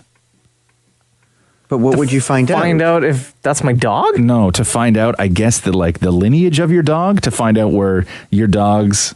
It's like Ancestry.com for dogs. Yeah, but you could find out in Ancestry what nationality you are. Dogs, do they have nationality? No, it would be the lineage of the breed. Like you could find out that his great-great-great-great-great-grandfather was from Scotland, and then they bred him with a dog from Yeah, but then the DNA from Poland. that great-great-great-great-grandfather would have to be in the system as well. Well, no, but that's what you're saying. Yes. Yeah, so no, it's about everybody taking part. Pass. Okay. Give me something. Is there anything in like the $50 range? Yeah, how about a bike? Oh, perfect. Yeah, a bike. Oh, sorry, there is 50, but it's 1,850. Oh.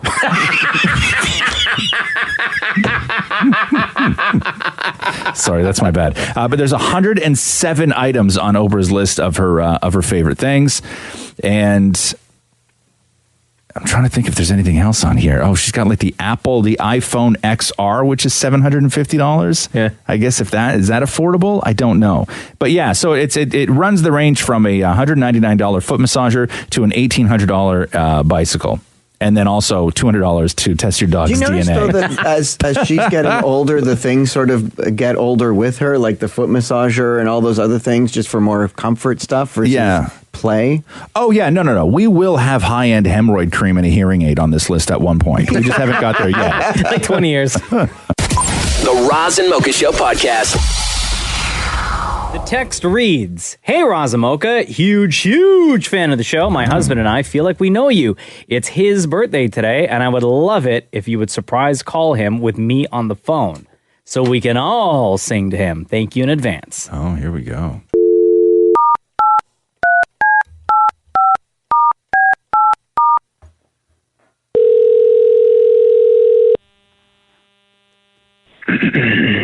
Hello.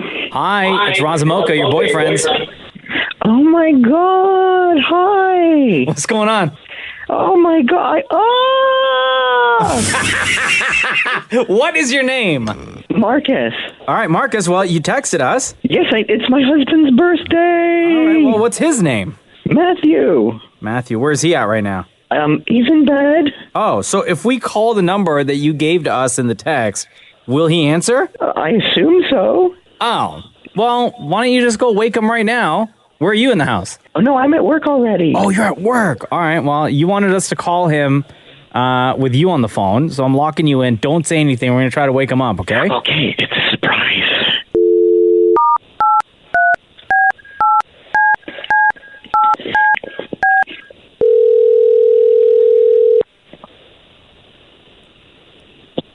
Hello? Matthew, I have some terrible news. Your wife found out about your girlfriend. What? Happy birthday, Matthew! It's Roz and Mocha! Oh my God, thank you. What time is it? It's mad early, bro. Hey, hold on a second. Is this Matthew? Yes. Hi. Wait a second. Is that Maury? Wait a second. Maury? Yes. You freaking trolled me. You son of So hold on here. Maury, was that you on the phone? Yeah. Oh. So what would you say your name was? Marcus. You're Marcus? Wait, where are you, Maury? I'm on the floor. Can you not? In the other room? That's why it's echoing like that, you son of a...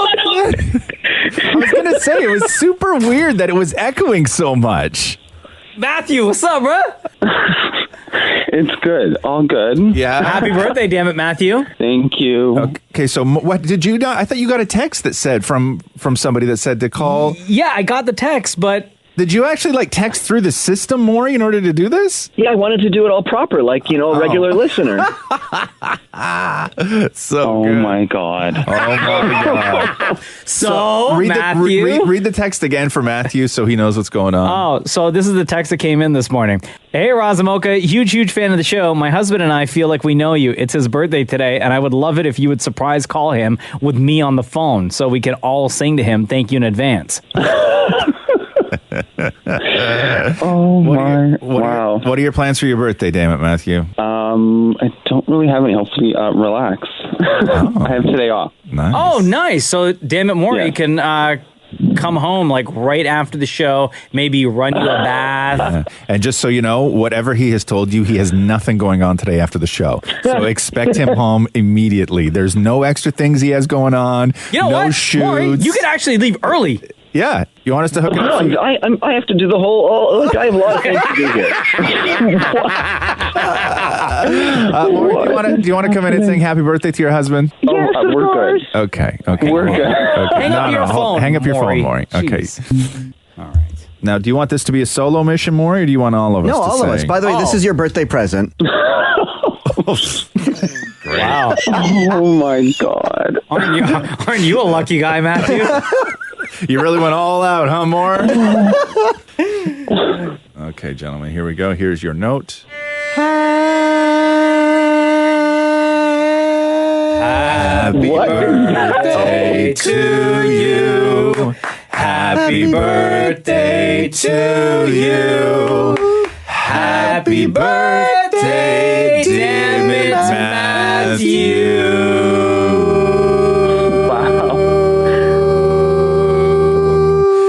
Happy birthday to you.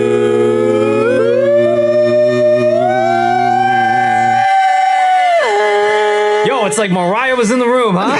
I was just gonna say that's so in sync.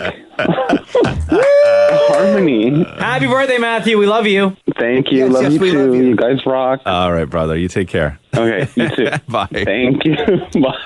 Here we go. The Roz and Mocha Show podcast. Good news, Roz? Yeah. I was able to get a calling card from downstairs so we can make this long distance call to Vancouver. Oh, I like this. Who's in Vancouver? Somebody who texted us.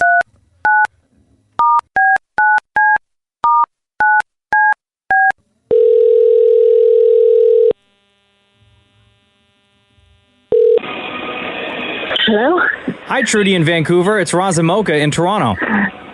Oh my God, hello. Hi, what's going on? What are you up to? I'm just doing cardio right now. Oh, you at the gym. Putting in that work, girl. Yeah.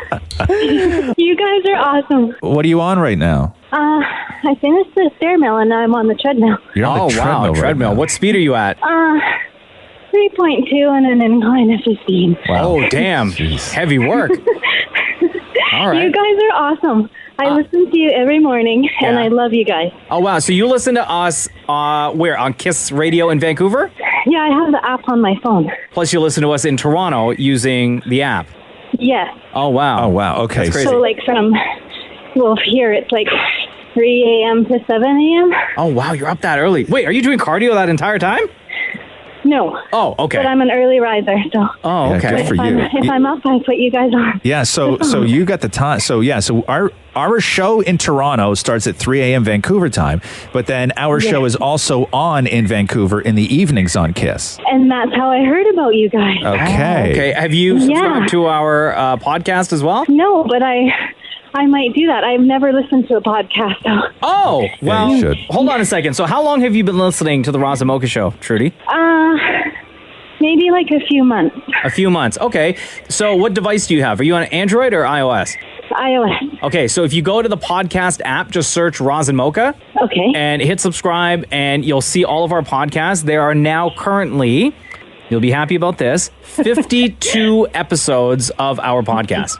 Awesome. So I will anything do that. you may have missed She's so since... depressed. She doesn't want to talk to us right now. I know. And you're selling her on the podcast. She's putting in that work. Listen, you're like when the guy came to my door for a donation. I had just got out of the shower. Yeah. Right? I'm soaking wet. I know, but that's okay. And he still does his pitch. And I'm like, you have to understand that this is not the right time for this. I know, but we're not. We're just going to get so busy, and I'm just trying to just stop interrupting my sales pitch. Okay, sorry, so, go. Trudy, Apple Podcasts, look for Roz and Mocha in there. Hit subscribe. We drop a new episode every single Friday. So as long as you have the notifications turned on, you can get it downloaded to your device. Okay. Roz and I have been on the radio together since 2009, so there is more than enough content for you through the podcast for you to listen to. Okay. Awesome. You guys are the best. All right. Kick it I up don't a even notch. listen to Vancouver stations because you guys are awesome. Oh, wow. Thank you, Trudy. All right, get back to work. Okay. Oh, wait. Before Thanks we let for you go, calling. hold on. I know you're on Don't that ask me. incline. You're on that Don't incline. ask me. Well, I have to ask you now. Between Roz and Mocha, who's your favorite, Trudy? Oh, I can't answer that. I Well, love you have guys to. both. I know, girl. But listen, you have to. Come on now. I've thought about this so many times, and honestly, I can't pick a favorite. Listen, if you don't, we're going to make you incline that like 5% higher than you are right now. Oh, man. I'll go with Roz. Oh. But Mocha, I love you just as much. Wow. Dude, you sound like you're running from trouble, Trudy. Roz and Mocha, please help. Call 911. All right, Trudy, get back to it. We love you lots. Thank you for listening to the show. You guys are awesome. Thank you. Take care. Big up Bye. Vancouver. Shout out to Vancouver as well. Awesome. Thank Bye-bye. you. Bye. Here we go. The Roz and Mocha Show podcast. Today's the anniversary of Monopoly. Did you guys ever play Monopoly? I've never played a full game like right to the end. I've played before. I've never felt more accomplished than when I play Monopoly. You've never felt more accomplished than when you play Monopoly. Because I do well. Okay. And I feel what's doing well though. Well, like you have a lot of money, you have a lot of property, and so I sort of shrink myself down in my mind and pretend like, what if this was reality? So I feel for the time that we're playing the game, I'm like, wow, I is fancy. But what about when you lose it all? Yeah, that sucks. Right. but also relatable, right? Very relatable. That's the great thing about Monopoly. Okay. Did you just call I think I did. Did you just spell Monopoly with a B? I don't know You just created a new game, Monopoly. Wow. Okay, so that's great. In what year was Monopoly invented by Parker Brothers, the Parker Brothers Company? How long has Monopoly been in our lives? Monopoly has been around since 1945. Maury, how long has now Monopoly put some thought been behind this, Mocha. I did, because you have the 1945. you have the Just little say- car and stuff. No, you got to think about when these things were invented, like hotels and stuff. Okay, so go ahead with your answer. When was Monopoly invented? I'm going to say 1912. No way. Because they had a ship that looked like the Titanic. Yeah, but they had ships that looked like the Titanic before the Titanic. Yeah, they were just called ships. Good point. Yeah. You think the Titanic was the first boat? That looked like that? No. Okay, 1912. 1912. Monopoly 1935. Oh, yeah? Yeah. Wow, interesting point. Excuse me? Like, that's really cool. What's wrong with you today? Are you okay? Yeah. You haven't been wearing your glasses all morning. And I'm on my third hot I chocolate. can tell you exactly what's wrong with Maury today. I know exactly what's wrong with Maury. What? Today is his husband, Damnit Matthew's birthday today, and Maury has done nothing to prepare for it. Oh. Why you got to out me like that, sis? So you're like nervous and stuff. Why you got to do that, sis? That's why we heard you the first time. That's why you have your glasses off and your eyes are so red. You're like, he's been rubbing his eyes so hard. There's a lot of pressure. He's all stressed out. But you guys went for dinner on the weekend, though, right? Yeah. But I mean, I want to do something nice tonight, but I'm just waiting for the prices on StubHub to go down. Oh, no! Why don't you earn some extra cash by playing Monopoly? Here we go. The Roz and Mocha Show podcast. Hey, Damnit Maurie, please join us with your toit shirt. Yeah, bro. I feel so great. I know how we do Roz and Mocha Fix My Life, where people call in and they have problems and they're just looking for sort of like that peer-to-peer, friend-to-friend, bud-to-bud, straight talk advice. So Maury came to me with some FML, Fix My Life, which was Maury's problem was it was Damnit Matthew's birthday yesterday, and he desperately wanted to get tickets to go and see Fleetwood Mac. Matthew's favorite band. And I've had incredible luck with StubHub in the past, if you know how to work StubHub. Okay. And in order to work StubHub, you have to relatively live close to the venue or be able to get there within, like, say, 30 minutes, I would say. Sure. 25 minutes, 30 minutes. Okay. And when I wanted to take Roxy to Katy Perry, the show started at 8. Yeah. And I realized that the Katy Perry concert was happening at about 8:25. Oh, God. Okay. And I went on StubHub and I got what I thought were the last 2 tickets in the entire arena for Katy Perry. Went downstairs, woke Roxy up, said that she had 10 minutes. We got to get on the road in an Uber to go and see Katy Perry. Yeah. We went in and we walked through the arena, down onto the floor, right up to the very, very, very front of the stage to where the barricade was against our chest. Yeah. And we watched Katy Perry, and I paid, I think, $70 for those tickets. For floor seats. Okay, for floors. Yeah. For the front row. The best seats in Row the entire one. place. Row 1. Dude. So Maury wanted to get Matthew Fleetwood Mac tickets. Yeah. And I said to Maury, I'm like, listen, it's a stressful thing because it's like watching the stock market. Yeah. I go, but you have to be willing to do nothing on Matthew's birthday. That's the only way that this works. This is the biggest gamble you can take. It's the biggest gamble. It's the biggest gamble you can take. And you have to live on the edge. But the cool thing is, like, he didn't know. So if he doesn't know what he's missing. But I told you, but you told him. I told him, like, moments before, like, a little bit in the afternoon. I'm like, here's what I'm working on. Yes. Leave it with me. It may not happen. whatever. And you have to be cool with that, because if that's fine. If you're gonna play StubHub like you play the stock market, you have to be willing to take the loss. Yeah. You have to be willing to not go to the show. That's the whole thing, right? That's the whole thing. So roll them dice. Maury and I earlier on in the week were looking at Fleetwood Mac tickets, and they were like, the decent seats were still up in like the $300-$400 range. Once you start getting into the floors, the $500-$700 range per ticket. Oh, US per ticket. Okay. Yeah. So I tell Maury, I'm like, listen, put on sweatpants because you're going to need them. Right? Because this. Maury's like already wearing them. This is your day. Right. And you know when boxers, you see them in movies and they make a towel into like a tube and they wrap it around their neck and tuck it in the front of their shirt? For sure. Do that. Yeah. Okay. Absorb that sweat. Yeah. So Maury last night. So I downloaded the actual app, so I didn't have to sit in front of the computer. I could lie on the couch. Yes. So Maury last night, the show started at what time? The ticket said what time? At 8 o'clock. What time did you go on StubHub? I literally all day. But what time did you? But at 7:30. Yes, is when I started like a madman. Doors open at 7. Yeah. So the concert is already happening. People are already in the arena at this point. Maury Matthew is still at home. Yeah. Yes. Maury, you go on and you find what? I found center. Yeah. Floors. 4th row. For how much? 120 each. Yeah. You saved the birthday. Yeah. Save the birthday. Save the birthday. So you got a floor and he was center he was for on the 120 phone bucks with his friend. I grabbed the phone. I'm like, Matthew's got to go. Bye. Yeah. Yeah, for $120. But you have to be willing to not go. Wow. That's the magic of StubHub and the sort of StubHub stock market that it is, because ticket prices are going up and down, up and down, up and down every time you refresh. Yeah. Right? Supply and demand, supply and demand, supply and demand, It's supply and demand. stressful. Wow. Yeah. You must have felt real good walking in that place. But I didn't tell Matthew where we were sitting until we got there, and then he sees we get to the seats and he sees the stage and he's like, these are the best seats I've ever had. Wow. There you go. Damn, And congratulations. also, Maury, that Fleetwood Mac shirt you're wearing is the tightest shirt I've ever seen. Look how great I look. Here we go. The Roz and Mocha Show podcast. Are you a fan of Titanic, the movie? I mean, I've seen it once. Once?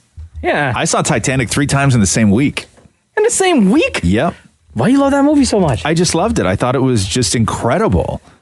I mean, you know, movies I can watch on repeat are like Godfather and Scarface and Goodfellas and Star Wars and Back to the Future and Boys in the Hood. Okay, no, but those are all movies that, well, for the majority of those are movies that you didn't have the option of seeing that many times in the theater. You weren't of age to see Scarface 3 times in the theater. So what movies so Force Awakens. Force Awakens. Star Wars Force Awakens, I watched, I believe, in the theater 4 times. Right. Okay. Things like that. Yeah. I would watch any of those Star Wars movies. I watched multiple times. Really? Because I know you're a huge fan Rogue of One. I watched 3 times in the theater. So, and I know that you're a huge fan of Back to the Future. And there's a lot of movies where the movies could have been wildly different if the main character was played by their original choice or people who nailed auditions. And you hear this all the time because Eric Stoltz was originally in Back to the Future. Yeah. And Eric Stoltz, they actually shot scenes with him in the jean jacket with the vest and everything else. He shot scenes. And all that stuff at Twin Pine Mall. Yeah, they shot it all, and then they got rid of Eric Stoltz and just reshot everything with Michael J. Fox, and then we have what we know now as Back to the Future. With Titanic, they sat down with Matthew McConaughey recently did an interview because James Cameron had said that he was offered Titanic. Who? Matthew McConaughey. No. Yeah. So Matthew McConaughey now is saying, hold on a second here. I auditioned, but I wasn't offered, because now it makes it sound like Matthew McConaughey turned down Titanic. Wait, the role of Jack? The role of Jack in Titanic. There's room on that door for 2. And you know he would have saved her, right? Like, he would have been a much more, McConaughey? let's face it. McConaughey would have stepped up. Yeah, he would have stepped up. For sure. Right? Yeah, we know. We know what he would have done. But listen, here's Matthew McConaughey talking about how close he was to becoming Jack in Titanic. That, I think, and I think, I don't know what Cameron said something evidently that got legs on it, but I went and auditioned with it. I wanted that. I auditioned with Kate Winslet. Had a good audition. Walked away from there pretty confident that I had it. I didn't get it. I never got offered that. And as I've said before, not even half jokingly, if it's true, if that was an offer and it didn't, and that didn't come to me, well, I've got to go back and go, I need to meet in an alley with that agent. Right. You know what I mean? You think that doing it would have been the right move, and now that you've seen how it all played out? Oh, I mean, I don't know. I mean, look, in hindsight, I sit there and say whatever the move would have been the right move. Right, you make it work. You know what I mean? I mean, it would have just been a different way of getting, I don't know, a different way of getting to where I am or be another place. But I think I would still be doing what I'm doing. God, that would have been awesome. Don't get me wrong, I love Leonardo DiCaprio in that movie because at that time I was a huge fan of. Did you see Romeo and Juliet with Leonardo DiCaprio, the Baz Luhrmann movie? I actually did like that movie, and so I was on that sort of Leo DiCaprio role because I loved Baz Luhrmann's Romeo and Juliet. Claire Danes was so good in it, and everybody in that movie was just so fantastic, and the soundtrack was incredible. Like everything about that Romeo and Juliet, I loved. And then when Titanic sort of hit, it went that way, right? It went Romeo and Juliet first, and then Titanic. I think so. Well, can you check on that, Maury? Trying to remember what it was, which order those two things came out. Wait, anyway, I'm still trying to figure out why you watched the movie three times. Titanic in the same week. Because one, it's a long ass movie, bro. Because I was a huge James Cameron fan. Yeah. Right, and like a massive James Cameron fan. And Terminator 2. Romeo first, then Titanic. That's what I thought. And so I remember with Titanic, not watching it and falling in love with the love story, which I actually appreciate more now as an adult. I love the love story, but I was watching Titanic because I was just so blown away by what they were able to do visually. At the time, it was the most visually impressive thing I had ever seen in a movie. 1997. And I was going with other people throughout that week so we could all watch what they do with this ship and how incredibly realistic it was. I didn't care about the love story. I liked the dance scene, but the love story was secondary. I just wanted them to break apart this giant ship on film again. You just like the visuals. It was like Terminator 2. It was that I watched it like Titanic was your Terminator 2. No, Terminator 2 was my Terminator 2, jackass. Okay, don't say this. Don't let that become a thing. Titanic was not my T2. Okay? Titanic was not my Terminator 2. Terminator 2 was my Terminator 2. Titanic was also awesome, though. Don't let that become a thing. Also your Terminator 2. No. Here we go. The Roz and Mocha Show podcast. Roz, I need your opinion on something. Yeah, what? You think I should go for dark brown? Are you looking at the Just for Men website? Yeah. Yeah, I don't. For beard and mustache. I've never used Just for Men. What do you think? Medium dark brown or like real black? Well, I mean, you got real black hair though. Yeah, like I mean, don't do it. Don't do Just for Men, bro. Not that there's anything wrong with it. No, listen, not at all. I'm not Just for Men shaming at all. I'm getting a little bit more grays. You got a lot of grays. What about under that hat? Because you always wear a bald cap. I have one gray hair. That's it. One. Literally one in the front. Yeah? Why don't you just, one strand. Why don't you fire it? Just yank that guy out. No, because my mom said when I was a kid that when you pull one gray hair out, like 7 more pop up. That's not true. It's the same follicle. It's one hair, one follicle. It's your hair. So if I pluck that one out, the same one is just going to grow back? Yes. Yeah. Are you sure? Yeah. What do you think? Like 9 are going to come out of that same hole? Yeah. No. Okay, hold on. Let's take this call. Hey, Kiss, it's Roz and Mocha. Well, you know what? You just mentioned about the salt and pepper thing. Yeah. I've been having this salt and pepper hair for the last 7 years. Okay. Sometimes I don't like it. Yeah. How old are you? 45. Why you say it like that, Julius? Well, you know what? I feel like I'm still 25 years old. Yeah, that's sure, good. Man. You got cellulite on your butt? I get cellulite on my butt, I found. Do you? Yeah. I got, no, really? Yeah. My question is this: how do you know if you have cellulite? Well, you look. I had to put some ointment on my right cheek yesterday because I think I had like an ingrown coming in or something like that. It was real painful. The struggle is real. It is real, okay? And then I looked back and I was like I had to move my cheek up a little bit, and then as I moved it up, it sort of just like it crunched up and I had some cellulite back there, right? Like it's not great. Like my butt is not. Is there a difference between cellulite and just jiggle? Yeah, cellulite you can see it, right? Yeah, like you can see it. Yeah, they like call it cottage cheese sometimes. Yeah, I mean listen, and it's a very normal thing. I was about to say it's a very popular thing, but no, it's a very normal thing. man. And a lot of people have cellulite on their butt. I happen to have cellulite on my butt. Like, I don't know. I don't think I do. You don't? Your butt's smooth? I honestly don't think I do. Yeah, well, I think you do, actually, Maury. Nobody wants to see. Nobody will see. That's the whole thing, man. No, because I said I don't think so, and he says I do. So you check. It's your job. You check and see. Now, nobody wants to look at your butt. Ain't nobody want to look at your butt. I won a bet spot contest once. So. You won a what? A spet spot contest? How many spots you got in your butt? Jeez, man. You see a doctor, bro. Ew, what was that sound? You sound like you're about to transform into something just then. The Roz and Mocha Show podcast. You want to hear John Stamos talking about masturbating? Not really. Oh, okay. Do you want to hear John Stamos talking about possibly almost masturbating to himself? What? First of all, I'm going to tell. Okay, let's play the clip. So he was on the new Busy Phillips talk show on E. Okay. And he was talking about how he and his wife were trying to conceive and he had to go and give a sperm sample. And then all this hilarity happens. So let's listen. Oh, yeah, it sounds so funny. Okay, let's listen to the clip and then we'll come back and have a conversation about it. So this is John Stamos. This is a true story, and I've been waiting to tell the story. I forgot. Oh, please we had to tell go it here. early, trying to get you pregnant. We had, we had to do a thing, and we had to go to a fertility place, and I had to go give a sperm sample. And they said, if you need any stimulation or whatever, there's videos and there's this TV here, and just turn the. So the TV. So I said, all right. Turn the TV on. It's on Fuller House. Comes up. Oh no! My hand to God. And I'm like, if I'm going to masturbate to myself, it's going to be my old self, not the new.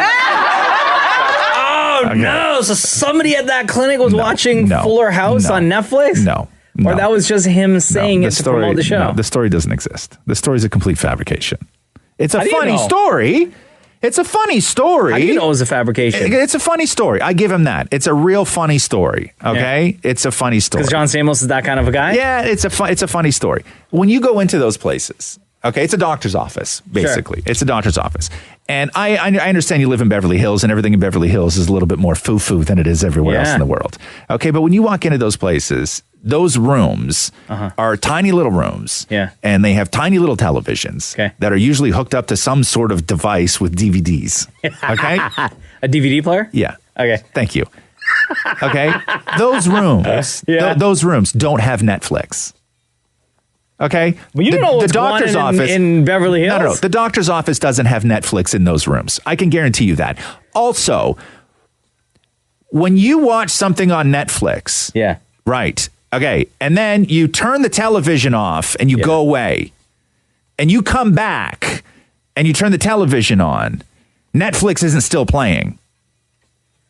No, but it's not. Whatever you're watching, would it not, after a certain period of time, if you're not watching it, isn't it still on and it says, would you like to continue watching? Yeah, but he said, I turned it on and Fuller House was on. So maybe he clicked the button that said, yes, I'll continue watching. But that changes the story then. Oh, I got to listen to this. Listen to this again, okay? Because I think it's a true story. lovely story, but it's I forgot. Oh, please we had to tell go it here. early, trying to get you pregnant. We had, we had to do a thing, and we had to go to a fertility place, and I had to go give a sperm sample. And they said, if you need any stimulation or whatever, there's videos and there's this TV here, and just turn the. So the TV. So I said, all right. Turn the TV on. It's on Fuller House. Comes up. My hand to God. And I'm like, if I'm going to masturbate to myself, it's going to be my old self, not the new. Great story. Great story. Look at you, right? CSIing this whole situation. Right. Breaking it down. You know what I mean? Great story. There's a regular Gil Grissom up in this joint. Yeah, great story. And I could understand had he even said, I turned the TV on if it was on the Netflix main menu and my option one was to watch Fuller House. I would have believed that story. Sure. But to say that you turned the TV on and Fuller House was on is just not true. It's just not true. I don't even believe at this point that the guy even went to donate sperm. I don't know what to believe, John Stamos. Kimmy Gibbler. The Roz and Mocha Show podcast. Yeah. I think it's way too early. I don't think it's needed. And I have a big problem with the fact that they are doing a reboot of the Shrek movies. What do you mean a reboot? So the guy that is the head of the Illumination brand, which is the brand that is responsible for like the Minions and Despicable Me, and the new Grinch movie and the movie Sing, great animators, all blockbuster monster hits, are now taking the Shrek franchise and also the Puss in Boots movie and redoing them, but not really changing much of the story, doing the exact same story, but for all the movies in a current updated technological aspect. First of all, there is already new Puss because like Puss has like a show, like there's On episodes Netflix, on Netflix. We watch it all the time. Yeah, so that series ran from 2015, I think, up until now. I think the last season is happening now. We watch a ton of Puss in Boots. So a ton. They are redoing Shrek. That's crazy. Which Shrek, I believe, is, I don't know, I think it's too soon. I don't think it's needed. But is it a show? But it's a show, though, right? It's movies? Yeah, Really? they're redoing the movies. Now, excuse me, there's no word on whether or not they're going to bring back Mike Myers, Eddie Murphy, Cameron Diaz for their voices, but I don't think you can do any of these movies without those voices. You need those voices. Yeah, you definitely need Mike Myers. You definitely need Eddie Murphy. You definitely need Antonio Banderas because Antonio Banderas is Puss. Like that is just it. Totally. Like he is. You need all those voices. And I love Shrek, but I've come to really love Puss in Boots. I love that show. I really do. It's great. It's a fantastic show. And I'm okay with them rebooting it if it's because I'm okay with them rebooting it if it is Mike Myers, Eddie Murphy, and everybody else who had done the voices in Shrek, because then it won't feel like something completely new. But I don't think you need to remake Shrek. I don't think you need to do Shrek's origin story again, because Shrek's origin story is perfect. Also, Smash Mouth. Oh, right. You can't do Shrek without Smash Mouth. You can't do Shrek without I'm a Believer. You can't do Shrek without, what's the other song that they used in that movie? I don't recall right now. Smash Mouth is like praying that this happens because they're like, we want more royalty checks. What I mean, it's a whole new storyline. It's a whole new storyline. So they're not going to original cast, whole new storyline. Okay, so not a reboot. No, but they're saying it's being called a reboot, but it's the whole new storyline. But they have to. He's quoted as saying, but it has to be kept with the original cast. Okay. So I'm okay with that then. I'm fine with that. So basically just new Shrek and new Puss. Right? Oh, I'm reading it as they're rebooting the entire thing, starting from the beginning. Oh, well, I don't know. The first Shrek is perfect. Don't mess with the first Shrek. I agree. And don't change Lord Farquaad's hair because his hair is perfect. Right? Gingy is perfect. Like everything in that movie's perfect. Yeah. Right? Like everything in Shrek is perfect. It's the perfect movie. It really is the perfect movie. I love Shrek. I think they need to stay away. Just come up with another idea. I would be cool if they just did another Shrek movie. Sure. Yeah, but if this is true, where it's a new storyline, then that's what it is, and it's great. Yeah, I have no problem with that, but I don't want you to redo the origin story of Shrek. Yeah, please don't. No. Not down with that. Here we go. The Roz and Mocha Show podcast. All right, welcome to the Roz and Mocha Show, Fiona. What is going on? So essentially, here's my situation. On Friday, I got an offer for another job, but I'm currently employed, and I'm hesitating on taking the new job. Okay, what's the hesitation? How did they find you? Is it a job that you had already applied for? They recruited me. Oh, okay.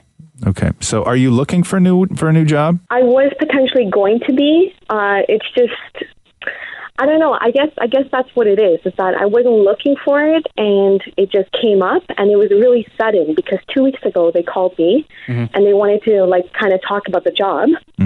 And then I went last week to hear a little bit more from the hiring manager about the job. And I'm not exaggerating, but literally 5 minutes after I left the interview, they offered me the job. Okay. So you already met with them. So you're interested. Now, when people do this kind of thing, they're interested in two different things. One, they are looking to make a move and possibly find a new job. Number two, the reason why you do stuff like this is because it's incredibly flattering. Yeah, I would say so. Right? It's incredibly flattering. You get a call out of the blue. Somebody's like, hey, we hear your hot stuff. We want to meet with you. And then you're like, oh, I gotta meet with these people. They think I'm great. And then you go and you meet with them. And then you walk out of the room and your phone rings and they're offering you work. It's very flattering. Yes. Okay. So, but do you actually want to do the job that they want you to do? It's doing the same thing that I'm doing. It's just making like $5,000 more. And I guess what it is I don't know if I'm hesitating because I'm comfortable where I am. Sure. If that makes sense. Yeah, totally. But there's a difference. Are you comfortable and safe? Yes. Okay, so you're comfortable and safe. So it's not. I mean, there's not a lot of motivation to leave. I would say $5,000. I don't know what you make for a living, but $5,000 to me does not sound like a giant raise or worth uprooting your life or even taking a real chance over. Now that's $5,000 before taxes too. Yeah, if there was a lot of room to kind of grow in this job, or if there were other motivations, but I would say yes, it's extremely flattering, and I think that if they're going to come after you. And they're going to invite you in and you're going to have a meeting with them. And then right out of that meeting, they call you and offer you a job. I think you can get more than $5,000 out of them. Do they know what you currently make? They have I told them the area that's in and around, right? Well, why would you do that? Oh, is that a mistake? Did you? Huge mistake. Did you tell them what you made? This is before they offered you the job? Yes. Okay. Yeah. Never do that. Okay. Never do that. You're shooting yourself in your foot. Screwed yourself in trying to get a little bit more cash out of them. Yeah, that's why they only offer you an extra $5,000. Is this new company that's offering you the job? Can you see a future with them? Okay, so here's the thing. So I don't necessarily see a future with them. What it is they're using a system that I used to use that's recognized in the industry. Right. And currently I'm using a system that's not as recognized. And so I wanted to go back there so that I can kind of, build on that so that in the future, I'll be even more in demand, if that makes sense. So this new job you would use to catapult yourself into an even newer job or the next opportunity. Okay. Exactly. Yeah, sure. I mean, God, leaving somewhere that is, kind of comfortable and they like you and they treat you well for $5,000, I would never recommend anybody doing that. But if you're legitimately looking to make a move because you want to make more moves, okay? If this is a move that will allow you to eventually make more moves, then that's the justification for leaving. Exactly. Yeah. That's all it is. Yeah. Okay. Well, you know what to do. If you want to leave, you're going to leave. And if you don't, I don't think that anybody should convince you based on what you've said to us, other than it is extremely flattering for somebody to call and say that you're awesome and that they want you. Hell yeah. Yeah, for sure. Right. Even when it's like a guy or a girl, you know what I mean? That you have no interest in. Like when when somebody flirts at you and you have no interest in them. Yeah. It's still fun. It's flattering. Yeah. It's flattering. No, for sure. Yeah. I agree 100%. Yeah. Does that help, Fiona? Okay. It does. I have until 9 a.m. to make a decision. So. Oh wow. Damn. Oof. Yeah, it's kind of close, and I just need an outsider's perspective on it. Yeah. Okay. Did you ask anybody else what they thought? Yeah, everyone said, my family and close friends that are in the same industry. Mm-hmm. Yeah. They said, make the move. Right. Okay. Well, it seems like you want to make a move. You just need somebody to kick you in the ass a little. Exactly. That's what I'm looking for. Okay, we'll consider this a kick in the ass. Awesome. Hell yeah. Go make that extra $5,000 before taxes. I know it's not much. No. You go and do your thing and take all the flattery and money that anybody's going to throw at you. Okay, cool, guys. Okay. All right. Thanks, Fiona. Okay. All right. Love. Have a good one. Bye-bye. You too. Okay. Bye-bye. Bye. The Roz and Mocha Show podcast. All right, nerd. Come on, man. On the podcast, you're going to do me like that? Yep. All right, fine. It's that time. Mocha, are you ready? Uh-huh. Let's do the news. A Roz and Mocha Show and Kiss 92.5 News Break. So last night was Rick Grimes' final episode of The Walking Dead. I don't know if anybody's still watching The Walking Dead. But everyone was expecting him to die. And then immediately after The Walking Dead... Yeah. They announced... Spoiler alert, by the way. Yeah, sorry. That Andrew Lincoln, who plays Rick Grimes, would be the star of a new trilogy of straight-to-TV movies featuring his character from The Walking Dead and various other characters of The Walking Dead. This according to AMC and executive producer Scott Gimple. They're heading into production sooner than later with 2019 as a start date. So it's another Walking Dead show? So they're going to be 3 standalone movies. that tie into the show? That is The Walking Dead and Rick Grimes. So his character's not done yet. He's just done on The Walking Dead. But then he branches off into his own movies. Yes. That's stupid. Right? Weird. I don't know. I stopped watching Walking Dead. No, so did I, but there was a lot of confusion last night because people were expecting him to die. People were expecting the character to die, not go missing, is I think what happened. And so what? The fans movies were are, prepared to say goodbye last night, as all the characters did. And the characters, everybody's treating it like he died, but then after the show finished, they immediately announced that they're doing 3 movies with the same character in the same world. But he's just not going to be part of Walking Dead, so he's getting his own show. That's stupid. Right? Get in the house, Coral. Right. It's like when the Vernon Shirley got their own show from Happy Days, right, Maury? Yeah. It's the only reference I could think of. That's the exact same thing. Here we go.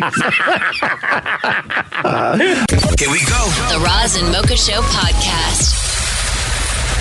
Vancouver casino sort of apologizes to Drake after Drake ambiguously says that he was racially profiled, I guess. So I don't understand exactly what happened because nobody's really saying much. But a Vancouver casino said that it, quote, categorically stands against racism after Drake accused it of profiling him. On Instagram, Drake called Park Vancouver, quote, the worst run business that he's ever witnessed. Wow. He said the casino did not allow him to gamble despite providing everything they originally asked him for. Drake didn't elaborate, and his representatives declined to comment any further. Now, following Drake's post, the casino on their website was flooded with negative comments.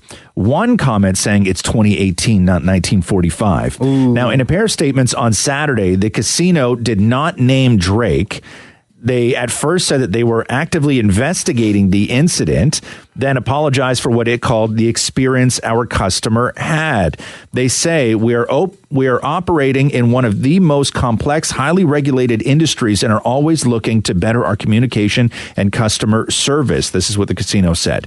We are constantly improving our communication process to ensure that these new regulations are better understood by all guests. So here's the new regulation. When Drake turned around and said that he provided them with everything they needed, everybody was like, well, what is that? What would you have to provide a casino? By the way, I just checked Drake's Insta. Yeah. That post isn't there anymore. Right. He deleted it. So I'm guessing they sorted this out. Now, the rules, which took effect in January with casinos in BC, they said that they have to gather detailed information on the source of players' funds for all transactions over $10,000. Okay. So if you are going to be doing anything with more than 10 grand in their casino, they need to know where that money came from.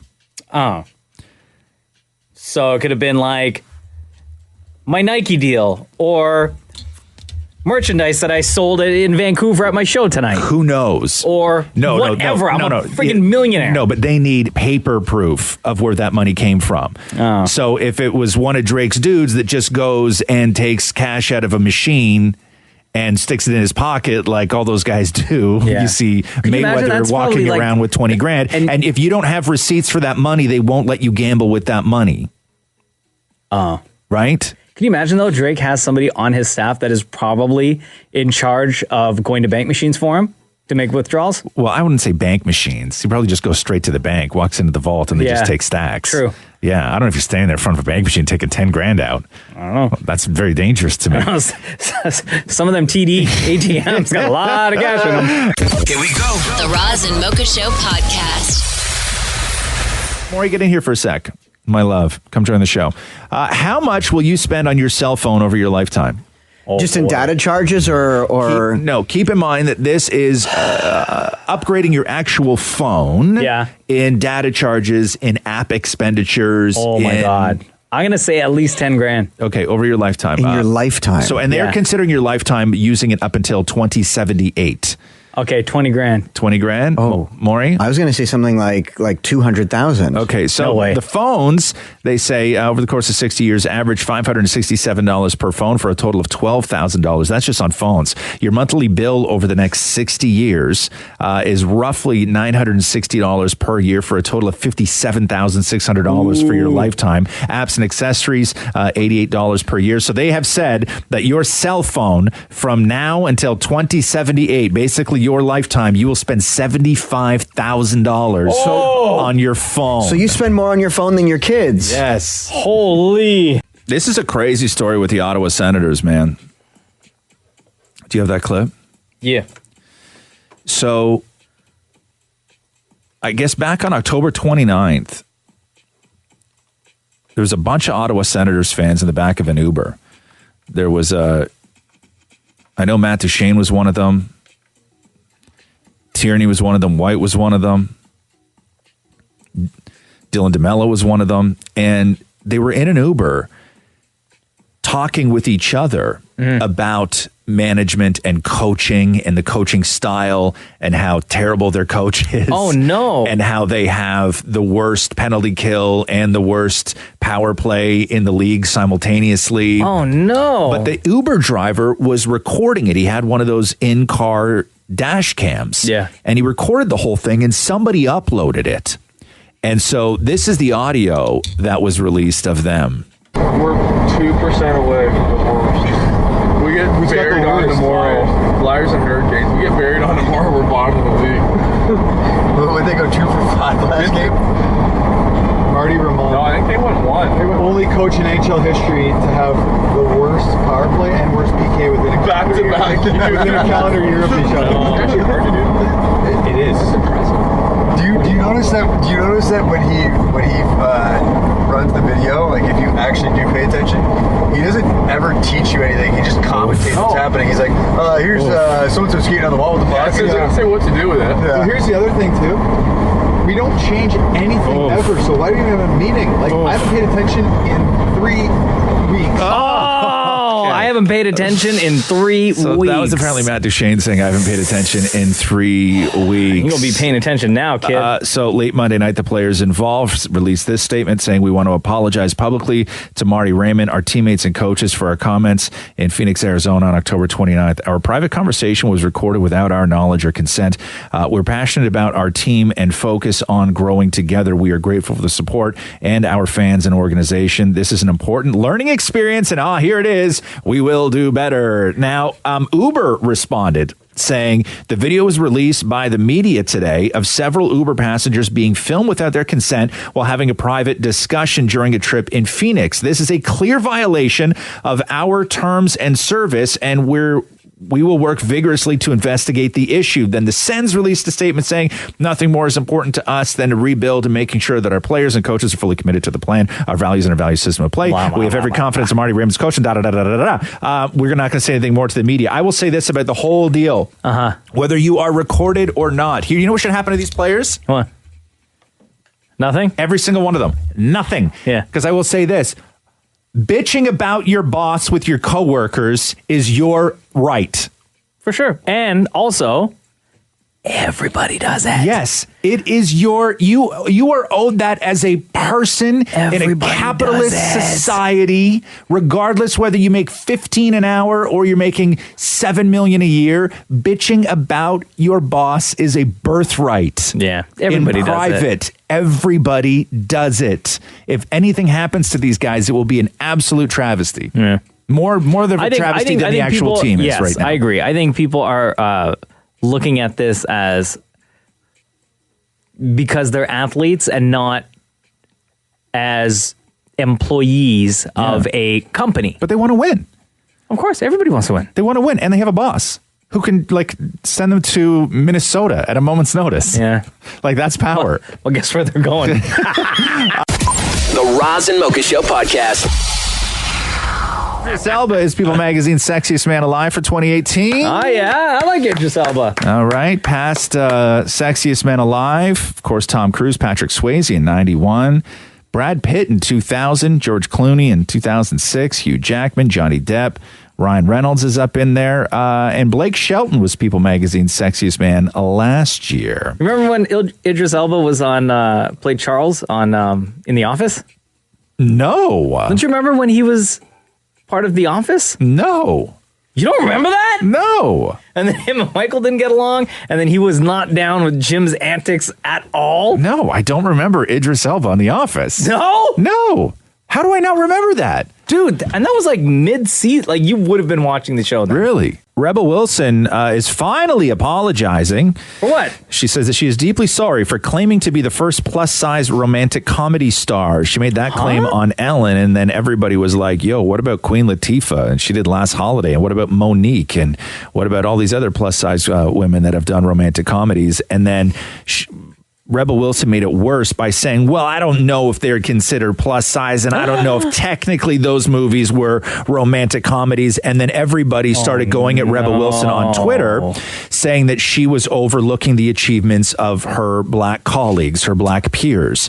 And then Rebel Wilson started blocking black people on her Twitter.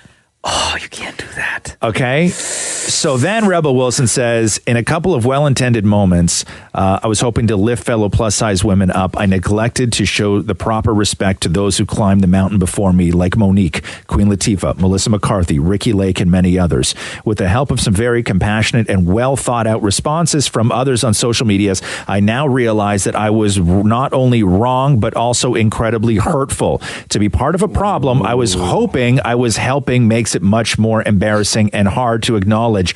I blocked people on Twitter because I was hurting from the criticism, but those are the people I actually need to hear more of, not less. Again, I'm deeply sorry. So that took all of how long? I don't even know.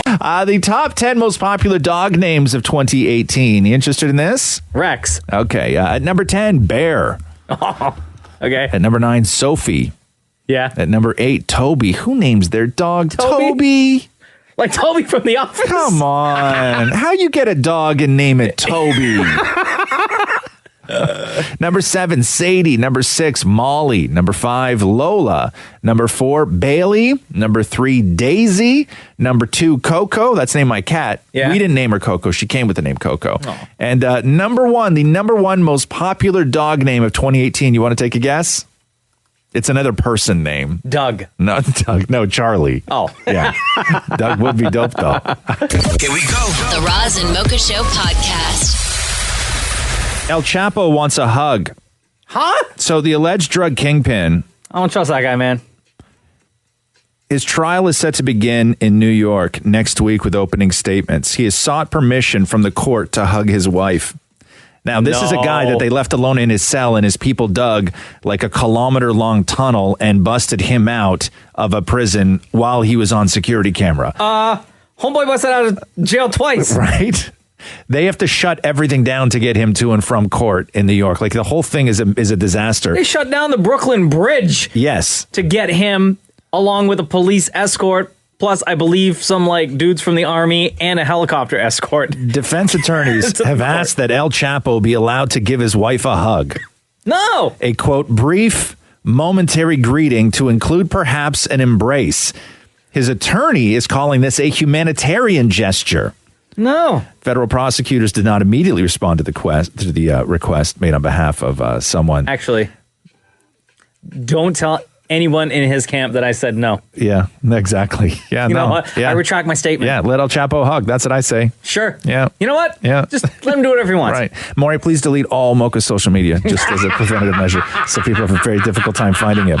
Little John, as we know, was on seasons 11 and 13 of The Apprentice. Donald Trump liked him so much, he actually singled him out, if you remember, and gave him $100,000 for his charity. So this is Donald Trump and Little John on The Apprentice in 2013. Little John, come up here. So I'm going to give Little John, for your group, I think they'll be very happy, $100,000. What?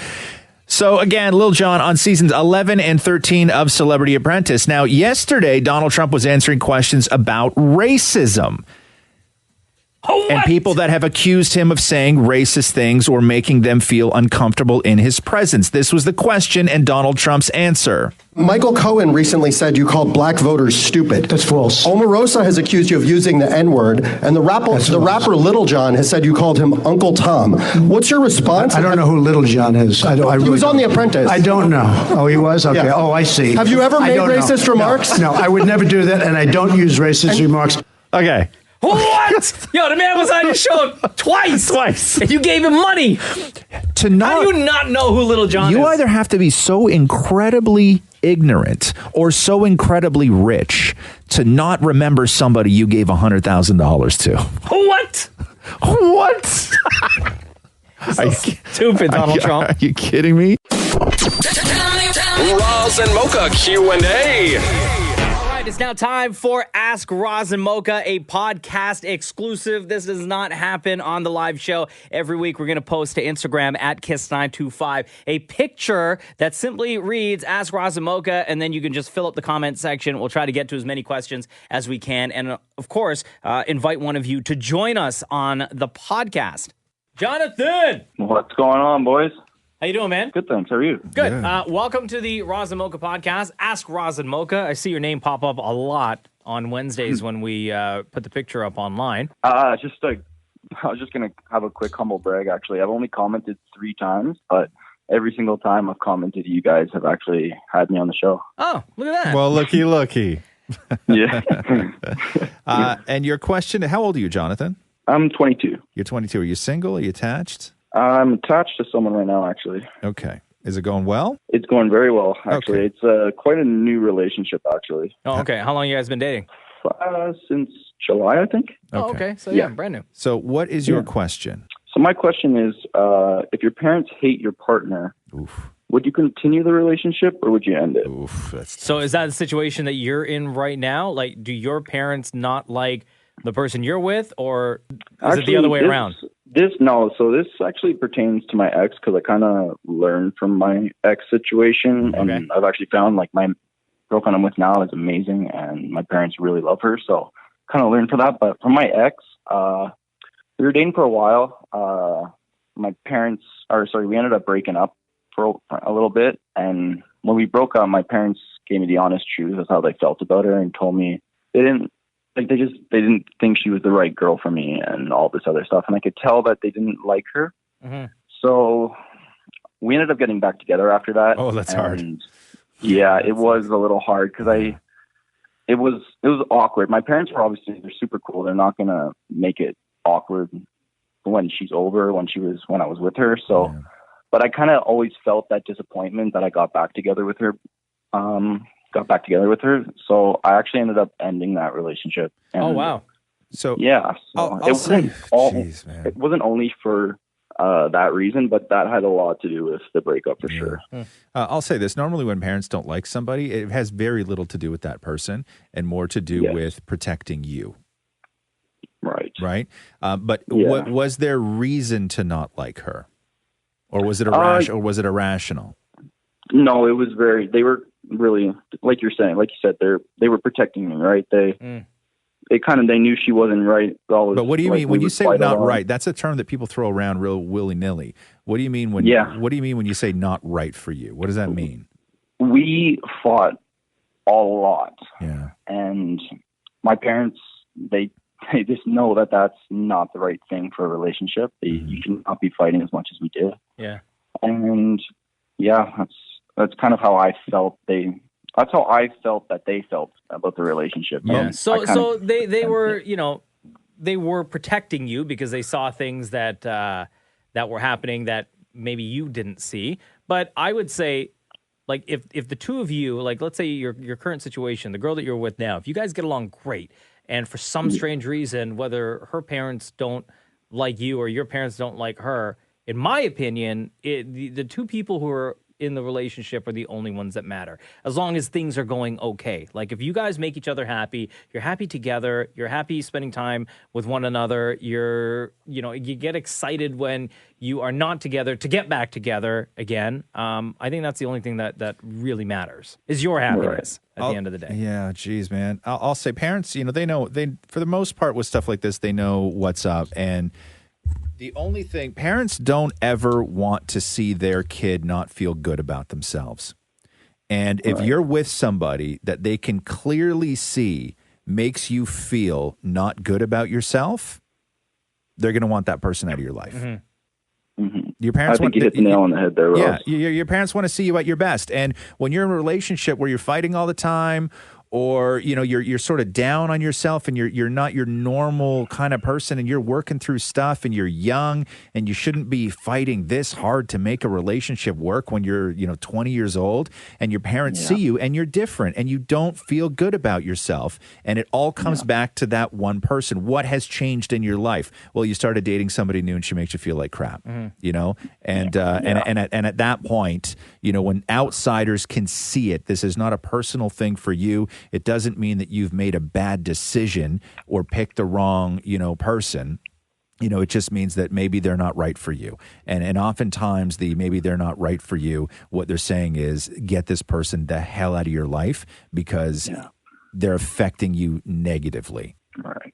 And there's no upside. There's no upside to that.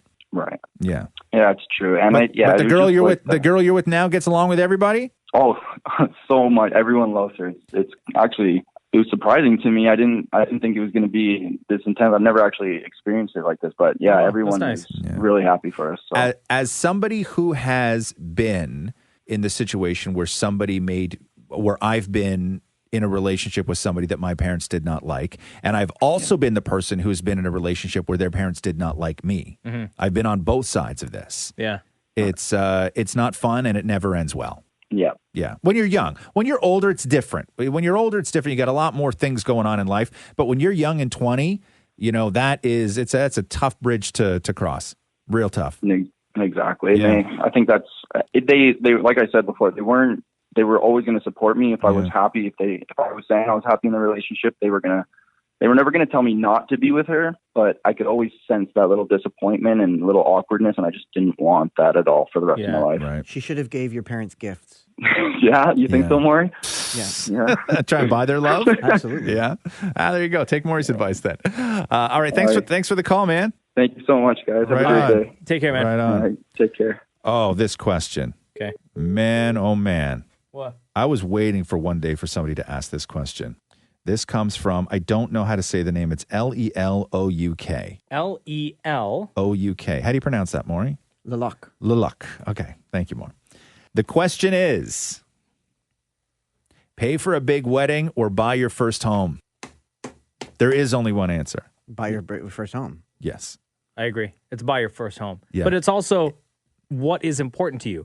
I mean, I think that this person is asking this question because there's a struggle happening and maybe arguments happening as well between individuals or families. But I would, without a doubt, say buy your first home. Let me rephrase the question. And I'm assuming that they're from a place where real estate is decent prices and we're okay with mortgage rates and everything else, right? Yeah. So let's just go from there where it's even. So let me rephrase the question. How do you pronounce the name, Maury? Lelouk. Lelouk. Let me rephrase the question, Lelouk.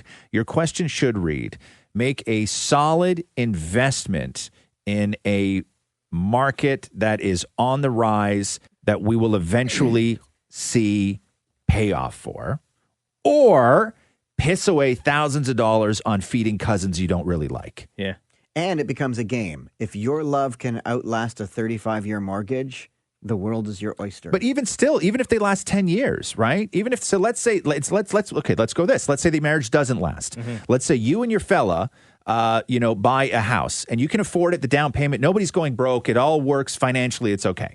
So let's say they don't last 40 years together to be able to pay off that 35-year mortgage, Maury. Let's say they only last 10 years. Okay, so they spend $40,000 on a wedding. They break up 10 years later. Oh, then you that both is a make massive money. That's a massive loss. Now, you buy a house and you have to sell it 10 years later because you broke up and you want to move here and you want to move here. You're actually walking away with something. Because you both made money on the increase of the house. Right. So it's almost better if you break up. No. Yes. No. If you have That's the a chance whole other question. and the opportunity to buy your first home together, do that. Yeah. And do the wedding thing down the road. Do that later. But Maury, somebody did ask, how long should I be married for? I'm kidding. That's not an actual question on here. 35 years.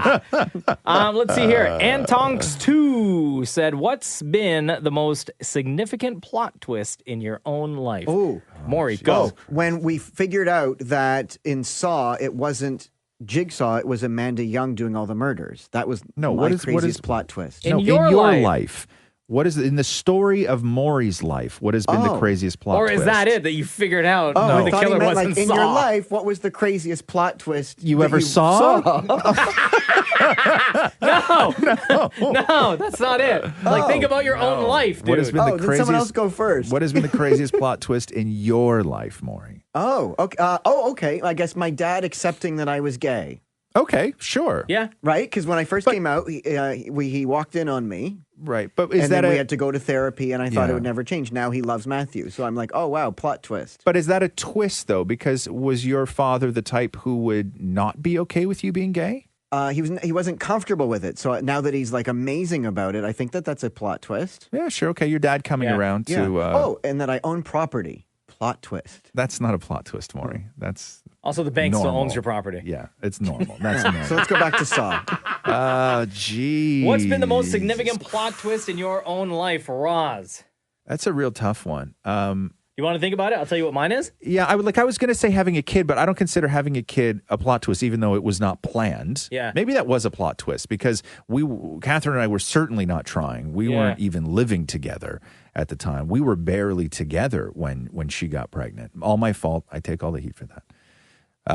But yeah, so that was a plot twist. But I would say going through most of my adulthood without my dad was the biggest plot twist. Because I thought that as I grew up and sort of went through if I was ever going to become a dad or sort of build that life and grow up, you know, I thought that I would be doing it with him where I would, you know, get to sort of have those dad moments with him while I was a dad. Yeah. And so I think not having that was a plot twist where I had to rely on different things and I sort of had to recalibrate life a little bit to kind of go through a lot of that on my own. I love my mom.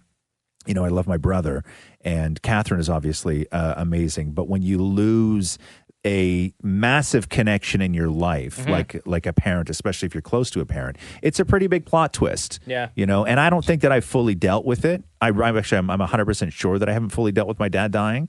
And I will one day, just not today. Yeah. And I've been saying that for years. But I think that that's a significant plot twist when you lose that, and you got to kind of, even though you have amazing people in your life, you feel that you are on your own for a good portion of it. And then what happened? And then what happened? And look at me now, Maury. And then he figured out who the killer was and Saw. Yeah. Plot twist in your life? I would say meeting Jenna and getting married, because for, God, years, like forever, I was okay with being single. And I'll never forget this. There was one particular night, like 15 years ago, that DJ Climax, who works with us, he's my best friend. Yeah. And there's one night, like 15 years ago, we had this long, super long, serious conversation about the future. And he was like, dude, don't you ever want to like get married? Don't you want to start a family? And at that time in my life, I was okay with being single. Yeah. And I had accepted the fact that I was going to be single by choice for the rest of my life, because I was just so like into my work, into my career, and wanting to advance in this radio business, that's where my entire focus was. And I was all right with not starting a relationship, anything like that. And then that one night that unexpectedly I met Jenna, and in my mind I was like, holy crap, this girl is the best. And then we started seeing each other, started dating, and I was like, yep, plot twist. Yeah. I'm going to ask this girl to marry me. We're going a different direction now. Hell yeah. Yeah. No, okay. Right? I buy that. Also, Maury Saw. The real killer was Anna. Yeah. Okay, Julia Dutch says, how do you feel about people going into full Christmas mode on November 1st? I love it. It's fantastic. I'm all for it. Yeah, I think I'm all it's for fine. it. Go If you for it. love Christmas Bah. that much, Whatever. It's the You do greatest you. thing. We're already playing Christmas music in our house. Yeah, you can't be unhappy sitting in front of the Christmas tree in the living room. And if you do, you shouldn't. And if you are unhappy, you shouldn't have one. But it's such a joyous time. I love it, man. Especially when you got kids around, or even Maury and Matthew without kids. They're just so into it. Like they're We're so having an into argument it right that now because I want to put the tree up this weekend, but Matthew says he wants to wait a week because he doesn't want the ornaments to get dusty. right. how dirty is your place? Jennifer RN writes, have you guys ever napped or fallen asleep accidentally during the show? That's a no for me, a no for Mocha, and a yes for Maury. Yeah, for sure. You don't even have to explain. We know you've fallen asleep. Yeah, Maury's fallen asleep during the show before. Okay, David Capiteo, pick any celebrity. If you can live like them for just one day, which celebrity would you pick? Like a Freaky Friday type of thing. Well, I think we all know. I know for me, exactly what I would do. The answer for me is The Rock. Duh. Really, huh? Hell yeah. Yeah. See, you're a nice person. That's why your mind went that way. Oh, why? Who did you think? I immediately thought Kim Kardashian, and I would destroy the whole empire in that one day. Oh my God. Wow. Okay then. With that big ass and everything. I would take it all down. Really? Yeah, I would destroy everything. I would end every relationship. I would burn it to the ground. Wow. Yeah. That's like real dark. Right? Actually kind of making me feel uncomfortable right now. Maury, how about you? If you could live in, pick any celebrity, if you can live like them just for one day, which celebrity would you I pick? would say currently I would want to live like Anthony from Queer Eye, just so that I could look in the mirror and see what he looks like naked. Yeah, fair enough. Wait. Oh, I would also do that if I was Kim Kardashian. That would actually be the first thing I would do. Even though I know and I've seen it many times, I would still do that, I think. Okay. I'd take a shower. That's what I would do. I would take a shower. That's Kim Kardashian. Yeah. And then I would crush things with that big giant ass. I would just like find stuff around the house and crush things. Yeah. Anne asks, if you could live in any universe, which would it be? For example, Marvel Universe, Harry Potter Universe. Maury, I have a feeling I know exactly what Maury's answer is going to be. What? Sex and the City. Oh, I was going to say the Golden Girls universe. Oh. Jeez, man. Well, you want to live in a retirement community in Florida? Eating a lemon meringue poppy Okay, like every Sex other and the day? City universe, it's just you're living in New York, which is fabulous. But like, I thought it would be. So you want to live in Florida? No, but like you would be living with those characters. Like you would be which is friends with the even gals better from than Sex living- and the Sex City. and the City one. All they just complain about the people they're sleeping with. The Golden That's Girls. all you do. You fit like a glove. But at least the Golden Girls one, they don't have to go to a job. They're all retired. Wow. Okay. God If you damn, could that's live a tough in question. any universe, which would it be? Well, to go along with the last guy Ooh. that asked about who I would want to switch lives with, I said The Rock. So any universe I'd want to live in would be the WWE universe. But then you got to fight all day. So what? I'm But, swole like The Rock. but hold on a second here. You do live in the WWE universe. Like living in the Harry Potter universe, that means like magic is real and there's Hogwarts and right. and the Avengers universe, that means like Iron Man, like we would be walking down the street and Iron Man could fight a guy. Like that, you'd be living in that universe. Yeah, but it's a scary universe. Every day you're looking behind your back. Well, that's yes. That's why it's an interesting question. I mean, but the Breaking Bad universe would be cool because then think of all the money you'd make. Why didn't you say the Saw universe, Maury? Plot twist.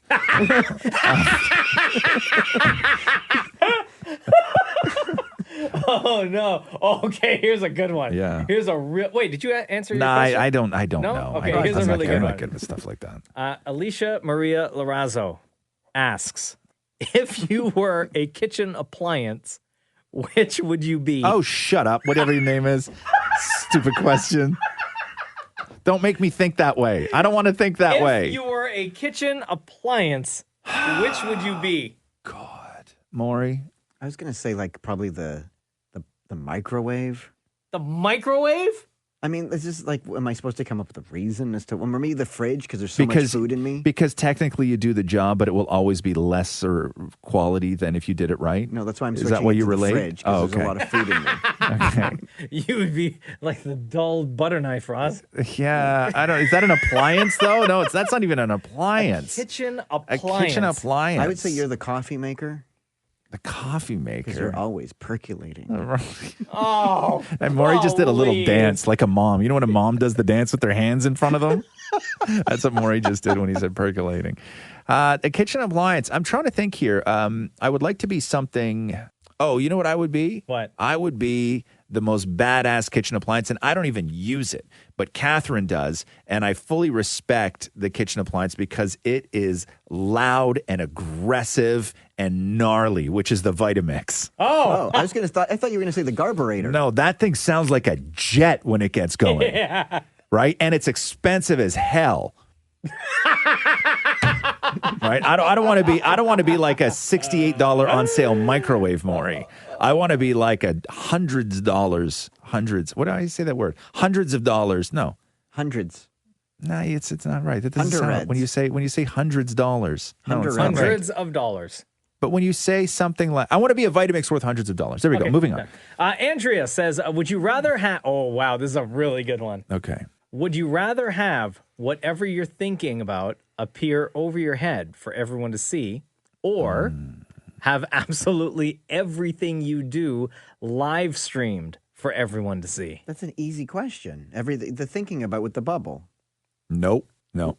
I would say the live streaming. Live streaming. See, that would get me in trouble, so I'm going to have to go with the thought bubble. No, Maury. No, but the thought bubble, you would the get in thought bubble trouble will as get you well. into more trouble. Your thoughts are way worse than your actions. I don't know about that. Maury, your thoughts are way worse than your actions. I'll tell you what would kill everybody is that one moment of intimacy where somebody else's face flashes in front of your in the back of your mind. That never happens. And that's what appears above your head. It's when you're standing in front of your boss and they're talking to you, and just for 1 second you think the words "shut the F up." That pops in front of your head. Yeah, but think about all the stuff you do that's live streamed. But you have a choice not to do that, though. We're just going to get to watch you build a deck. Right, but you have a choice to not do that stuff. You don't have to micro cheat all the time while your husband's at work. Like, you don't have to do that. But then again, if Maury stopped all that, when his husband was home, the only thing that would pop up in front of his head would be other dudes that he's no longer looking at on Instagram. Right. I wonder what Darcy's up to. Matthew would be like, really? Again with the Darcy thoughts? Really? Yeah, you just thought of him like 7 seconds ago. Any more? Yeah, hold on here. What is more important, truth or happiness? Truth. Always truth. Happiness. But can you have happiness without truth? Absolutely. Okay. Wow. That is the most Maury answer of all Maury answers. Yeah, I love it. No, fair enough. If you can live your life that way, that's great. What are the top 3 TV shows you're watching right now? That comes to us from Christy Mooch. Yeah. Well, I mean, the great thing about the podcast is we don't know when people are going to discover this. So we can say what is around now. But if you see years later, these shows are going to sound wildly old. But shows that I'm obsessed with now are Bodyguard on Netflix. It's one of the best dramas that I've seen in forever. That one, I really love Ultimate Beastmaster, also on Netflix, because I watched that with my kid. It's sort of like American Ninja Warrior, only way more badass. Yeah. I like that show. And there was a show that we actually talked to the guy from, and I ran into an episode of it not that long ago again, and it was a really solid show, which was called Scam City, where this British guy would travel all over the world, and he would allow himself to be scammed in places like Argentina or Barcelona, or he would go to Japan, where they like street scammers basically. Yeah. And he would allow himself to get scammed, and then he would go and talk to the scammers about how they did it. He convinced all these people to go on camera and talk about the ways that he scammed. And like there's scams like where he almost got Black Widowed, which is you pick up a woman at the bar and then she brings you back to your apartment and they slip you something in your drink that paralyzes you. Yeah. And then they steal all your stuff, and she's the Black Widow. And so he almost got Black Widowed on this show. But it's a really cool show, and it's kind of like a travel show where you see all these great, beautiful places in the world, but then you're also introduced to how you get scammed in all these cities, which is incredible. So I actually still really love Scam City. What about you? Ballers, number 1. Yeah. Jersey Shore, number 2. Wow. And I'm still getting caught up on the latest season of Better Call Saul. Wow. Those are my top 3. Yeah, Maury? The Sinner. Yeah. I'm on season 2 of that. The That's a great Goldbergs. show. Yeah. This Is Us. Yeah. Law and Order. Yeah. And Friends. It's more than 3. That's more than 3. Friends. No, you can't say Friends. Are you hoping that people in like 1996 are listening to this episode of the podcast? It's still on every day. And What was? Go through your list again. The Sinner. Great, and it's a new show. Yeah. The Goldbergs. Okay. I love it because it's like about an 80s Jewish family. Right. Hello. No, but what was the question, though? Read the question again. What are the top 3 TV shows you're watching right now? Right. So what are the... okay, I guess this... What else is on your list? This Is Us.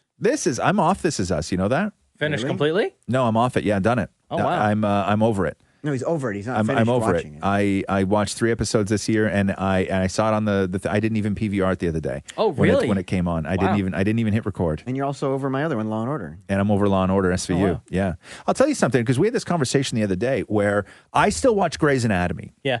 And Grey's Anatomy is the last network show that I think that I watch, where it's a traditional show with traditional pacing, commercials, everything else.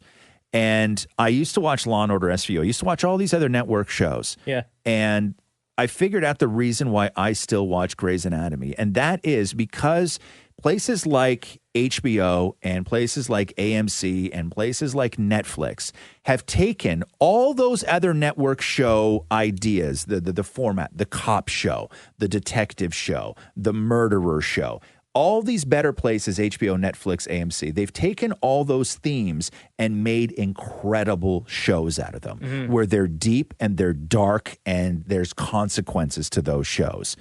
That's why I can't watch Law & Order anymore, because it's actually a joke. It's just not believable because they do it better on these other platforms. I still watch Grey's Anatomy because nobody has yet done an HBO or kick-ass Netflix show medical drama. Well, yeah, I guess not. Like, there hasn't been that amazing HBO version of a Grey's Anatomy. Well, I've never watched this show, but I remember seeing the ads for it on HBO a lot, was Nurse Jackie. With different, completely different. Oh, so you've seen that one? It's completely, completely different. I mean, where it's with the mom from Sopranos. I mean, it's about the doctors in the hospital where they're still screwing around in the elevator in the break room. Gotcha. They're saving people's lives. There hasn't been that high stakes version of that yet done on HBO or Netflix. So that's why I still watch Grey's, because it's sort of my tastes are still at that sort of network level. And then there's Friends. And end on this question, courtesy of Chicken Bro, a.k.a. Spencer the Boy. My man. Boy spelled B-O-I. Yeah. As it should be. When you were a kid, what was your worst/best nightmare or dream? What made it so good or bad?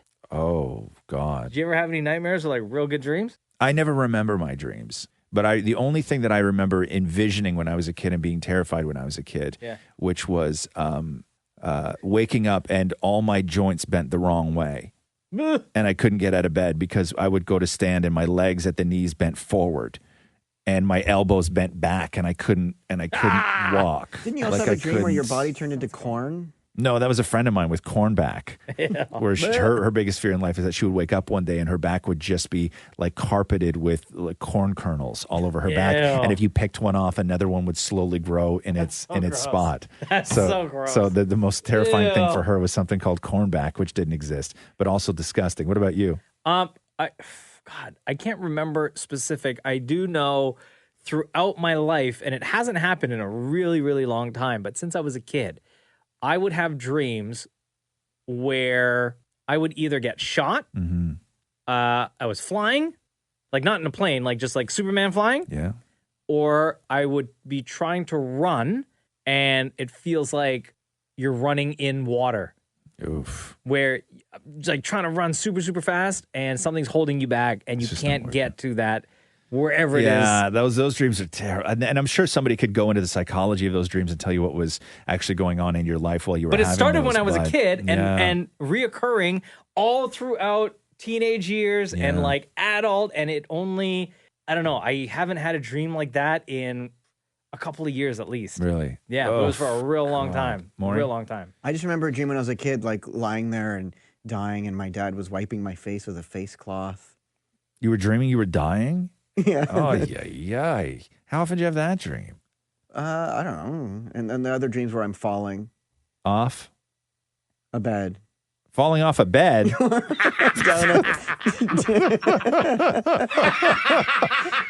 Like normally when people have the dream where they're falling, it's like through the sky or like off a building. But you would have a recurring dream where you fall off your bed and then down a shaft. Oh, and then down a shaft. Oh, no. All right, well, there you go. Ask Roz and Mocha every week. We'll post a picture on Instagram at Kiss925. Feel free to ask your question, and we'll try to get to as many as we can on the following week's podcast. And we will also invite one of you to join us on the podcast. Episode 54 is when we will speak to you next. Thanks for listening to the Roz and Mocha Show podcast. Catch the guys live weekday mornings from 6 to 10 on Kiss 92.5, Kiss925.com, or on the Kiss 92.5 app.